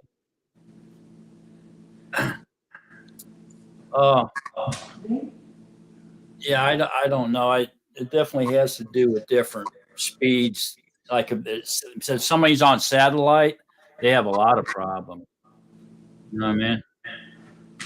So they got fiber optics, so it's a direct link, comes right in and it hooks into the back of my computer. But if you're on satellite, you're going to have lots of connection problems for sure, rebuffing, especially if a storm comes, A lot of people watch us on their cell phone. That's all about wireless too, So have a lot of problems that way too. Yeah. So here's like Peggy saying my phone buffers a lot.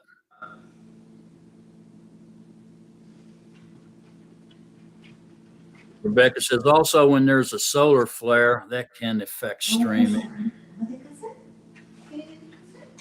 So, Victoria is saying that Mark Davis is still on. She watches him and his family. So yeah, I thought he was. Somebody else told me that he was still on. So but I haven't watched him in a long time. I have a hard problem with accents. If somebody has a heavy accent, I can't understand them for some crazy reason. You know, it's hard So for why me do you let us read? because I don't want to. Y'all's accent ain't that heavy, man. I mean, I can understand what you're saying. The Mark Davidson, when he gets talking fast, that Australian accent, it's hard for me to understand him, man. That's just me. Some people say they don't have that problem, but it's just me, you know. I have a hard time with it. Sometimes people call here with a strong accent, and I have to turn them over to Lou. I said I can't Yeah. understand what they're saying. Yeah, I have that same problem. I have really hard time understanding people with accents for some reason. I have this problem here in the mountains. What problem? Understanding some of the people the way they talk up yeah. here. I hear you, man. Some of them down there, they're going, huh? Huh? Yeah. And I'm sure they feel the same way about me. Yeah, I have a brother that lives in Whitesburg, Kentucky, which is just almost on the border of Virginia. And man, the people around there, their accent is so heavy. That the first time I ever went down around in there and listened to those people, I was like going, huh? Huh? What? What'd you say? Huh? And you could see their faces were getting red. They were getting mad, you know, but I could not understand them.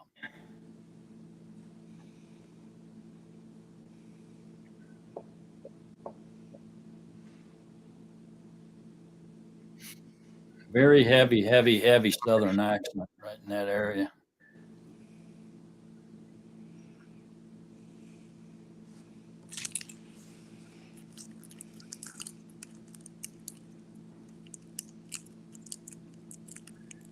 All right. Gibson girl. M. Davison came back on YouTube recently. I have a hard time when he talks fast. I do too. Slows it down. I can hear him, but when he starts talking fast, I'm like, ugh. I can't understand him. When he was with Lou, he didn't talk fast like that, though. He talks kind of slow. Lou did most of the talking. And I remember in some of the comments, people from Australia said they couldn't understand Lou. Oh, really? Well, I guess it's a two-way street then. Lou says that people in Australia love to hear Americans talk, and we love to hear them talk. If you're watching a YouTube video, you can slow it down. Did you know that?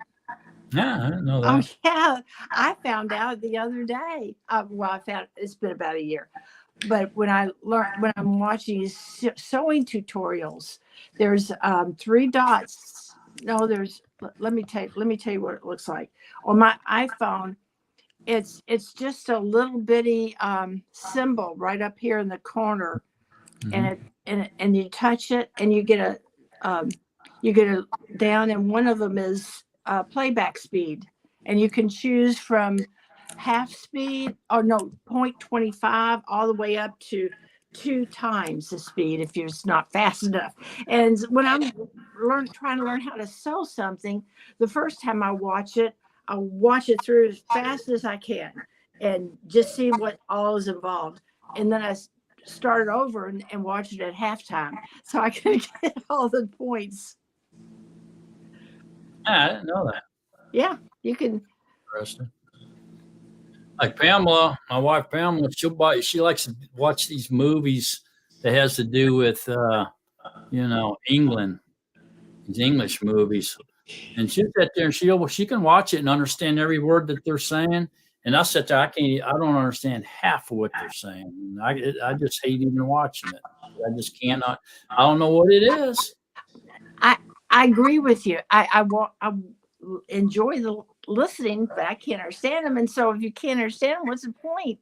What's the point? My sister watches all those. See my kitty cat. See my kitty cat? He wants out. That's what you see me doing a lot of times, jumping out and letting the cats out.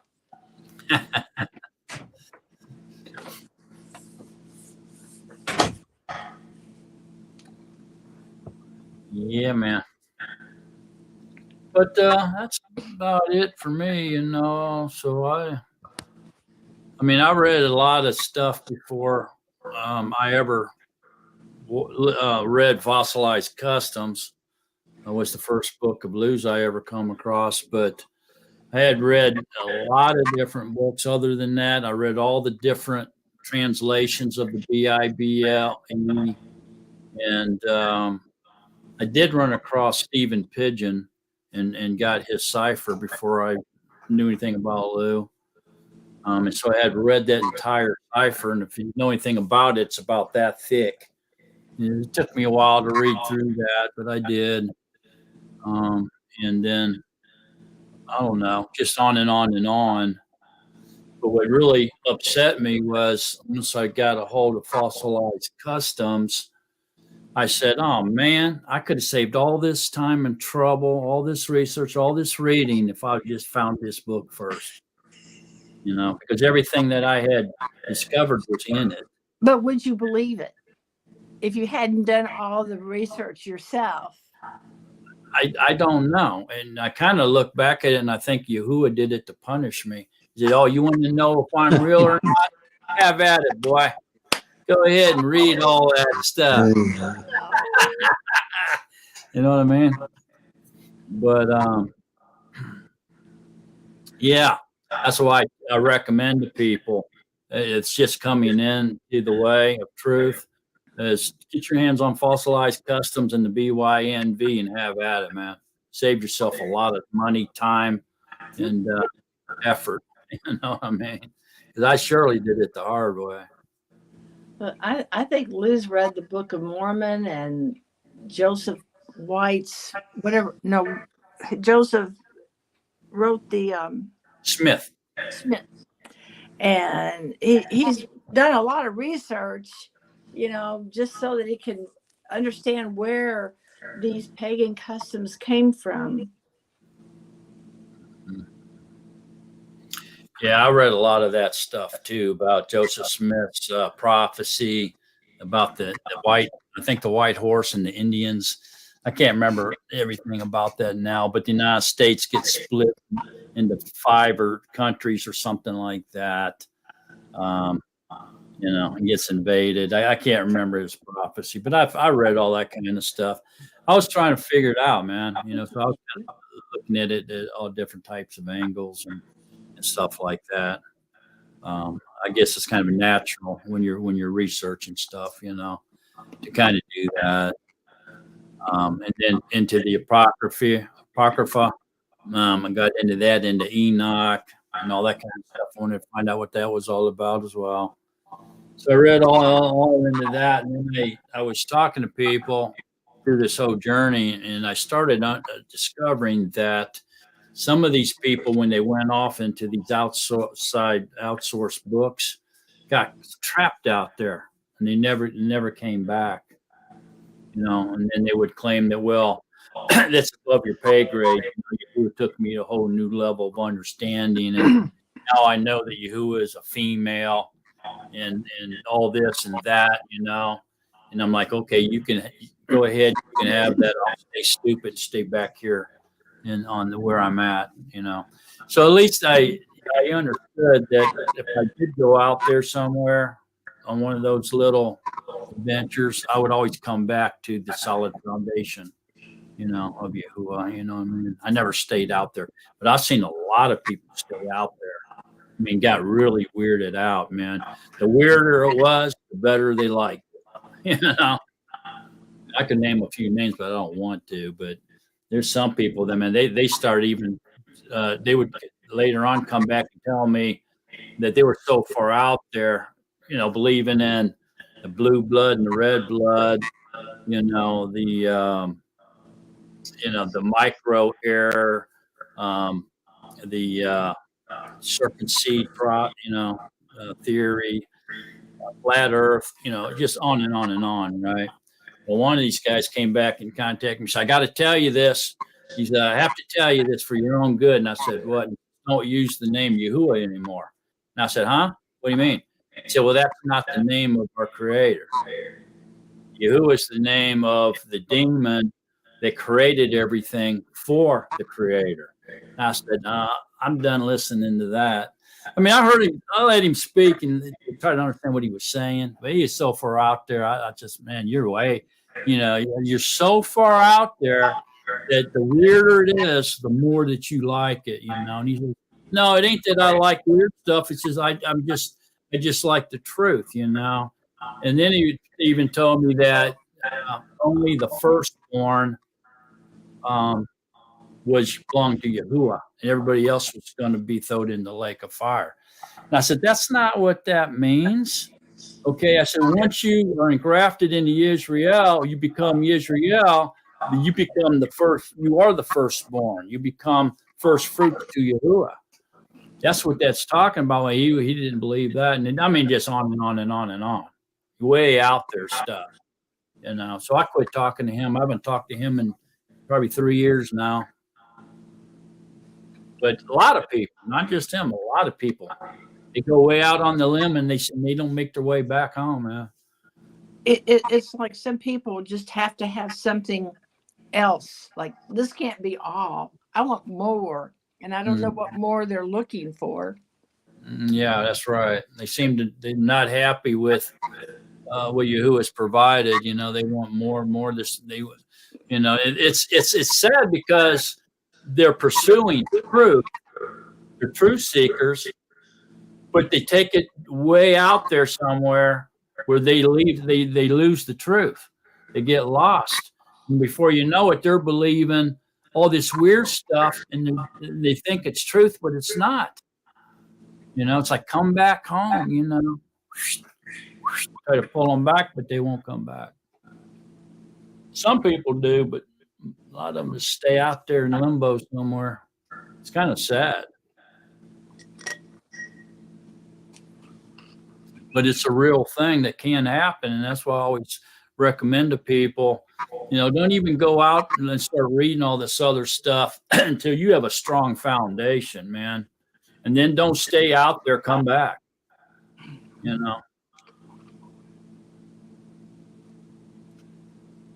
Many of them go out there searching like that before they even build a strong foundation for themselves. They forget that it's all about Yahushua, Yahuwah, So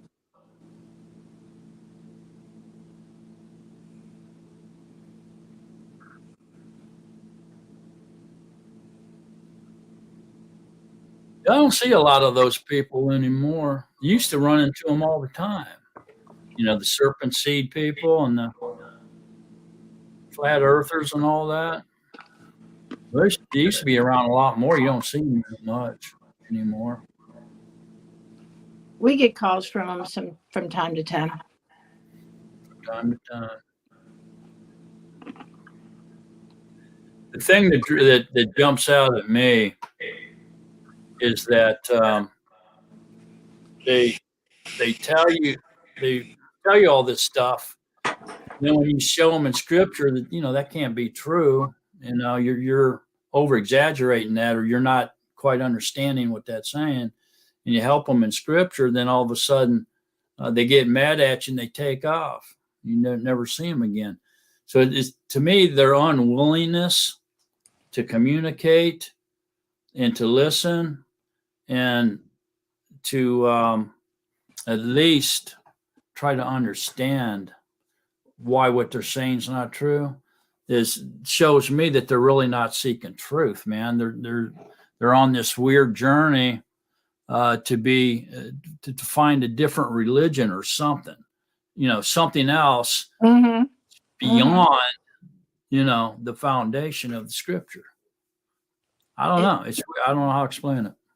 It's not good enough, whatever it is. They want the secret. You know, they're seeking for secret. It's like Kabbalah. They're Yeah, searching for secrets. And Yahusha Mhm. said what was hidden in the secret rooms will be made, open to public. Mhm. What, I can't remember the word. They'll be revealed. Yeah. Okay. Yeah, that's what it is. Well, I don't know. hope they wake up. Yeah, I hope they come back back into the foundation. You know what I'm saying? And I don't really have nothing against what they're doing. The only thing I'm saying is they leave the foundation. Okay, so it's not all about where the world's flat or round. It's not all about blue blood and red blood and all this. It's what it's all about is you. And they forget that. And they make it all about certain days, certain calendars, the earth's flat or round and all. It's not about that. Who cares?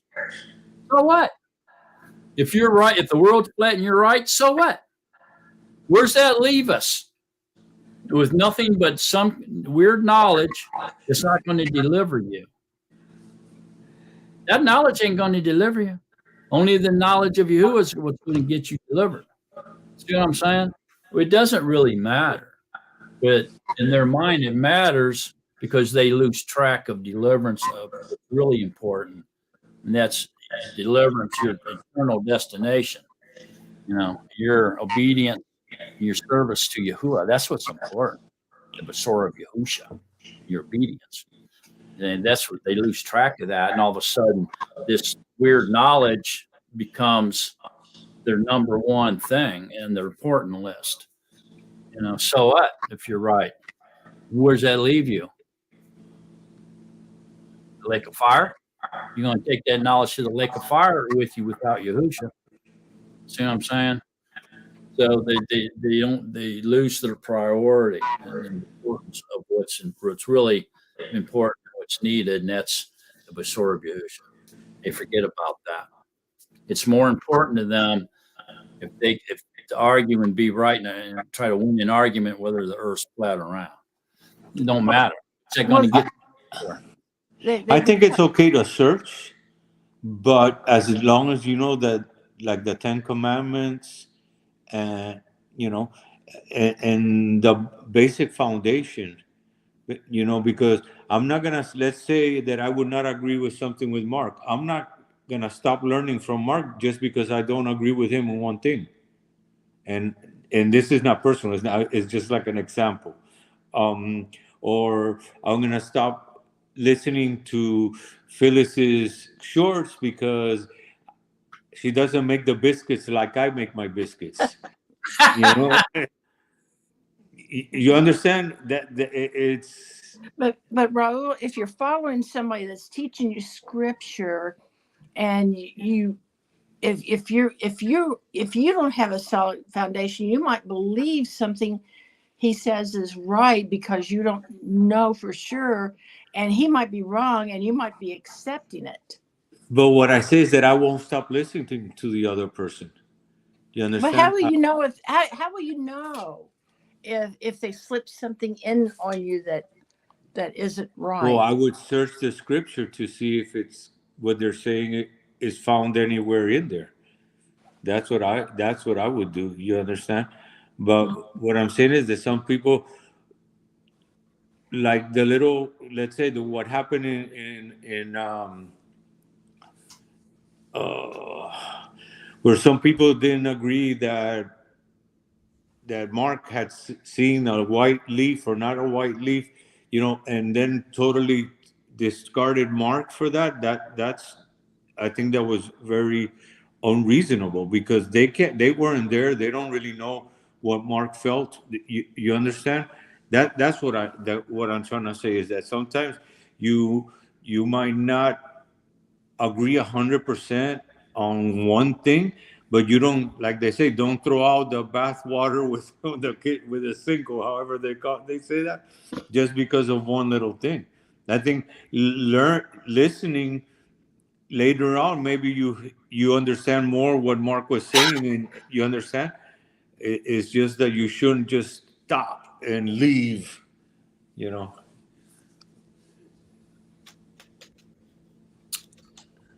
That's all I was trying to say. And I love the biscuits. Don't worry. Has she made you any nan yet? No, but we saw it, and she's going to.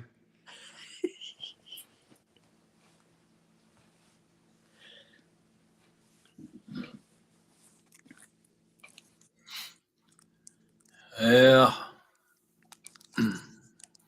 I remember watching Matthew there on End Time Watchman one time, and there was this girl on there, and he was letting her read quite a bit of scriptures, and then he would kind of let her take over and do some teaching, you know. And it got to where it was happening frequently a lot, and she was taking more and more time. And then they got in this little weird spat. And I think it was either about the calendar or when Yom Shabbat started. And she had, I don't know, half a dozen, maybe 10 girls that were going on there with, you know, at the same time. And they were on her side, would just say. And they got in that argument, and then she left. Matter of fact, they tried to set it up where they would talk privately about it, try to settle their differences, and I think they did try that. But you know, she got so mad that she quit coming on. Man, she gone, and all them girls went with her, and over that little spat that they had. And, I thought that was If they could only realize that that's the devil doing that. it's the devil. That's what they gotta realize. The devil loves division, you know, divide and conquer, man. That's his main thing. But I thought it was kind of childish in a way, you know. And that's what I'm saying. It doesn't matter if you agree on everything. It only matters that we agree on what's the most important thing, and that's deliverance through Yahusha. That's the foundation. That's what's important. And no matter where we go from there, we have to remember to stay united on that foundation. You know, it doesn't matter where you go from there, as long as you come back to what's important. Our priority is to endure to the end, so that we can be delivered through Yahusha and through his Besorah and through our obedience. We endure to the end, you know, until he comes back or we go to sleep, you know. But when people forget that, and they all of a sudden they put their priority when the day starts, the earth's flat around, they lose focus on that foundation, what's really important, and what we're all united together at that's where we're all united on the obedience to Yahuwah's commands and the Besorah, or the witness of Yahushua HaMashiach. That's all that really matters. We stay united in those things, because that's what's going to give you your reverence, your endurance to them two things. That's our foundation. You know what I'm saying? But they lose sight of that, and all of a sudden these other things become more important. And Yahuwah, the devil gets in there, stirs the pot, and gets everybody mad. And before you know it, there's a division in the body.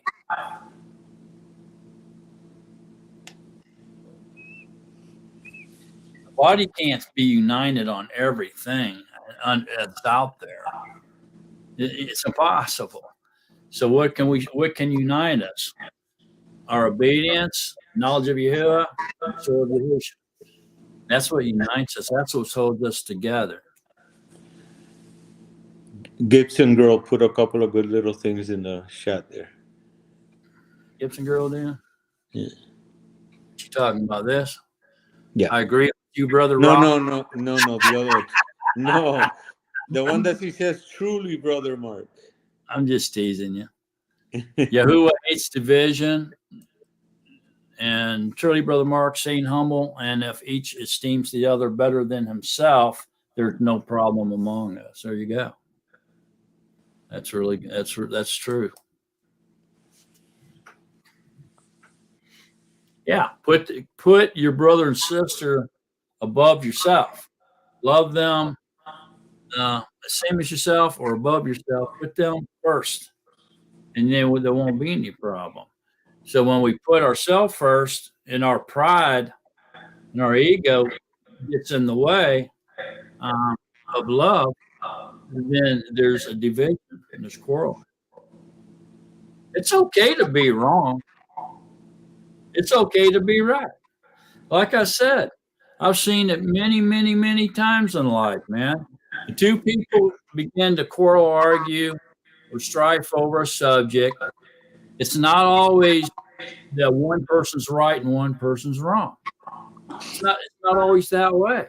Even though everybody thinks it is, that's why they're right, because they want to be the one that's right. Okay? And so that person has to be wrong. But it's not always that way.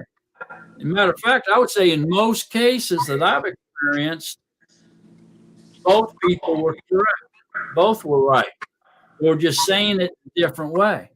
But when it all came down to investigating it and looking it up what they were both saying, turns out they were both right. So they had no reason to quarrel at all. It was their ego getting in the way. And I've also seen it where both people were wrong. Neither one was right. So we got to keep that in mind too. It just could be that you're both right. It could be that you're both wrong. It could be the one is wrong, or the other's right and the other one's wrong. But it doesn't really matter as long as we don't let our ego and pride get in the way. Satan shouldn't be able to overpower the body and cause division. As long as you don't let your ego and pride get in the way of love.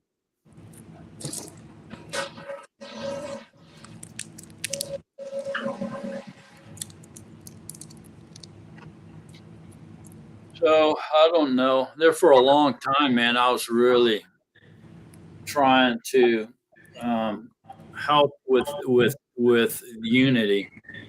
I really tried hard, man, to unite the body. Because everybody seemed to be out there, spread out in divisions, and they were,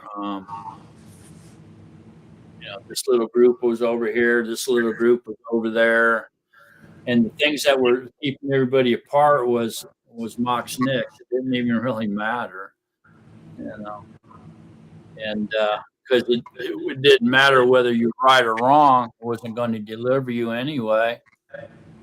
You know what I mean? It was just ego and pride. And I tried to bring everybody together, and that's why when Phyllis and Lou asked me if I wanted to help get that Netstream Life going, I said, yeah, because I thought I saw it as an opportunity to unite all these little factions and divisions out there within the body.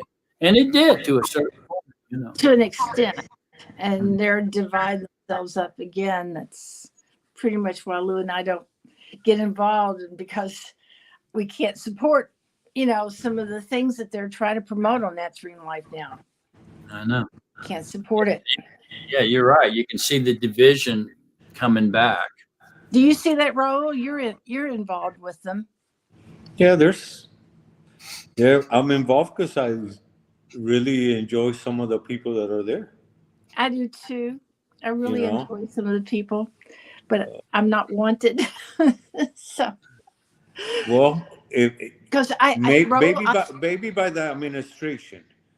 I'm sorry. But maybe you're not wanted by the administration, but we would love to have you there.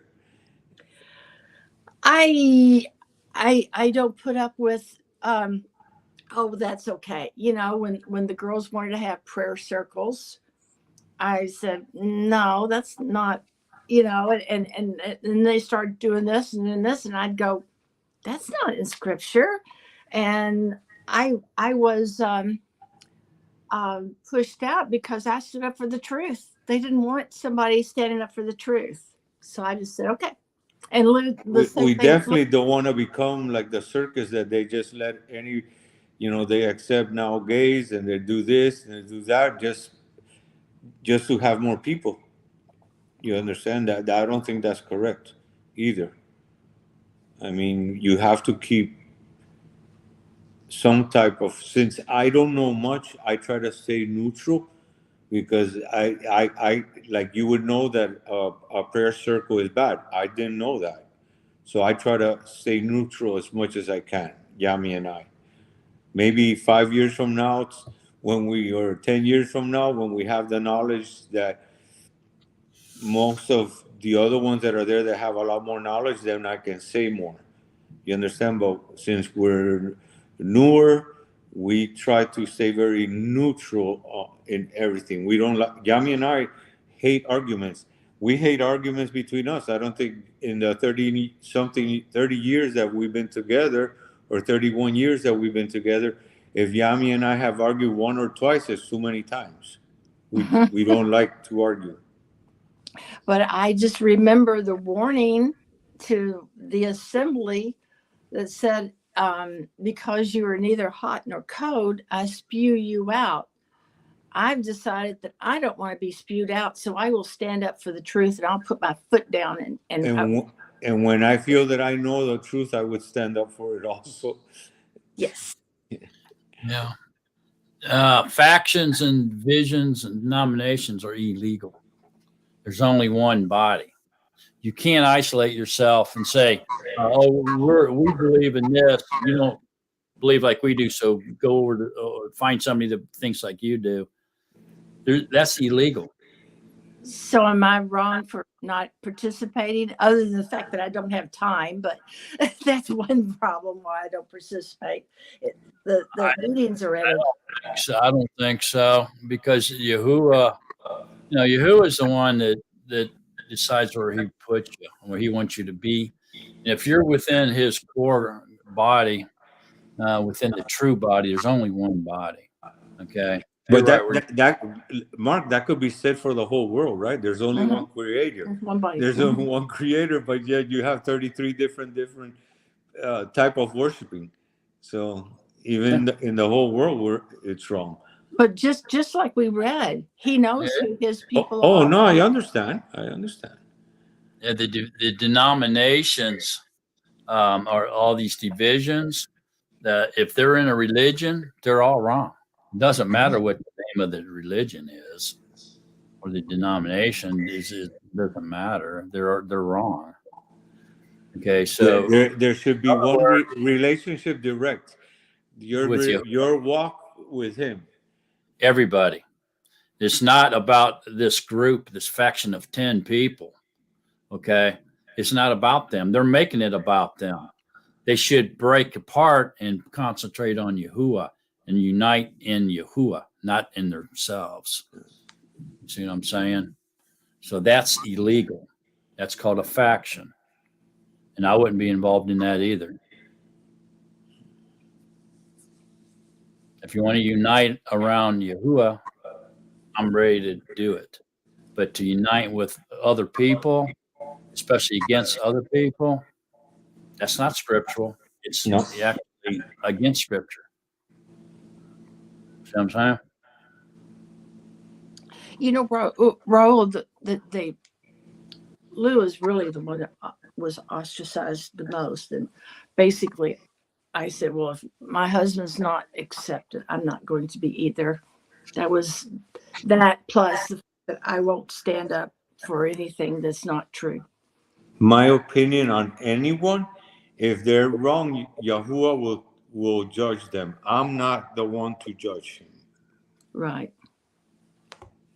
I'm not judging anybody. Exactly. I got my own problems. Exactly. The one lawgiver and the one judge, okay, who can save or destroy is who I'm worried about. I'm not going to judge anybody.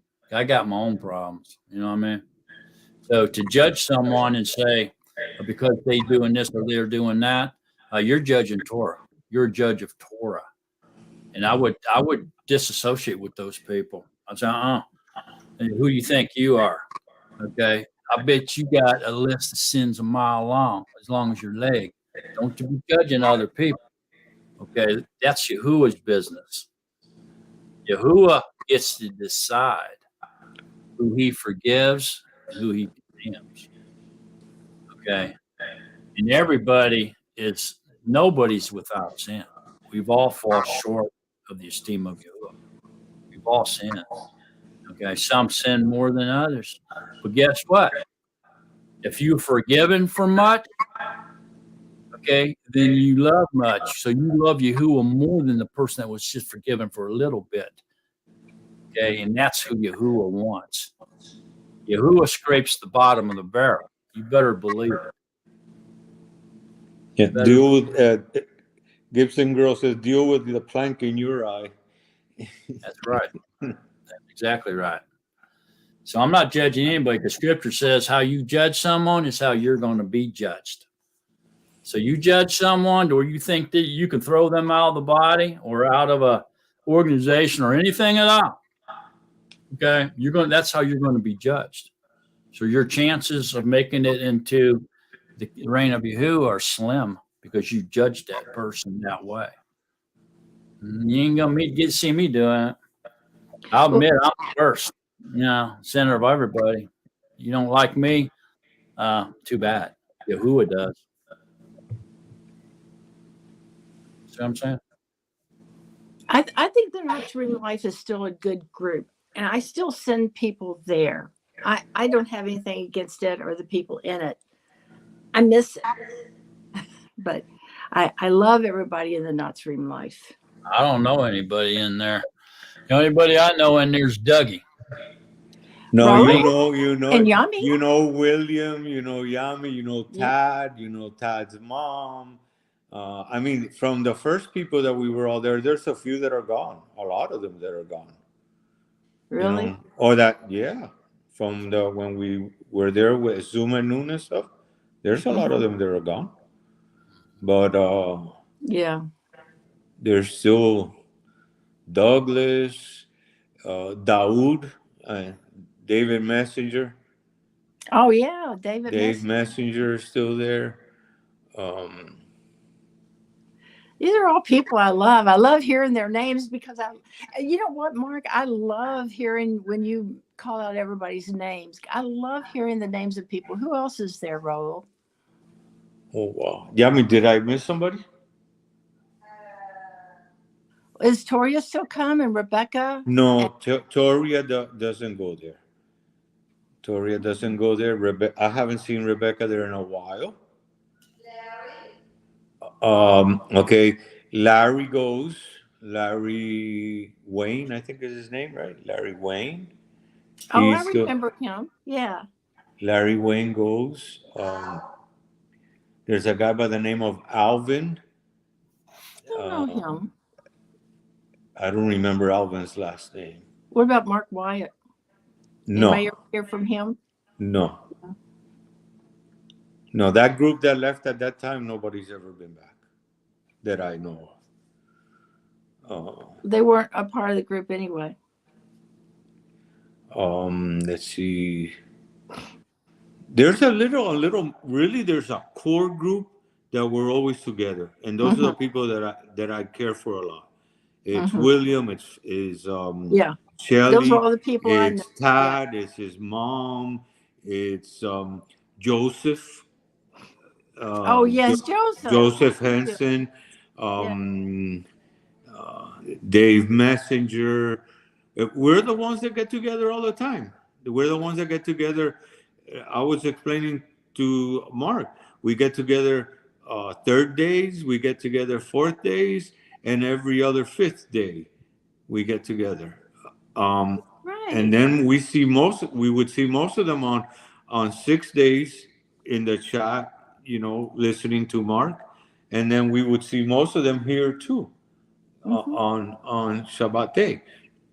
But there's a little core group. It must be like 10 of us, I think, that are always because Jane that was there before, she doesn't come. I haven't seen her. She was going to do the Hebrew lessons. She hasn't been there. She had what we were told is that she had a problem with her puppy with her dog, and we never ever saw her again. And then we see every once in a while, we see, oh, what's his name? AJ. But AJ, we see more AJ. on here. We see him Yeah. more on here. We've never seen Diane. Well, she's yeah. Uh, Sandra is there all the time. You know. So it's a core group, maybe 10 or 12 of us that we stick together, you know, and that we enjoy. Like I was telling them the other day, personally, Yami and I think I could speak for her on this, we enjoy learning from all of you. Okay, we enjoy learning from all of you. But it's the same little group. It's not, you know, I think we started seeing a newer lady over there. Her name is, I can pronounce it in Spanish. Como Miquelea, no? I think, and that's about it. But it's a core group only.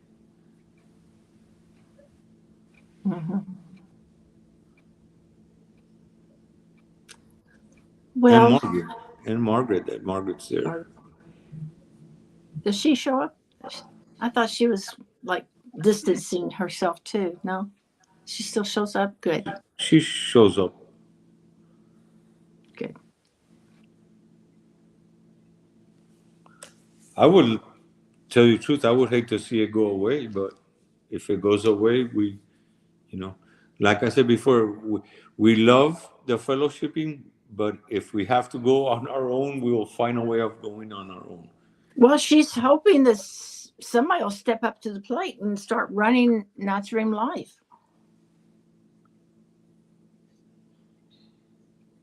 I don't know what they're going to. We don't know any of the inner administrative part of it. You know, we're just a simple member. That was all I was. I was just a member. And then I decided if Lou's not wanted, I'm not either. So, but that's okay.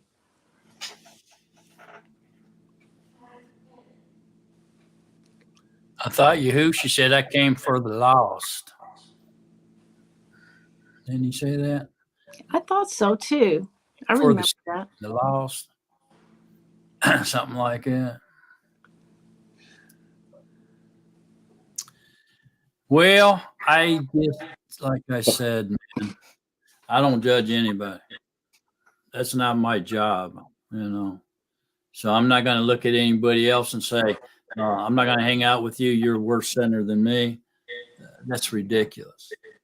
And that anybody that does that is walking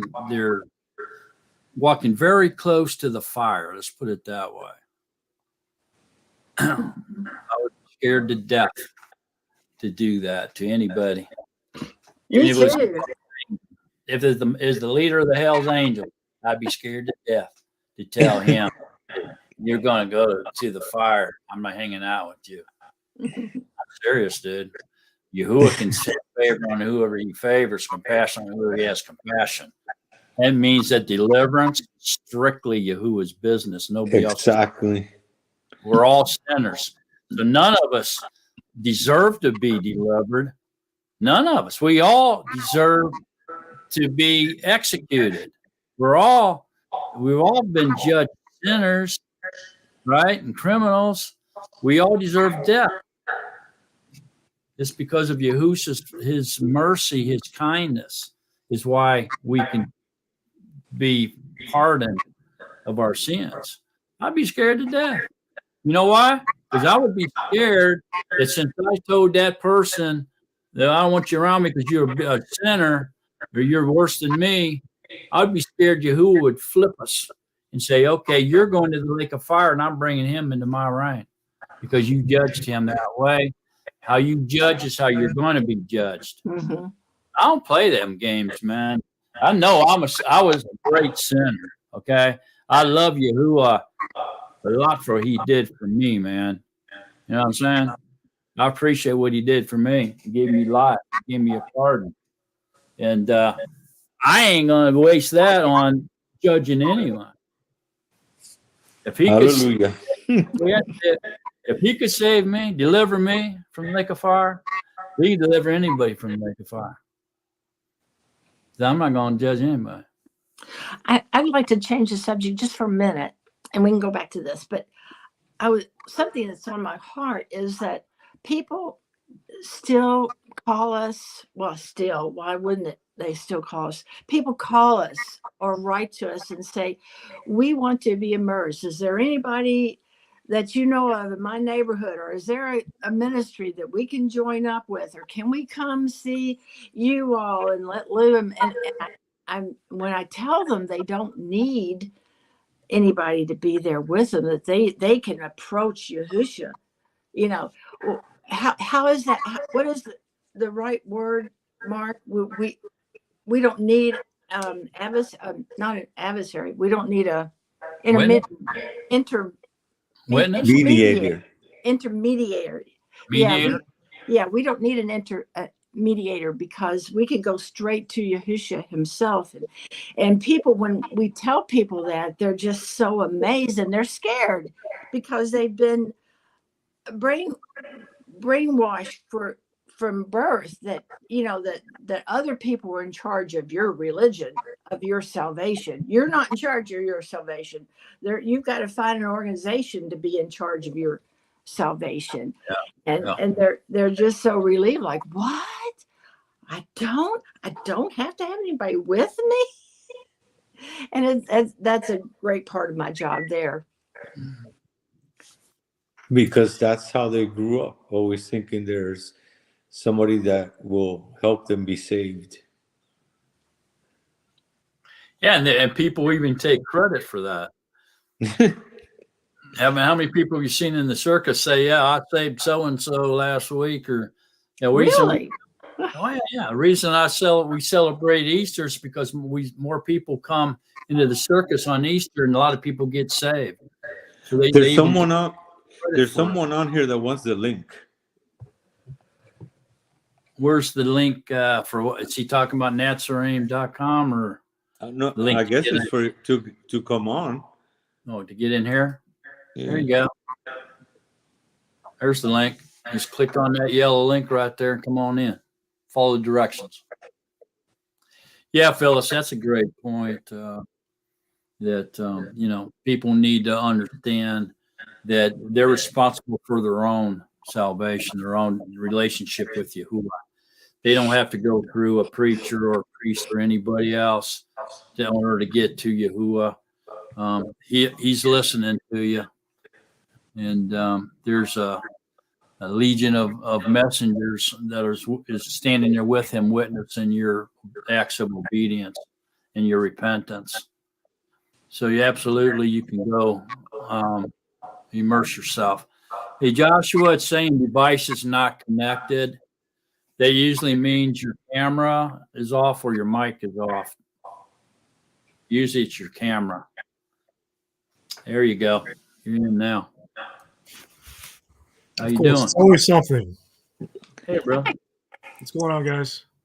No, not a whole lot. What's up?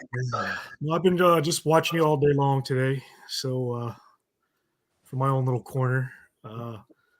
But yeah, no, I just wanted to say that, yeah, we're all on a mission, or we're all trying to find, biblical meaning behind everything that's happening, and to divide ourselves up into any sort of group is just defeating the purpose of what the reality of the situation is, And when we do that to ourselves, it's really telling us that we don't understand what it is that we're trying to read and grasp and get closer to, Yahuwah. At the end of the day, that's what we're trying to do, and it's just it's unfortunate. And like you said, you find a group that you like, and then that group starts building up its own little rules and regulations, and you can see it happening on just a microcosm of everything in the world. When we humans get a hold of something and we think that we're prideful about it, and we go by our egos, it just splinters off into its own little thing that's so far away from what Yahuwah and Yahusha were trying to say, and that's all. It's just unfortunate. That's all. And I still see that a lot, not just with any kind of group here. I'm not using this group as an example or anything, but yeah, but I've seen people come in and out of here too, that are kind of, and they're no longer here. I don't no longer see them coming in the chat, but people that have come in and, oh yeah, I'm a Nazarene, and then they use it as like a jump off point to be negative and to say negative things about others, and they're doing the same thing that the church was doing, and then vice versa. So you don't want to do that. We want to stick to the scriptures, because that is the words in the scriptures is the most important aspect of this entire thing. And as soon as our human minds get off that track, of course we mess it up, which I think is part of the point of the Bible in the first place. Is every time we humans get a hold of something, we do a good job of dividing and conquering amongst ourselves, Anyway, I just felt compelled to say that today. But, Yeah, humans love to divide. Thanks for sharing that. yeah. Anytime they get a chance to divide, they're going to divide. Humans just seem to love to divide. Like, they're not they're dividing something. Yeah, isn't that the reason why Yahuwah put a king on in the first place? Because the people asked for a king, right? Was it King Saul? Was it Saul? Mm-hmm. And so he gave him a king, and it just ended up they got what they wanted in the end, but it wasn't what they wanted in the end, So mm-hmm. It's just we perpetually do this over and over. I noticed this about human nature and how we go about it. It took me till I'm 38 years old to figure this out, but especially with everything that's going on in the world today, it's just a prime example of it. It's just, you can see it in everything. You really look closely, and you really pay attention. Yeah, it is. Yeah, it's unfortunately, I think it's mostly based on pride and ego. And like you said, I've been there too with my pride, my ego, and my thoughts and feelings, and it's a really tough thing to let go of that stuff and to put your mind straight on what matters. It's really tough. So I can see now the other people, how I was once them, and they're trying to figure out. That's why you can't give up on people either, because they may be at a certain point in their walk or understanding. So it's a tightrope you walk, especially, I'm around family members. My dad's trying to get it, he's really trying, but he doesn't, it's not, the things that I'm saying aren't what he was taught, his whole life. So it's very difficult for him to come out and to kind of understand the words, instead of just, how these preachers kind of preach it in a certain context, and in a certain way. And it's that's on purpose, because they don't want people to really break it down, study it in a way that makes logical sense biblically, and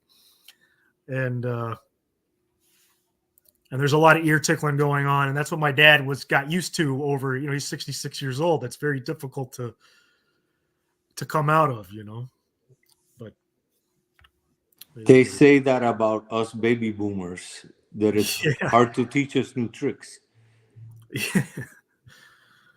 Well, hey, here you are, man. If you're here, you're doing good. You're doing something right, even if you're a boomer, right?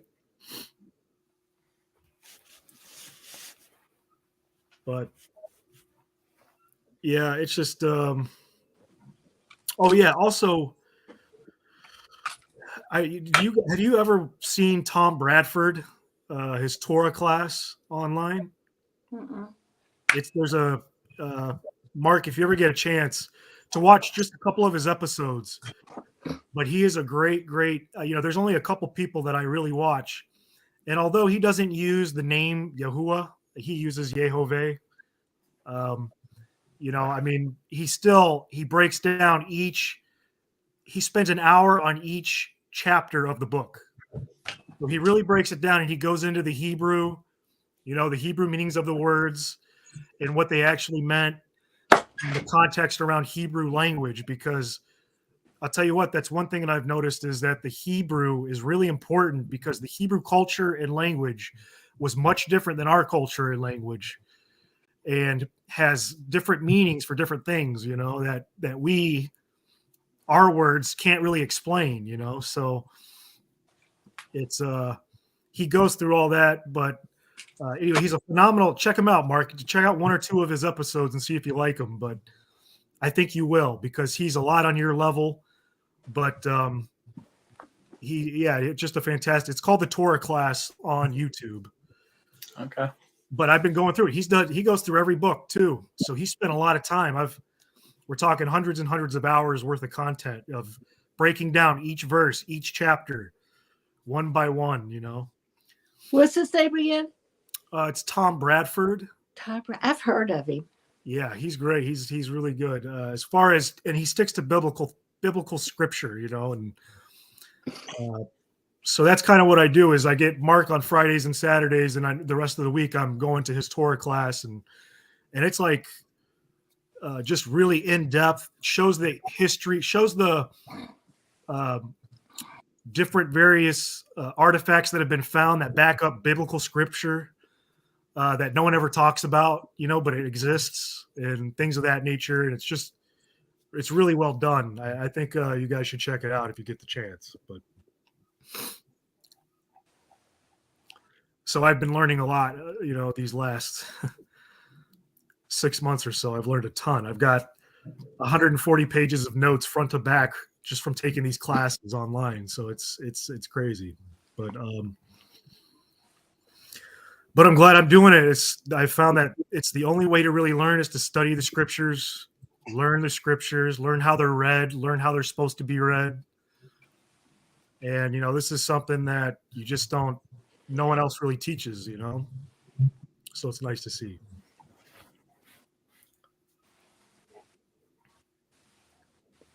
Yeah, like I said, there's a lot of people online now.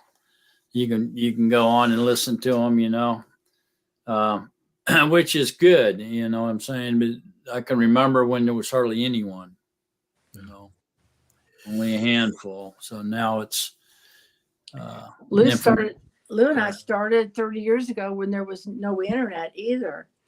And the only people we could get in contact with was through the mail.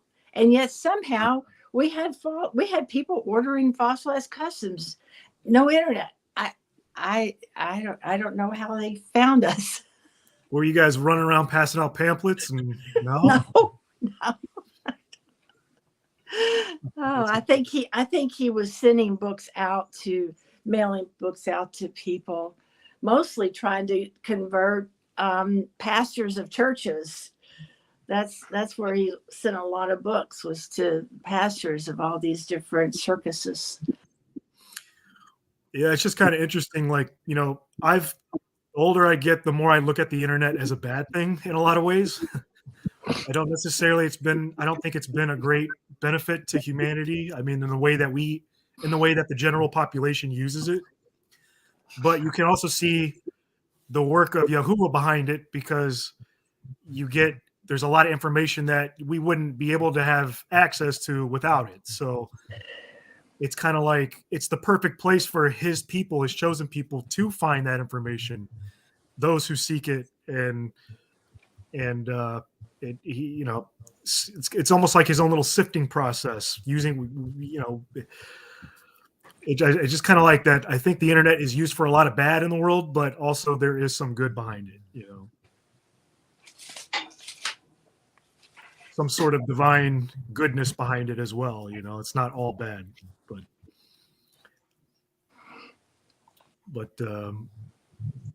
I don't know. I got rid of my smartphone, so you know, I just went back to a flip phone.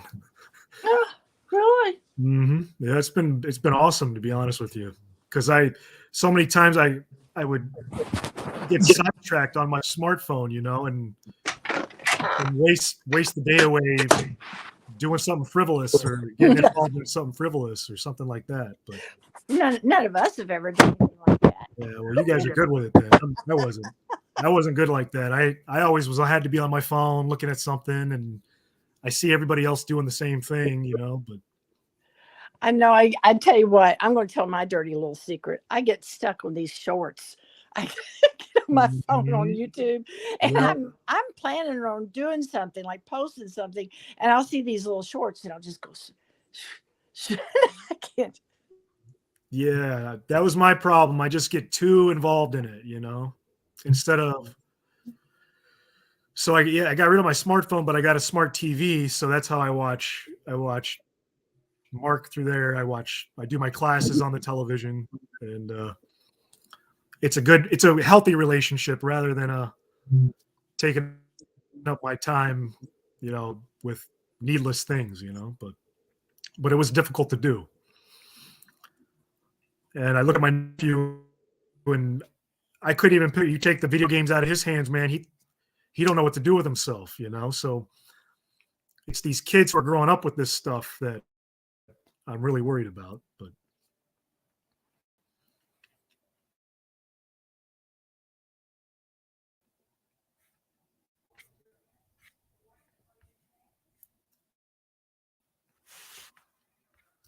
But anyways, it's getting dark here early.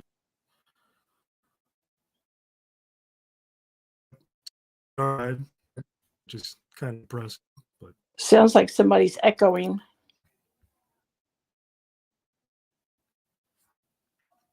am I echoing? I don't think so.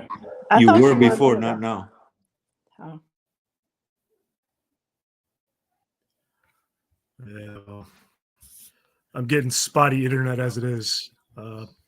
The reason I said the baby boomer stuff is because I saw this guy do a study on how television television started like when we were kids, and how television programmed us, and how the government programmed us, and we've been programmed by TV, and it's Correct. hard to change us. Like, you younger generations, it hasn't been only the TV. You've had the phone, the internet, computers, but with us at that time it was the TV, and even the TV programs were made in a way to program our life. Correct.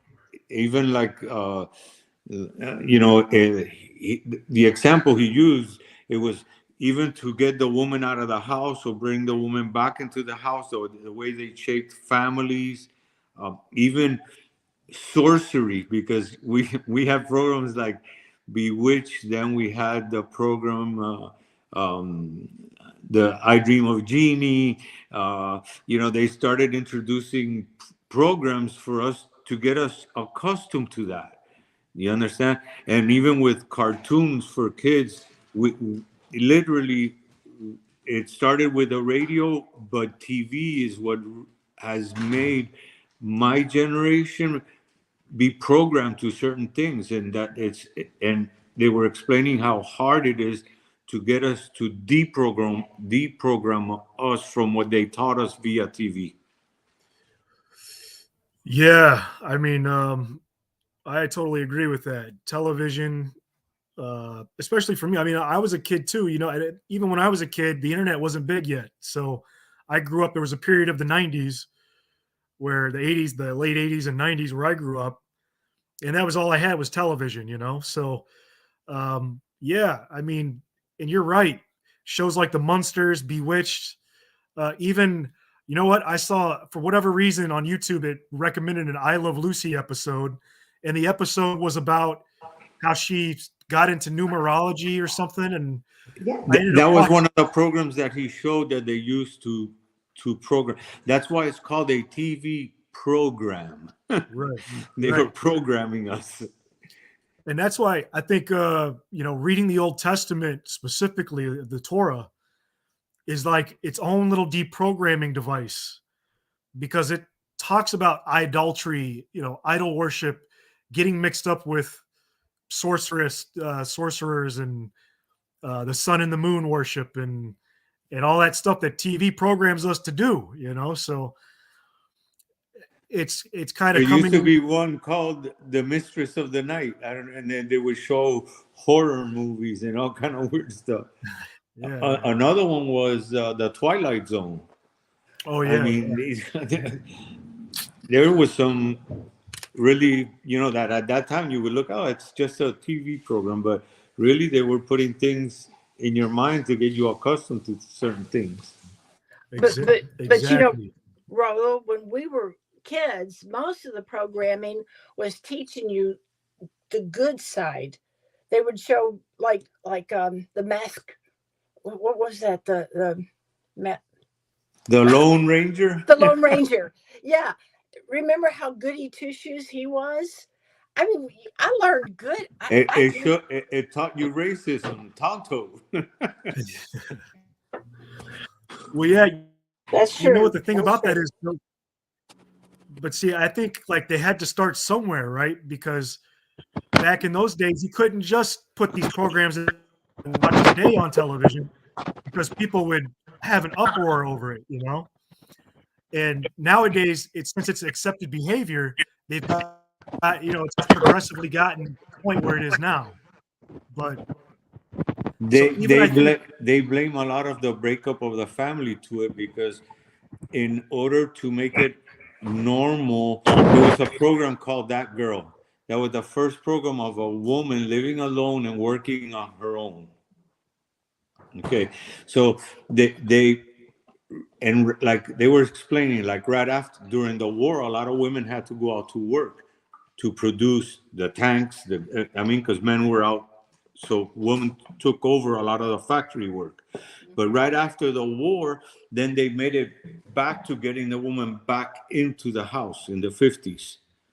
But then in the 60s, it was again the woman going out to work. The woman's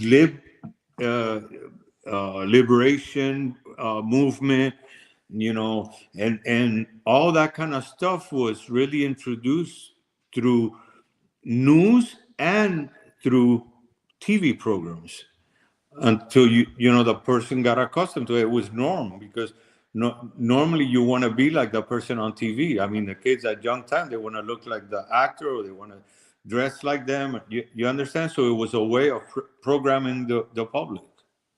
And people start talking like the stars on the shows too, especially when we got into some more ethnic groups. And people start talking like these ethnic groups. Nothing wrong with that. I'm not saying anything bad. I'm just saying that's the way people would talk based upon what they're seeing on TV. Yeah, I see that. So my grandmother was on the Price is Right a couple times, or one time, and then she was on the Johnny Carson show as like in the audience member, and he used to ask questions to the audience or whatever, and she was one of the audience members. But so she is obsessed with like that whole thing, it's like, oh, television land, and actors and actresses, and I got to be like them, and oh, he's so handsome, kind of thing. And it's kind of like its own form of idol worship, really. You know what I mean? I was gonna just tell you, it showed us how to idolize. Yeah, I definitely see that for sure. And you're right, it's extremely difficult to deprogram yourself. I mean, even studying the Bible and just it's very easy to go back into that mind frame, because we're surrounded by that culture everywhere we go in the world. On Jane? Yeah, we'll see more of them. Yeah, the lights are on Jane. They're like that.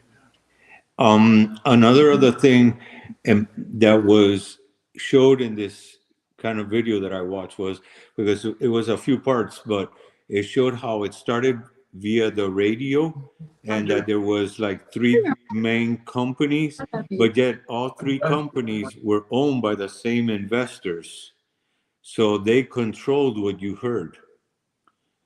You understand? They control whatever was set out. It was ABC, NBC, and CBS, but yet all the main shareholder in all of those companies was controlled by two or three men.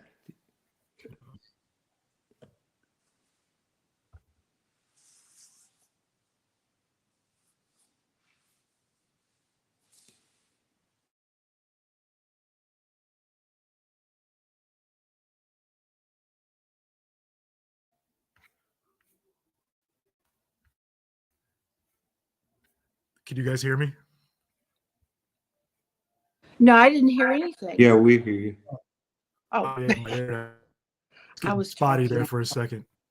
But yeah, I mean, you know, Satan, I mean, I think, people got to ask themselves, is Satan going to use television, books, magazines, movies, things of this nature? I mean, he is the king of deception. So these are the tools on his tool belt to use against the human population, and um, it becomes really, I mean, obviously it's more obvious now that I'm reading scriptures and relating it to today's times, because you can do that now. It's so easy to see, but I feel like no one sees it. Everyone continues to go on their way like nothing's happening. And Not too many people read scripture. right. Yeah, even like that's what I noticed too, is I started going to church again, and I noticed this church this during the shot was just coming out, and I wasn't bothered by it or anything like that. And the church, he would read scripture, read from the New Testament, but they would never touch on anything from the Old Testament. That was like, I don't know if it was a hot button issue for them. Never talked about the Torah, which is, I feel, is the foundation of everything, and what Yahusha came to fulfill. He is the Word incarnate, and he's the Torah incarnate. And but no one wants to make those connections in these churches, and it's just everyone. And it's like the Bible said that the beast was going to make you take a mark, and even if you like think it could be the mark, how could you take that? You know what I mean? Like, why would you even risk it? You know what I'm saying? But people didn't think anything of it, and I don't know. And I got kicked off the kidney transplant list for not taking it, so it is what it is. What do you think was the mark that kicked you off that list? I don't know if it was, I mean, the vaccination, but I don't know if the vaccine is the mark or not. But my point is that I would never take it, because the Bible said that almost every man, woman, and child would take it, and that's exactly what happened. Is almost every man, woman, and child took it. They're giving that shot to kids, 5 and under. So I mean, I don't know if it's the mark or not, but for some reason, most of us believers didn't take it. yeah, man, yeah. No way would I take it. And I just yeah, I've heard both. I've heard good arguments from both sides about it being the mark or not being the mark, but I'm not going to risk it, man. That's just. I mean, it looks literally like it's read out of the Bible verse itself. Like every man, woman, and child would take a mark, and I'm looking on the TV, and people were wearing these masks over their face, getting the shot, and it didn't look right to me, man. It doesn't look right. I don't know how anybody with a brain could not see that, but At that time, I wasn't in the walk, but I still wouldn't take it. So I wouldn't take it either. somehow, I think that we are chosen even from before, maybe. the ones that are supposed to be in this walk. And for that reason, I believe I didn't take it, because my friends at my work, everybody took it. Yeah. But there was a little core of us that said no. Yeah. That said no. And it was a very And small percentage of us. Very yes, small percentage. And the other thing yes. is they were taking away people's jobs, and they were they were blackmailing people to take it. They were to take it in order to get a transplant, you know? And I'm like, you know, you're not going to blackmail me into something like putting something in my body like that. I mean, I can't understand how people's alarm bell. It just goes to show you what television culture, our culture, has done to people. That they're going to willingly go and put something in their bodies. They don't even know what it is. No one knows what it even truly is. No one can explain it. You go ask somebody what it is that they put in their arms. They have no idea. They don't know what's in it. They don't know the companies surrounding it, what their motivations are. And it was too they didn't work. fast. They had no chance to even test it. It was too fast. Even if you had some type of common sense, you knew that vaccine took years to be produced, to be tested. How could you just take the word of somebody after 9 months and take something? To me, there was no way. Yet 7/10 of the global population, you know, and I can't wrap my mind around that.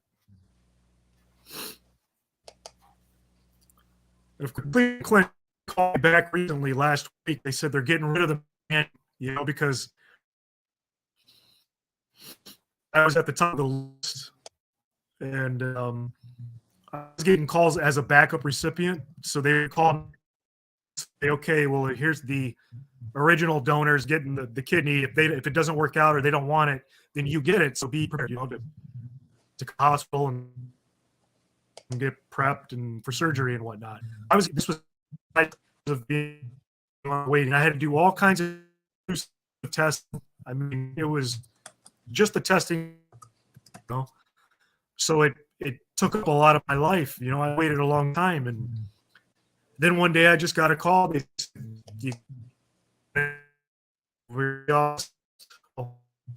that's what I thought. I thought they took me off the list, but in essence, they just made me inactive from me off. So a couple of weeks ago, they called and said, "Well, yeah, you know, you can be on the list now, and this and that and the other." And So did you re-up? I'm still kind of deciding whether I want to do it or not, because after my experience with what happened, I just don't. I can't. How can I trust someone like that? You know what I mean? That was going to blackmail me to take a vaccine that I never.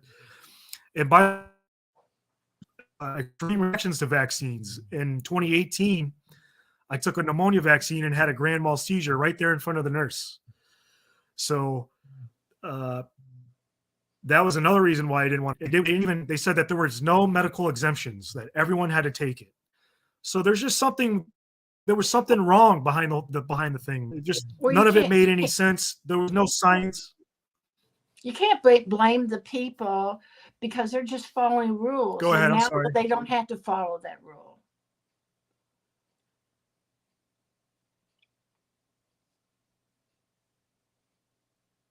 I mean, you said don't blame the people, blame the.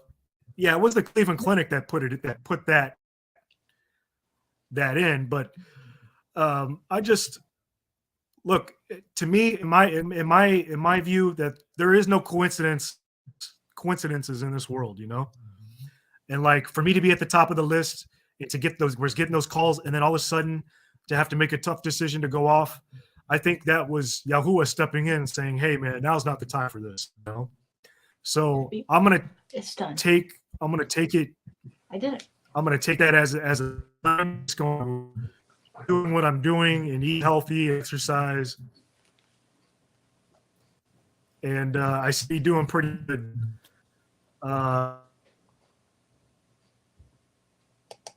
So I'm just gonna continue doing that and go from there. But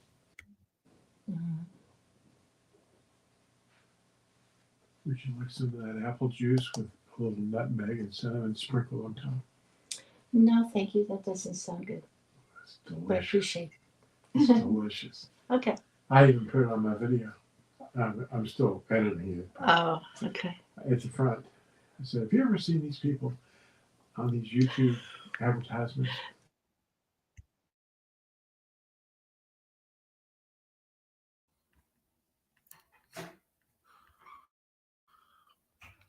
But yeah, you're right, Phyllis. Phyllis is right. I mean, it's not all the people's faults and all that, but I don't know. I mean, it surprises me that more people didn't stand up to what was going on. That's what really surprises me. And my father was, he was a nurse for 40 years. He had to take it. He had an injury from it. So, I mean, it's just, I'm just shocked that it happened. I still can't believe that it happened in that way. It just shows how just the mind frame that we're all in. Joseph, I definitely agree with you. I definitely think that there was some intervention by Yahuwah right there. He maybe that was not the time for you to get the kidney. There might have been something bad about the kidney you would have gotten. He prevented you somehow, some way to keep from getting that kidney that you would have gotten on the list where you were.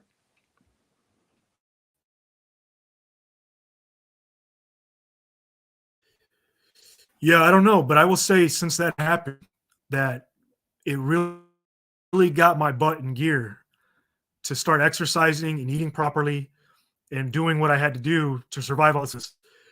And this last week, I ran 30 miles in 5 days. So like now there's a half marathon coming up in May that I'm going to attempt to do.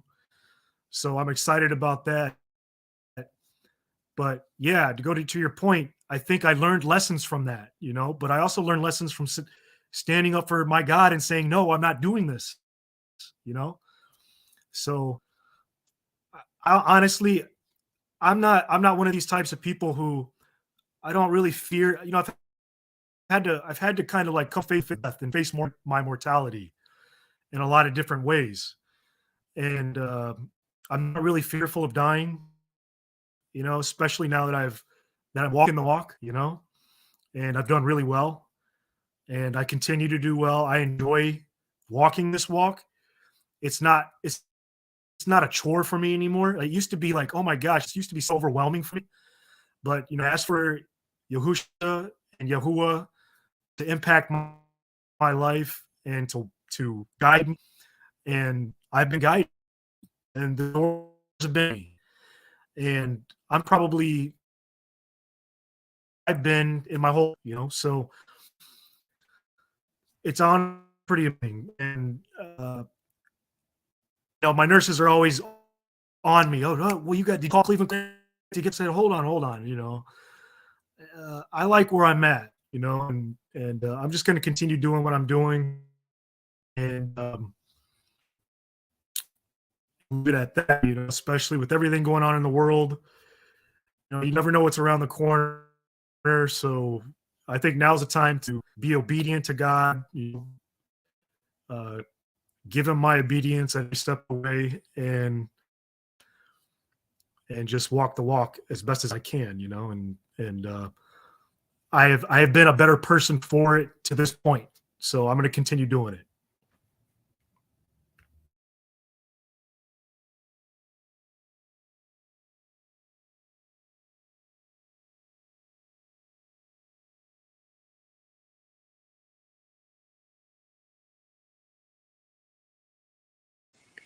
I'm talking to you, and I get it. Your name is Joshua, right? I was talking anyway. One of the things we try to teach on this channel is that the word God is actually the name of a pagan deity, and we prefer not to use that because we think it insults Yahusha.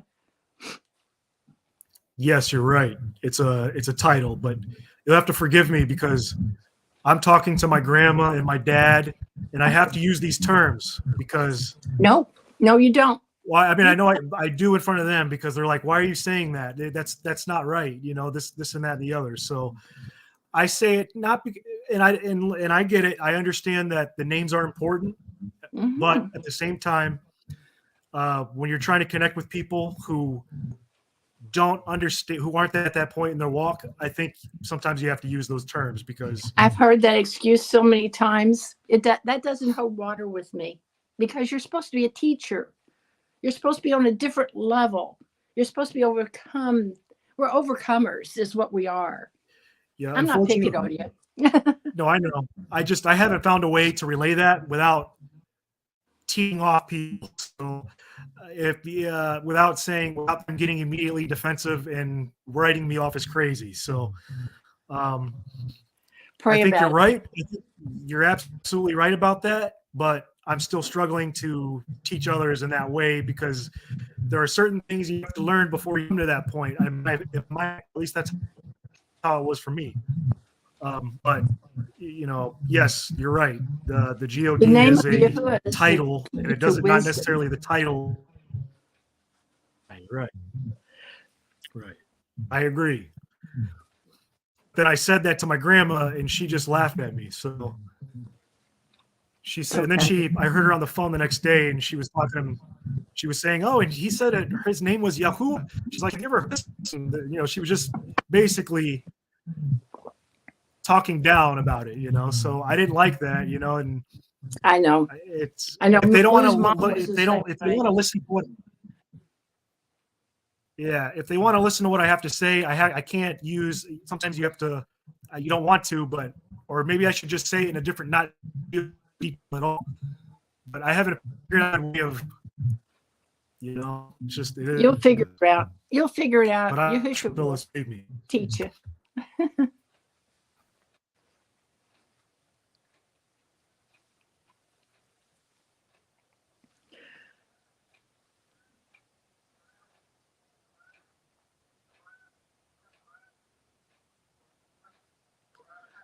Raul, is Yami gone to sleep? She's taking care of the puppies. Okay.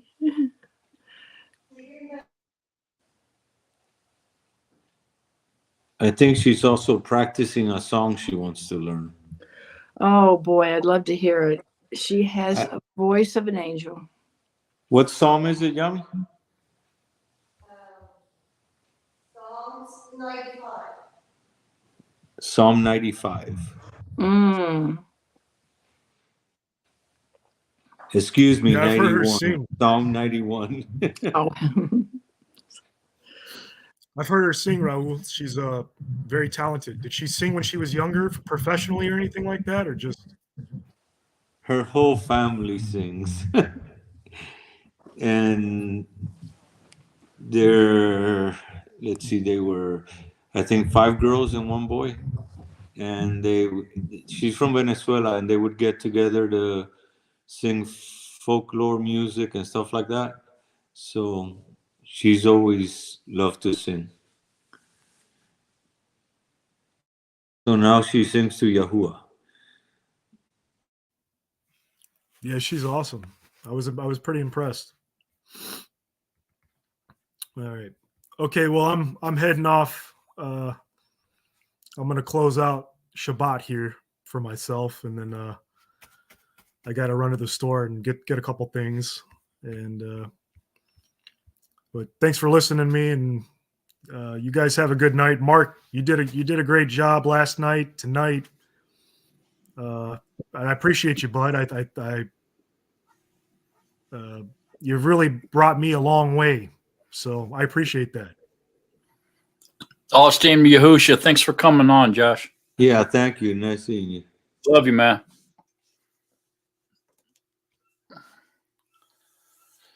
Okay, so that was a nice visit from Josh. He pops in from time to time.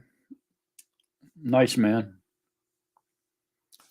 Looks like it's dark there in your area there, Raul. Is it dark outside already? No, he's from this area? No, I said, is it dark where you're at? It looks like it's nighttime. Oh, yeah, it's dark. It's dark here too. It's daylight here. It's still light here. Well, we've got a little skylight. I think sunset here was at like a 5:33, something like that. Really? Yeah, and it's 6:06. Okay, so Rebecca going to do some traveling here, y'all. She's going to drive across the country in a few weeks from Minnesota to California to Tennessee to Minnesota. All right, Wow. get and pray for you and for your protection, and be careful out there. Sure, there's a lot of crazy people nowadays on the road. Try to tune in and meet with us on your trip, Gibson girl. We love you. I miss you. How's your son doing in the Navy?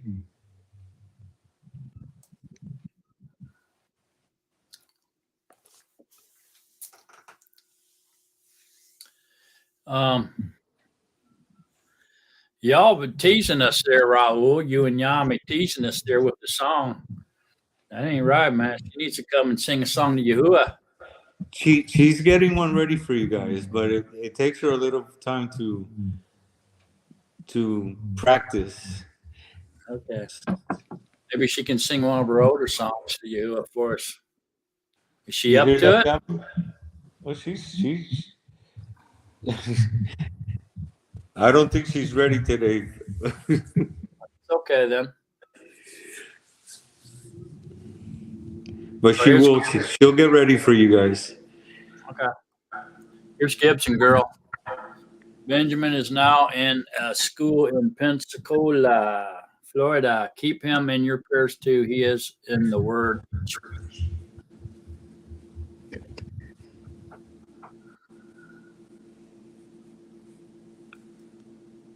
Okay. Now we've been on for 6 hours, y'all. Yeah. I think it's 2 about hours. 10. Huh? I think it for me. It's about getting time to say goodbye. Yeah, me too. Or say so long, not goodbye. So long. Okay. Can you take us out with the priestly blessing, Raul? Sure. I have this neat little card that I got. And let's see. Yahuwah bless you and guard you. Yahuwah make his face shine upon you and show favor to you. Yahuwah lift up his face upon you and give you shalom. Thus they shall put my name on the children of Israel, and I myself shall bless them. Barak. Hallelujah. Barak. Baruch haba Hashem Yahuwah. Baruch Hashem Yahuwah. Love you guys. Love Thank y'all. you. See you next Love week. you. See you Thank you, next Mark. week. Thank you. Bye-bye, y'all. Bye.